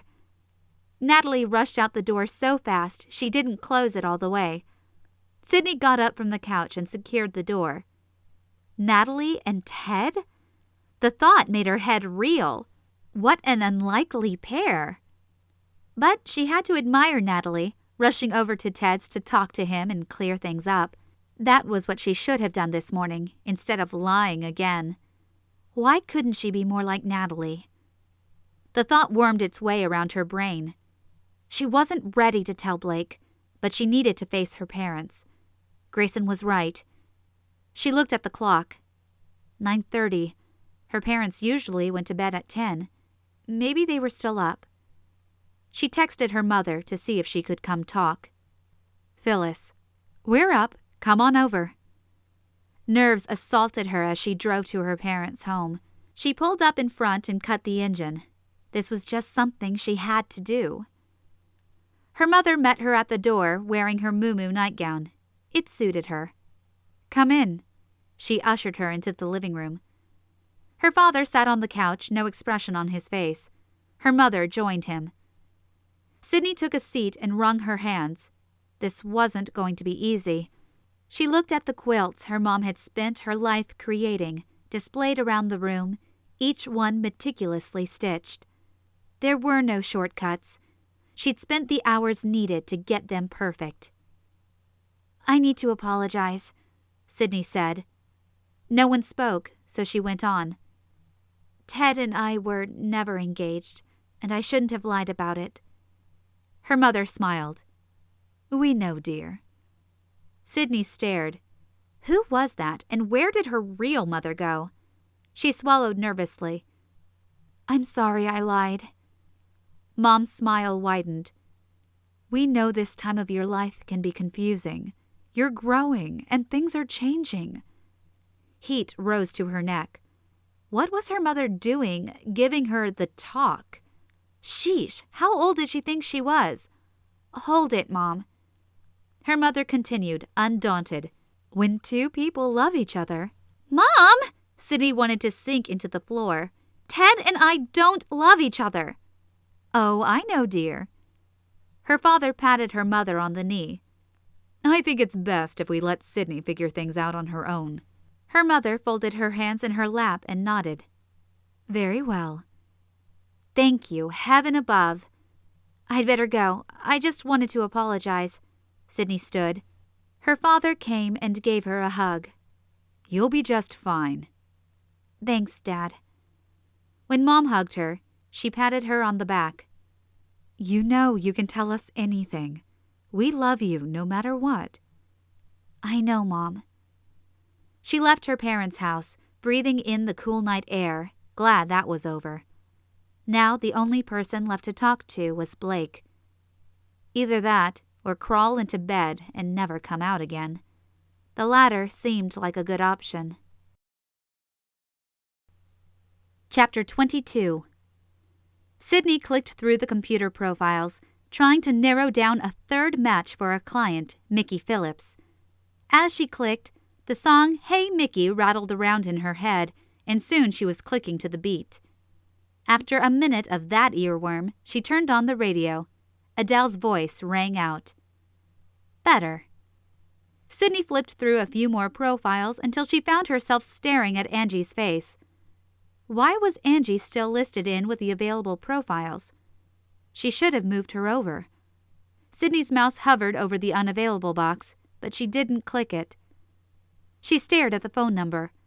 Since she'd been the one who matched Angie and Blake, it wasn't unreasonable for her to call and check up on how things were going, right? She usually left clients alone after they said they'd found a match, but maybe she wasn't being hands-on enough. Maybe it would help her build her business. Before her head could talk her out of it, she punched up Angie's number. The line rang 3 times before someone answered. Hello?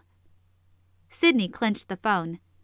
Hi, Angie. This is Sidney Reed. How are you doing? I'm fine. That's good to hear. Hey, I was just calling as a follow-up. Since Blissfully Matched was the service that matched you up with Blake, I wanted to see how things are going. Oh, well, the date was fun. Her voice sounded chipper, almost forced. I see. And how many dates have you been on with Blake? Sidney's gut tied in a knot. Did she really want to know this? Just the one. Blake's nice and all, but we didn't really mesh. Sidney stared at the computer screen. Sorry, I think I misheard you. I thought you said just one? Yes, that's right.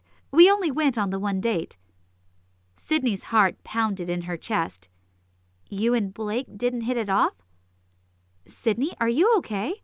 You sound surprised. I thought Blake would have told you it wasn't a match. The realization that Blake had lied to her sank in, and her palms began to sweat. Oh, yes. Sorry, I must have typed it into my computer wrong. I apologize for bothering you. It's no bother. Thanks for checking up on the date. Sidney hung up the phone, her heart in her throat. Blake had lied. He'd told her he and Angie were dating. But why? He must have wanted an excuse not to see her again. She thought back to the night he told her.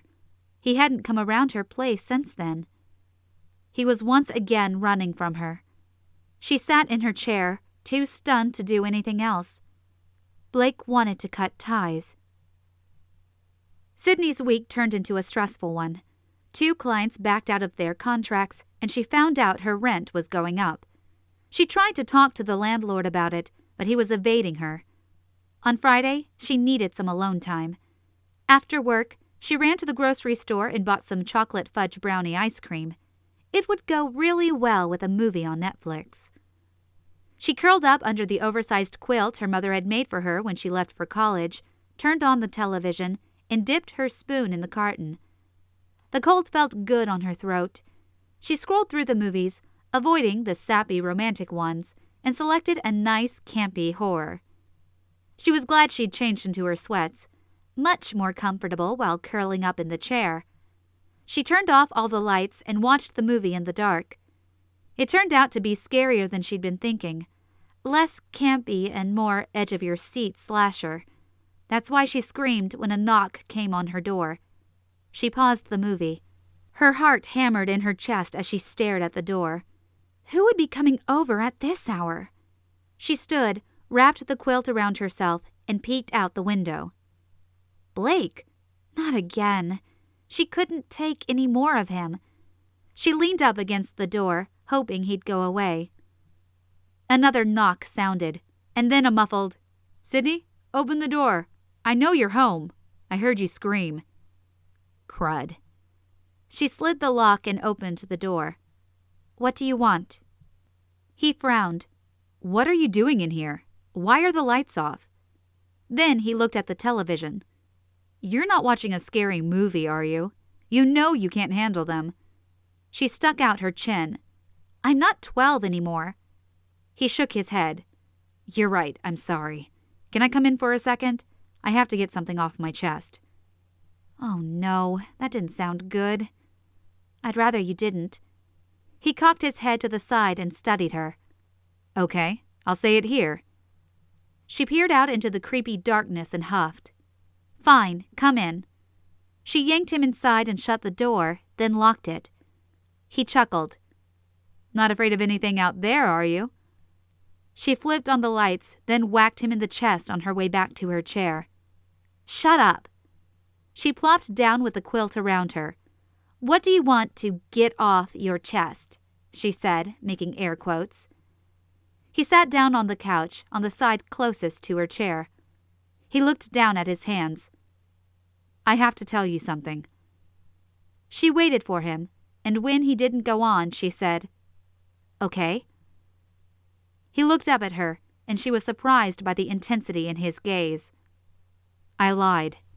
That was not what she expected him to say. Her stomach dropped, and she sat there, stunned. He continued, "I told you Angie and I were dating, but that wasn't true." He rushed on. "I didn't mean to lie, it just sort of happened. And then, once I'd said we'd had a good date, I didn't know how to take it back, so I said we were going out again." Sidney knew he was pausing so she could say something, but no words could come out. Why was he telling her this? What did he expect her to say? She wrapped the quilt tighter around her. "I'm sorry," he said. "If you're upset with me, I understand." She was, but she couldn't tell him that. "No, you're fine. That's okay, I understand." The words sounded robotic, even to her ears. He stared at her thoughtfully for a moment. "You okay? You never called me." "Sorry." She looked to the polished hardwood floor. "I've been busy. Busy trying to push you out of my head." He glanced at the horror film paused on her TV. "You look real busy." She blushed. "Just trying to de-stress." "Do you have any popcorn? I could use some de-stressing." She should say no, shove him out the door. But looking in his blue eyes was weakening her resolve. "In the kitchen." He stood and crossed the room. "I'll make the popcorn." "Do you want me to restart this movie or pick a different one?" She was going to regret this. "You choose." He walked into the kitchen and started rummaging through her cupboards. "Second one on the right," she called. "Found it," he called back. Sidney picked up the remote and scrolled through the selections. When she came to "What's Up, Doc?" she smiled. That was the one. He came back in the room with a silver bowl. The smell made her mouth water. It had been a while since she'd made popcorn. It was difficult to eat a whole batch by herself. Blake sat on the couch and she bit her lip, wondering if she could still sit in her chair and share the popcorn. "Come on." Blake motioned to the seat next to him. She decided not to argue with him and plopped down beside him. She covered herself with the quilt to add a little buffer. Then she started the movie. He chuckled. "I haven't seen this in years." "Me neither." She grinned up at him. "Remember how we used to watch this over and over? I think we wore out the tape." "And we annoyed Natalie by repeating our favorite quotes." She poked him in the side. "Don't hog the popcorn." As they watched the movie, she curled up under the quilt. At some point, Blake must have gotten cold because halfway through the movie, she realized he was under the quilt with her. Not a good thing, because by the end of the movie, she was totally snuggling with him. She looked up and her gaze connected with his. That was a mistake. All the feelings for Blake she'd been pushing away suddenly crashed down on her, and she wondered why he was here with her. Could it be possible he had some of the same feelings she did? The thought startled her, and she hopped up and grabbed the popcorn bowl. That was fun. She went into the kitchen and stuck the bowl under the faucet. Blake followed her. It was. He looked serious, and her heart pounded. Could he really be spending time with her because he wanted something more? The implication swirled in her head as her hand shook. Maybe he told her about Angie because he hoped to start up a relationship with her. She squirted a little soap on the popcorn bowl and grabbed a washcloth, deep in thought. Blake hooked his thumbs in his jeans. "So, I wanted to apologize again for lying. I honestly didn't mean to." She shrugged her shoulders, unsure of where he was going with it. She rinsed the bowl and grabbed a dish towel. "Has that kind of thing ever happened to you before?" She froze. "What?" "You know." He avoided eye contact. "Maybe you didn't mean to lie about something, but it happened and you didn't know how to come clean." Grayson. He'd told Blake about her fake engagement. Anger and embarrassment coursed through her.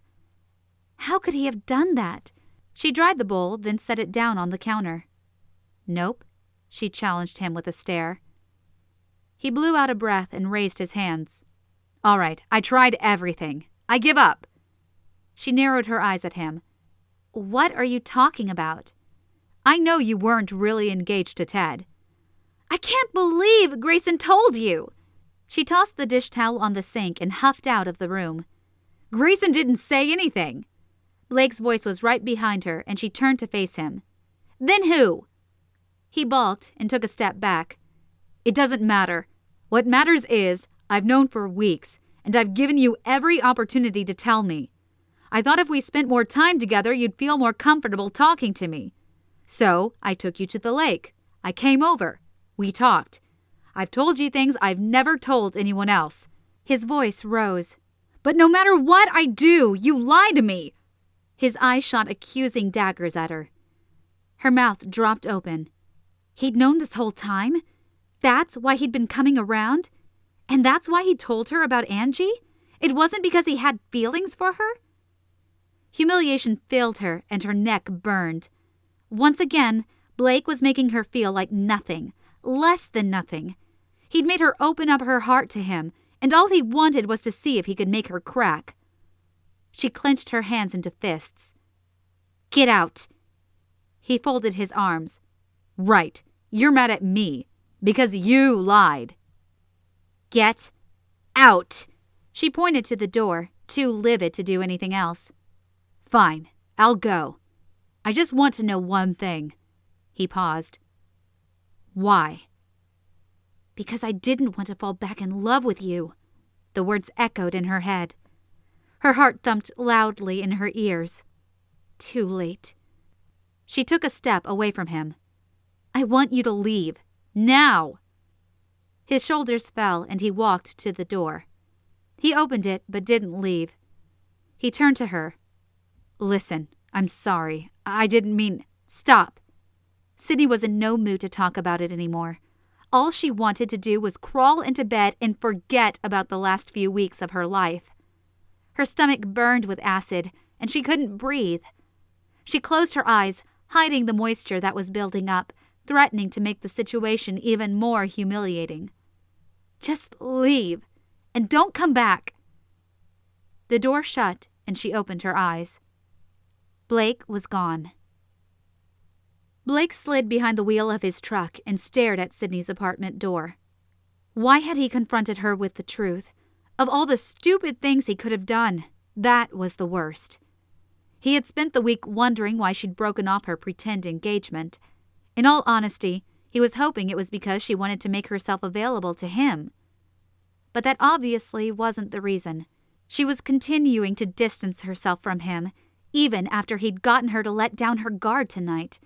His bright idea of telling her the truth about Angie in the hopes that it would give her a way to come clean about Ted hadn't worked at all. She would have held on to that lie forever. His only choice, he'd thought, was to tell her he knew. Big mistake. Now she was not only holding him at arm's length, she was tossing him out the door. He hit his steering wheel with the palm of his hand. She might never speak to him again. And for what? Because he couldn't let her lie go? Stupid. Was it his pride that wouldn't let it go? Or something else? Why was he so hung up on her? And then it hit him. He was in love with Sidney. He loved the way she laughed, the way he felt when she was around. She completed him. And he wanted her to come clean about Ted because that would mean she trusted him fully. He needed that trust after his last failed relationship. But for some reason, she didn't want to give it to him. She pushed him away. And instead of waiting for her trust, he had forced the issue. Now she hated him. He started his truck and drove out of her parking lot, his stomach in knots. He might have just blown his chance at any kind of relationship with Sidney. Sidney spent the rest of the weekend trying to forget about the whole Blake fiasco. Her heart couldn't take any more Blake, so she deleted his profile out of her computer. She threw out the Monopoly game he'd left at her apartment and deleted him from her phone.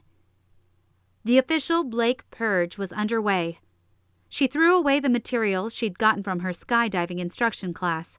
She'd even tossed the calendar where she'd written the event in red. If she could bleach her brain to forget the last few weeks, she'd do it in a heartbeat. Then, after taking the trash out to the dumpster, she sat in her living room and stared at the wall. An image of Blake's face popped into her head, unwanted. He had the bluest eyes. His smile could melt her heart in seconds. She loved him, and he would never see her as worthy of his affections. A tear escaped, and she quickly brushed it off her cheek. No, She did not want to waste her time crying over Blake. She needed to cut him from her life and move on. Chapter 23. Sidney glanced at the clock. Almost 5. 10 more minutes and she'd be able to close up shop and go home to the frozen dinner awaiting her. She sighed. It had been a month since she'd last seen Blake. A month of dead silence. He hadn't texted, called, or come over. That was what she wanted, though, right? It was what she had thought she'd wanted. She thought that if she didn't see him, didn't speak to him, the painful hole in her chest would close up and she'd be able to move on. Instead, the hole seemed to grow, and nothing she did filled it. She opened up her social media accounts and posted something about being glad it was almost the weekend. Thursday wasn't as good as Friday, but at least it was coming. Her phone pinged and she checked the message. Phyllis. Did you hear? Blake's mother passed away this morning. Sidney's breath caught and her hands began to shake. He hadn't called her. She shook her head. Of course he hadn't. She told him not to contact her. And now she felt awful. Sidney. Oh no, how? Phyllis. Brain aneurysm. She went suddenly. Blake. He must be in so much pain. She grabbed her purse and headed out, locking her door and jumping in her car. Before she had time to think about it, she pulled up in front of his house. His truck sat in the driveway. She ran up the walkway and rang his doorbell. When he answered the door, his hair disheveled and red rims under his eyes, she felt even worse. Blake. She didn't wait for him to say anything. She rushed to him and enveloped him in her arms. He held her in a crushing hug. A choking sob escaped him, and she clung to him even tighter. I'm so sorry, she said, a tear escaping down her cheek. After a moment, he pulled back, his emotions in check. He motioned for her to come inside, and she entered his living room. She didn't know what to say, so she waited for him to speak. Do you want anything to drink? He asked, his voice raspy. She shook her head no. He motioned to the couch. Would you like to sit? She sat on his couch and folded her legs under her. She felt so bad about the way she treated him the last time they'd spoken, and yet she had no idea what to say to make it right. He sat next to her. Thank you for coming. It means a lot to me. Are you okay? He nodded. It came as a shock. I know. She placed her hand on his, and then immediately regretted it as the tingles started up her arm. She resisted the urge to pull away. She was there to comfort him. He took her hand into his and gently squeezed, which sent her heart into overdrive. She lived her life to the fullest. I can be happy about that. And she was glad you were close, I'm sure. Yes. A sad smile appeared on his face. I should have moved back sooner. I could have done my residency here. Don't do that. You couldn't have known. He rubbed his forehead and sighed. You're right. He stood, letting go of her hand. Can't we go for a walk? I need to get out of here. Sure. They started down the sidewalk in the quiet residential neighborhood. Sidney wasn't sure what to say, but she knew Blake needed her there, so she walked alongside him in silence. You know, every year she would ask me what I wanted for my birthday dinner. It was always the same, macaroni and cheese. She hated macaroni and cheese, but she made it every year. She was a good mother. He smiled, but it didn't reach his eyes. She was sick a lot when I was young, but she always made me my birthday dinner. Sidney patted him on the shoulder. I remember one Christmas I had my heart set on getting a Nintendo 64. I was 12. Stores for miles were sold out. I heard on the news that stores were taking orders, but they weren't going to be filled for months. I was heartbroken. A light breeze blew the scent of a lilac bush over the air. She turned to him. What happened? He chuckled. Somehow, my mother pulled it off. It was there under the tree on Christmas morning. I was so excited. I screamed loud enough they probably heard me in Japan. She laughed. What did she do, mug someone? I have no idea. She would never tell me. He grew serious.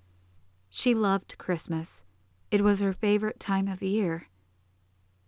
As they walked, the sun dipped lower in the sky. Long shadows stretched across the sidewalk.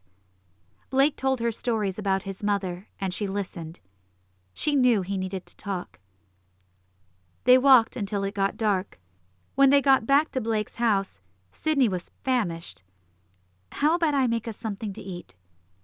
Blake sat down on the couch. Thank you. I haven't eaten all day. She rummaged through the cupboards and managed to throw together a dinner with salad, some pasta, and some grilled chicken. She went into the living room to tell Blake the dinner was ready and found him asleep. Her heart went out to him. He had been exhausted. She covered his plate and put it in the fridge, then found a blanket in the closet. She tucked it around him, then ate her dinner alone. When she was done, she rinsed her plate and quietly left his house. She didn't see Blake again until the funeral. He sat in the front row of the chapel beside his aunt and uncle and their children. Sidney slipped into a seat several rows back. The music filled the chapel, and Sidney tried to hold it together. It was tearing her apart not being able to hold Blake's hand and comfort him.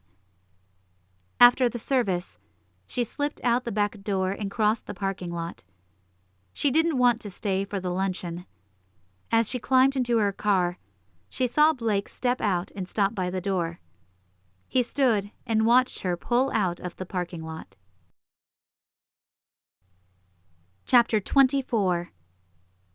Sidney tied her running shoes. It had been 3 weeks since the funeral, and she hadn't heard from Blake.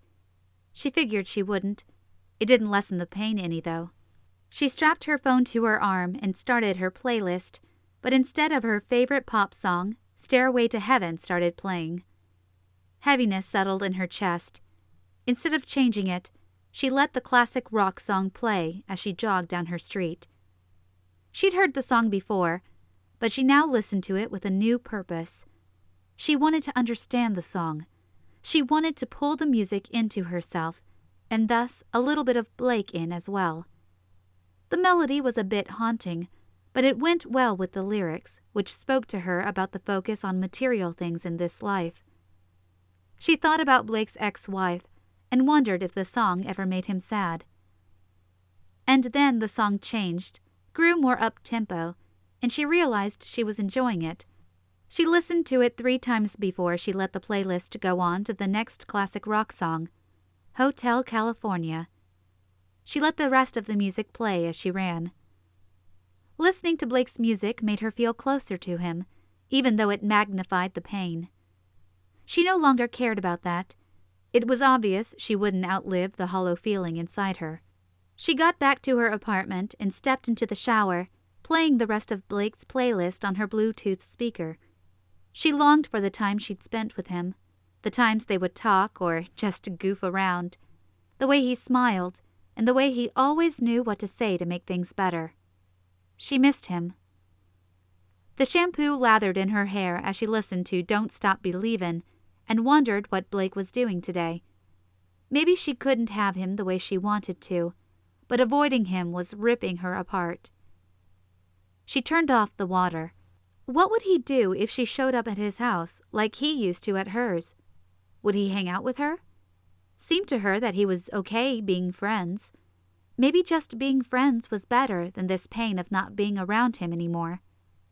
The realization of this rocked her, and she decided to drive over to Blake's house after she got dressed. She grabbed her Scrabble game on the way out the door. Blake pulled the door open, and his eyebrows rose when he saw her. Hi. She ignored the "what are you doing here" look on his face. "I came for a rematch," she said, throwing his own words back at him and holding up the board game. His lips twitched, but he didn't smile. "I'd love to, but I'm kind of in the middle of something." She tried not to let her disappointment show. "What are you doing?" "Packing." Her heart pounded in her chest. "Going on a trip?" "No, He rubbed his forehead. "I'm moving." Time slowed. Her throat constricted and she couldn't speak. Blake was leaving. Again. "Where?" she said, her voice barely above a whisper. "To Minnesota. I got a job offer, and, well, with Mom gone, I just felt like it was time to move on." "Because there's nothing left for you here," she swallowed. "I see." He stepped back. "Do you want to come in for a minute? I have some Coke in the fridge. That's about all I have." Too stunned to think clearly, she nodded and stepped inside. The moment he shut the door, she wondered what she was doing there. He clearly didn't think of her as anything important in his life. And just to prove it, he was leaving. For good this time. She didn't know what to say or do. She simply followed him into the kitchen and sidestepped the boxes as he grabbed a can of Coke. He held it out to her. "Sorry, I packed the glasses already." "When are you leaving?" she blurted out. "In the morning." She opened the can and took a sip. Being used to drinking diet, she didn't expect the drink to be so sugary. She set the can down on the counter. "Do you need any help?" Gah, why ask him that? She should leave. Now. Because any second now the tears would come and she didn't want Blake to be standing right there when they started to fall. He seemed surprised she offered, but he smiled. "Sure." He led her to his bedroom closet, where he was packing the last of his clothes. A few boxes lay scattered around on the floor. She noticed an open box full of papers near the wall. She didn't mean to snoop, but she couldn't help seeing what lay on top. She reached in and pulled out an old-school photo of hers. She'd written on the back, "To Blake, love, Sidney." "Oh, this is nice." Me at that awkward stage. She mimicked the awful cringe of a smile of hers at the age of 13. He reached out and snatched the photo from her, smiling. "I like that picture." "What else do you have in here anyway?" she asked, crouching and peeking in the box. "Just personal stuff." He laughed and tried to close the flaps. Even more curious now that he was trying to hide it, she grabbed the box away from him. "Let's see," she said, looking inside. "What is this?" She pulled out an old-school paper. He reached for it, but she pulled it away. She read in childhood handwriting, "When I grow up, I'm going to invent a machine that will make ice cream sandwiches. It will make so many, I will give them to all the kids so no one will be sad." She giggled.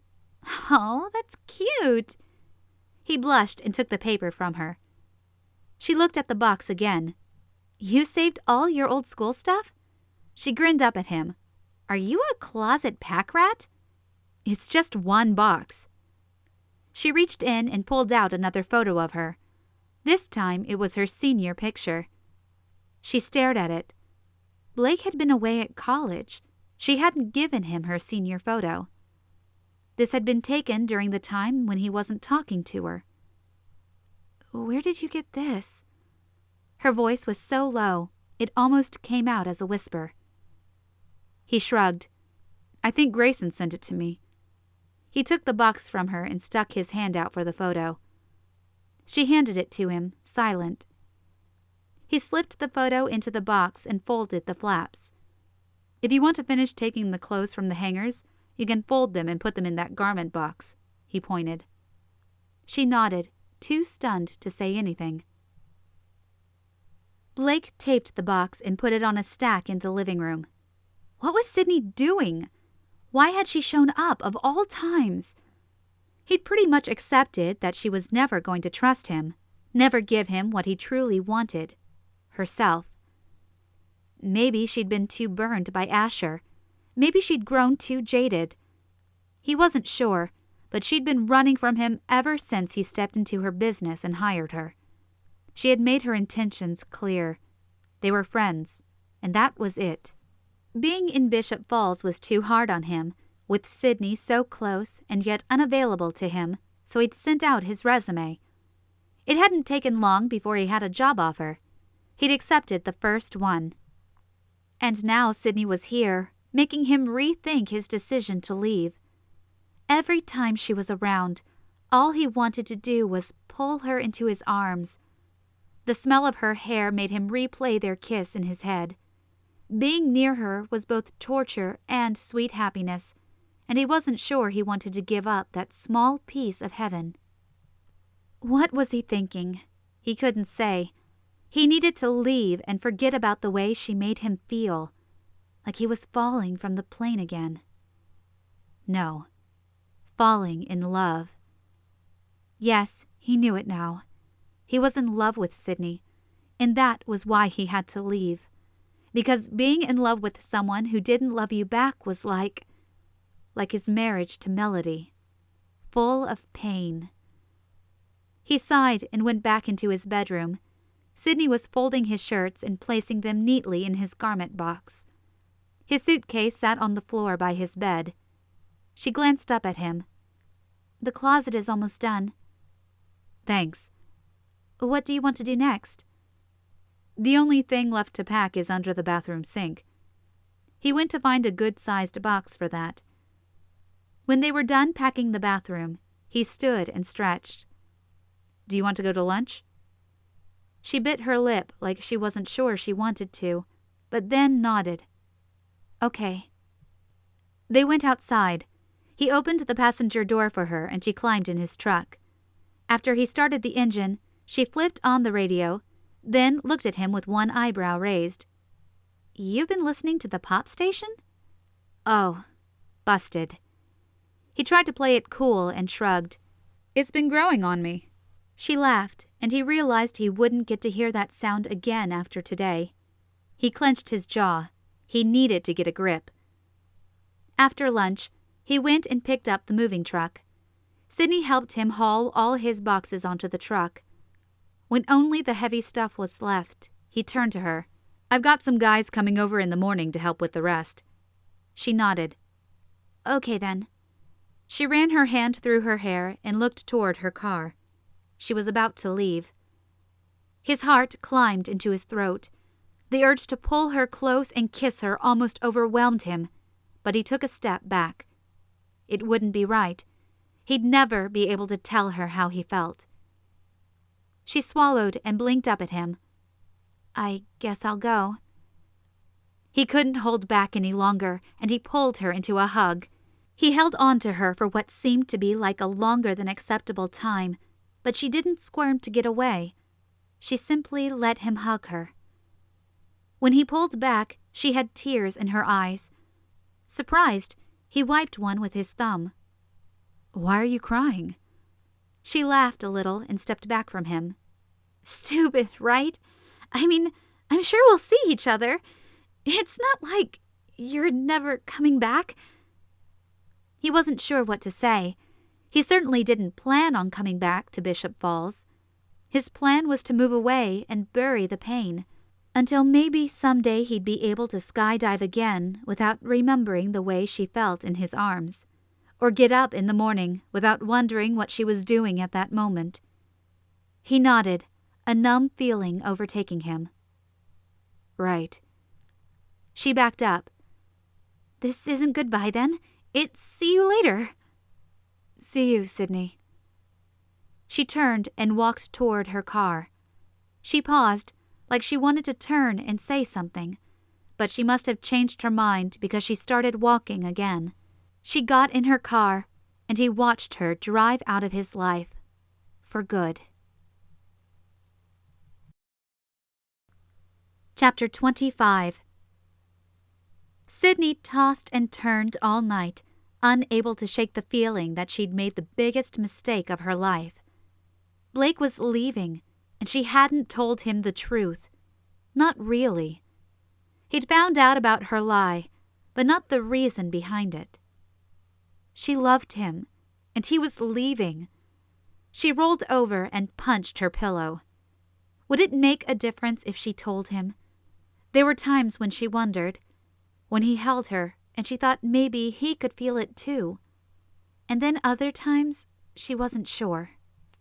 Time slowed and she lay there thinking about Blake. He'd kept her school photo all these years. Did that mean something? He'd also kept that paper he'd written, so it might mean nothing. She wished she knew how he felt about her.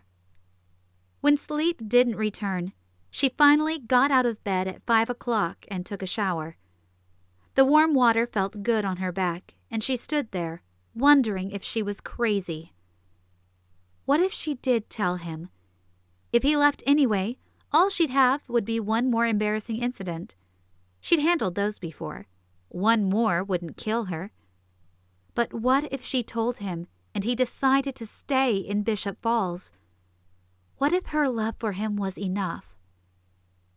She turned off the faucet and wrapped herself in a towel. If she didn't tell him, he'd leave for certain. So, her only choice was to go over there and spill her guts, right? If she had any chance with him, she had to know. It was now or never. Making the decision gave her both relief and major butterflies. She dressed and tried to eat something, but her stomach wouldn't let her. She looked at the clock. 6:15. She couldn't go over there this early. She plopped down on her couch and picked up her romance novel. She'd never finished it. Might as well. Sidney wasn't aware that she'd fallen asleep until the noise of a truck outside brought her back to consciousness. A sick feeling filled her chest, and she sprang up from the couch. What time was it? She ran to the clock. 10! She raced to the bathroom and ran a brush through her hair. She hadn't meant to fall asleep. Blake could be gone by now. She ran to her car and hopped in. Her fingers shook as she turned the ignition. He was gone. She was certain. She had to stop for a red light, and her heart pounded. She wasn't going to make it, was she? He just had his bed and a few other things to load up. Surely he was done with that by now. She pressed the gas as soon as the light turned green. When she turned onto his street, she craned her neck to see if the big moving truck was still in front of his house. She didn't see it. No, no, no! The word echoed in her head as she drew closer. He was already gone. She stopped the car in front of his house, her heart torn in two. No moving truck. No Blake. The house stood empty, mocking her. She rested her forehead on the steering wheel, the hole in her chest threatening to open up and swallow her. She should have told him yesterday, or better yet, she should never have lied to him in the first place. Maybe she could do some Googling, find out where in Minnesota he was. Maybe she could drive there. A knock on her window startled her, and she jumped. She looked up. Blake? Her heart pounded in her chest. He wasn't gone? She got out of her car, feeling a bit foolish. Sidney? The question in his eyes said more than his words. I needed to tell you something. She leaned against her car and fiddled with her fingers, her heart in her throat. What? She didn't look him in the eye. She swallowed. My computer came up with another match for you. His eyebrows drew together. Excuse me? I know, it's weird, because I put your account on hold, but another match came up, and I thought I'd better tell you about her. You see, I think she's perfect for you.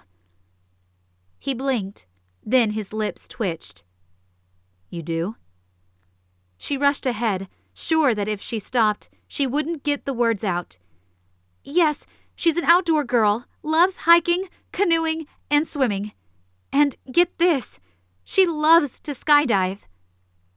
He folded his arms across his chest, his eyes holding amusement. Really?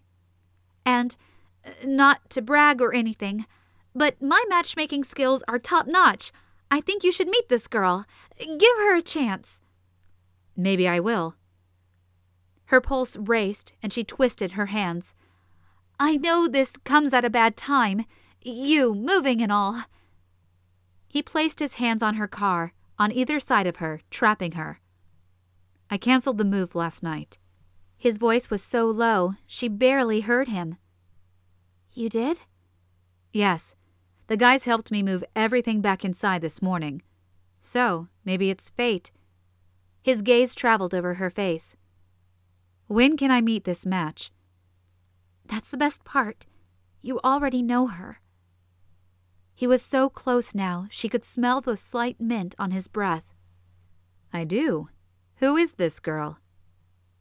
"Me," she whispered, her heart pounding so loud she was sure he heard it. His lips touched hers, and she closed her eyes, her nerve endings exploding. He cradled her face as he kissed her, and she allowed herself to get lost in him. Her heart soared, and when he finally broke away, she nearly cried with joy.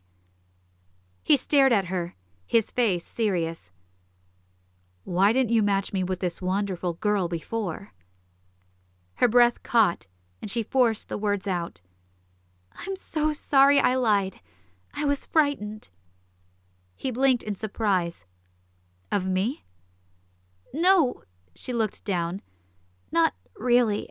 I mean, I was afraid of you rejecting me again."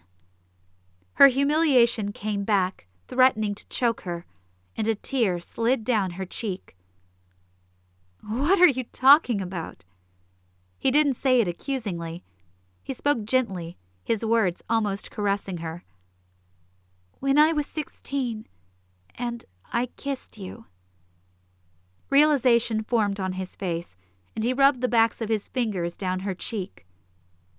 "Sidney, I didn't reject you. I didn't even realize I had feelings for you. Not until you kissed me." He looked into her eyes. "You awoke things in me I'd never felt for anyone. It scared me because you were so young." He pressed his forehead against her own. "I shouldn't have kissed you like that." Another tear escaped. "But you left and didn't come back." "I'm sorry. I was wrong to stay away from you." She blinked away more tears. "At first I didn't want to see you. I was embarrassed about the kiss. But then I started hoping we could just forget about it. Maybe go back to the way things were before. I waited for Christmas holiday, thinking surely you'd come see me then. But you didn't, and you stayed away for the next holiday, and the next." "Ah, Sidney." He pulled her into his arms. "I was afraid to see you, afraid of what you would think of me." "I thought you were the most wonderful person in the world," she said quietly. He looked into her eyes. "And now, what do you think of me?" The blue depths sucked her in, and she smiled. "I'm not sure.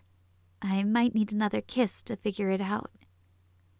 He smiled, let out a chuckle, and then obliged.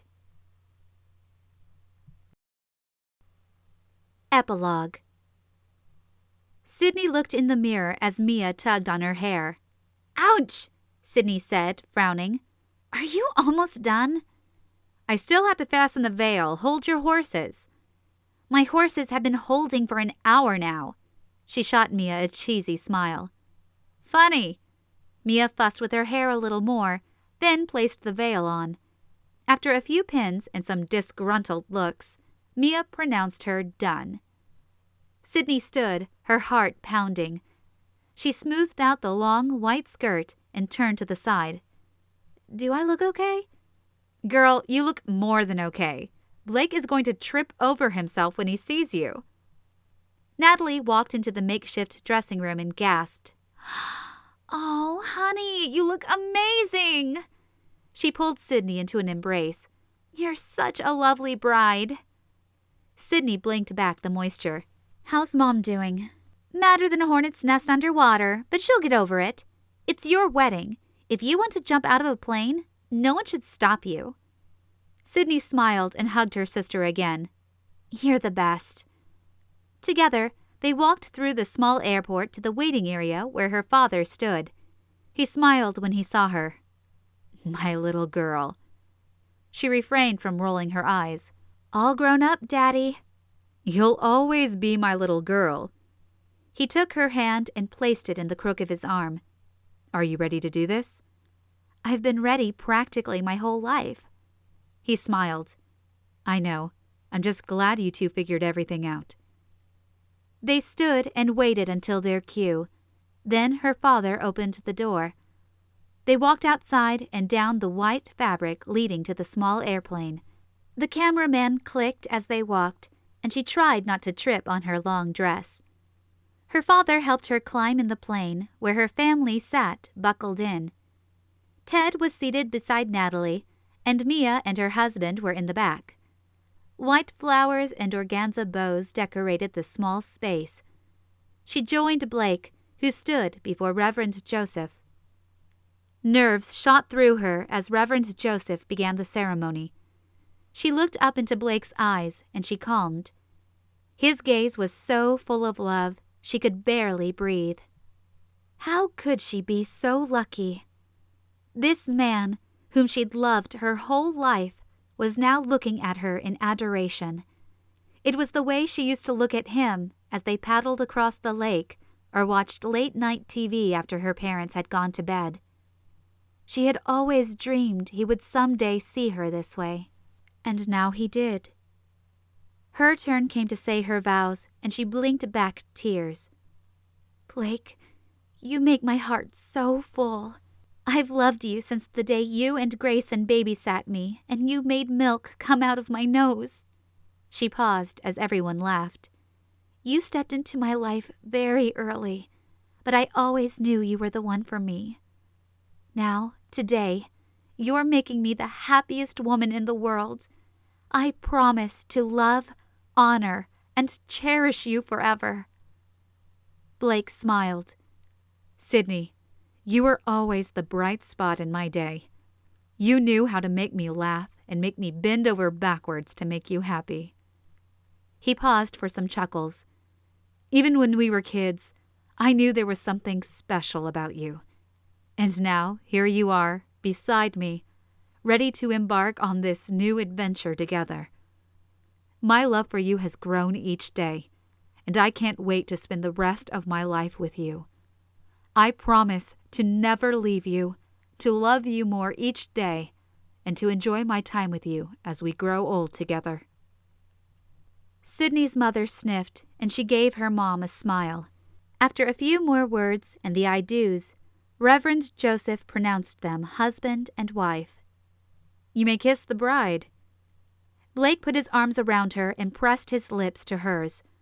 Her heart almost burst from her chest. The kiss didn't last long, but she knew she'd remember it for the rest of her life.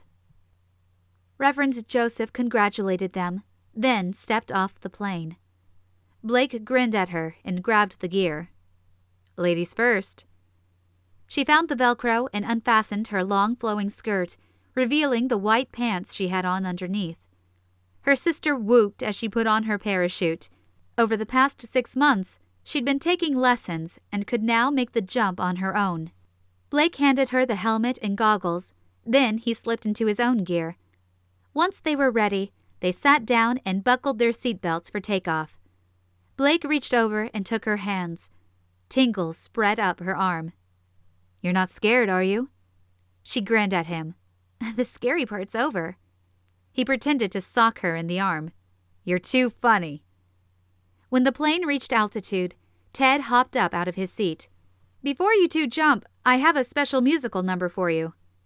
Blake turned to her, his eyebrows up. "Did you know about this?" "I admit nothing." She pressed her lips together and tried not to smile. Ted pulled out a karaoke machine and a microphone. He, of course, was wearing a white shirt and tie. Sidney wasn't sure she'd ever seen him in anything else. He pressed a button, and the opening of "Somebody to Love" by Queen rang out. Ted started singing, and Sidney was surprised to find he could really sing. He belted out the song, really hamming it up as much as he could in the confined space. When he finished, the plane erupted in applause. Then it was time for the jump. Sidney put on her goggles and adjusted her helmet. Blake finished adjusting his straps and stood beside her. She clasped his hand, ready to take the leap of her life. He counted down and they jumped together, still holding hands. The wind whipped her hair as she and Blake free fell for a while. Then they let go, and Blake maneuvered away from her a bit so they could pull their parachutes. The feeling of falling was amazing, and she once again experienced that rush of adrenaline and emotion. She got dizzy as she spun, but she loved the feeling. After they both pulled their cords, she looked over at her husband. A surge of love overwhelmed her, and she had to blink back tears. He was everything she ever wanted. All her life she'd loved him, and now they were married. She could hardly believe it. The earth grew larger as she neared, and she prepared for landing. She was the first to touch down, but Blake landed only moments after her, a few yards away. She removed her goggles and helmet and ran to him. He leaned over and gave her a kiss, then threaded his arm around her, and they walked toward her car in the parking lot. Mia had tied tin cans to the back, and where it used to say "Blissfully Matched," she'd crossed out the word "matched," so it now read "Blissfully Married." Sidney smiled, thinking nothing was more appropriate. He smiled at her. "How do you feel, Mrs. Wellington?" "Like I could fly." This has been Blissfully Married, the Married Series, Book 4. Written by Victorine E. Liskey. Narrated by Melissa Sternenberg. Copyright 2016 by Victorine E. Liskey. Production copyright 2016 by Victorine E. Liskey. Thank you for listening. Please check out my other books on my website, linked in the description of this video. You can also join my newsletter and I'll send out announcements when I have new books available. I'm also writing a paranormal romance under the pen name Angel Adams. This book is up on Kindle Vella, and it's titled Angels Can't Fall in Love, or How I Messed Up My Afterlife. I'll add a link to the Kindle Vella story in my description.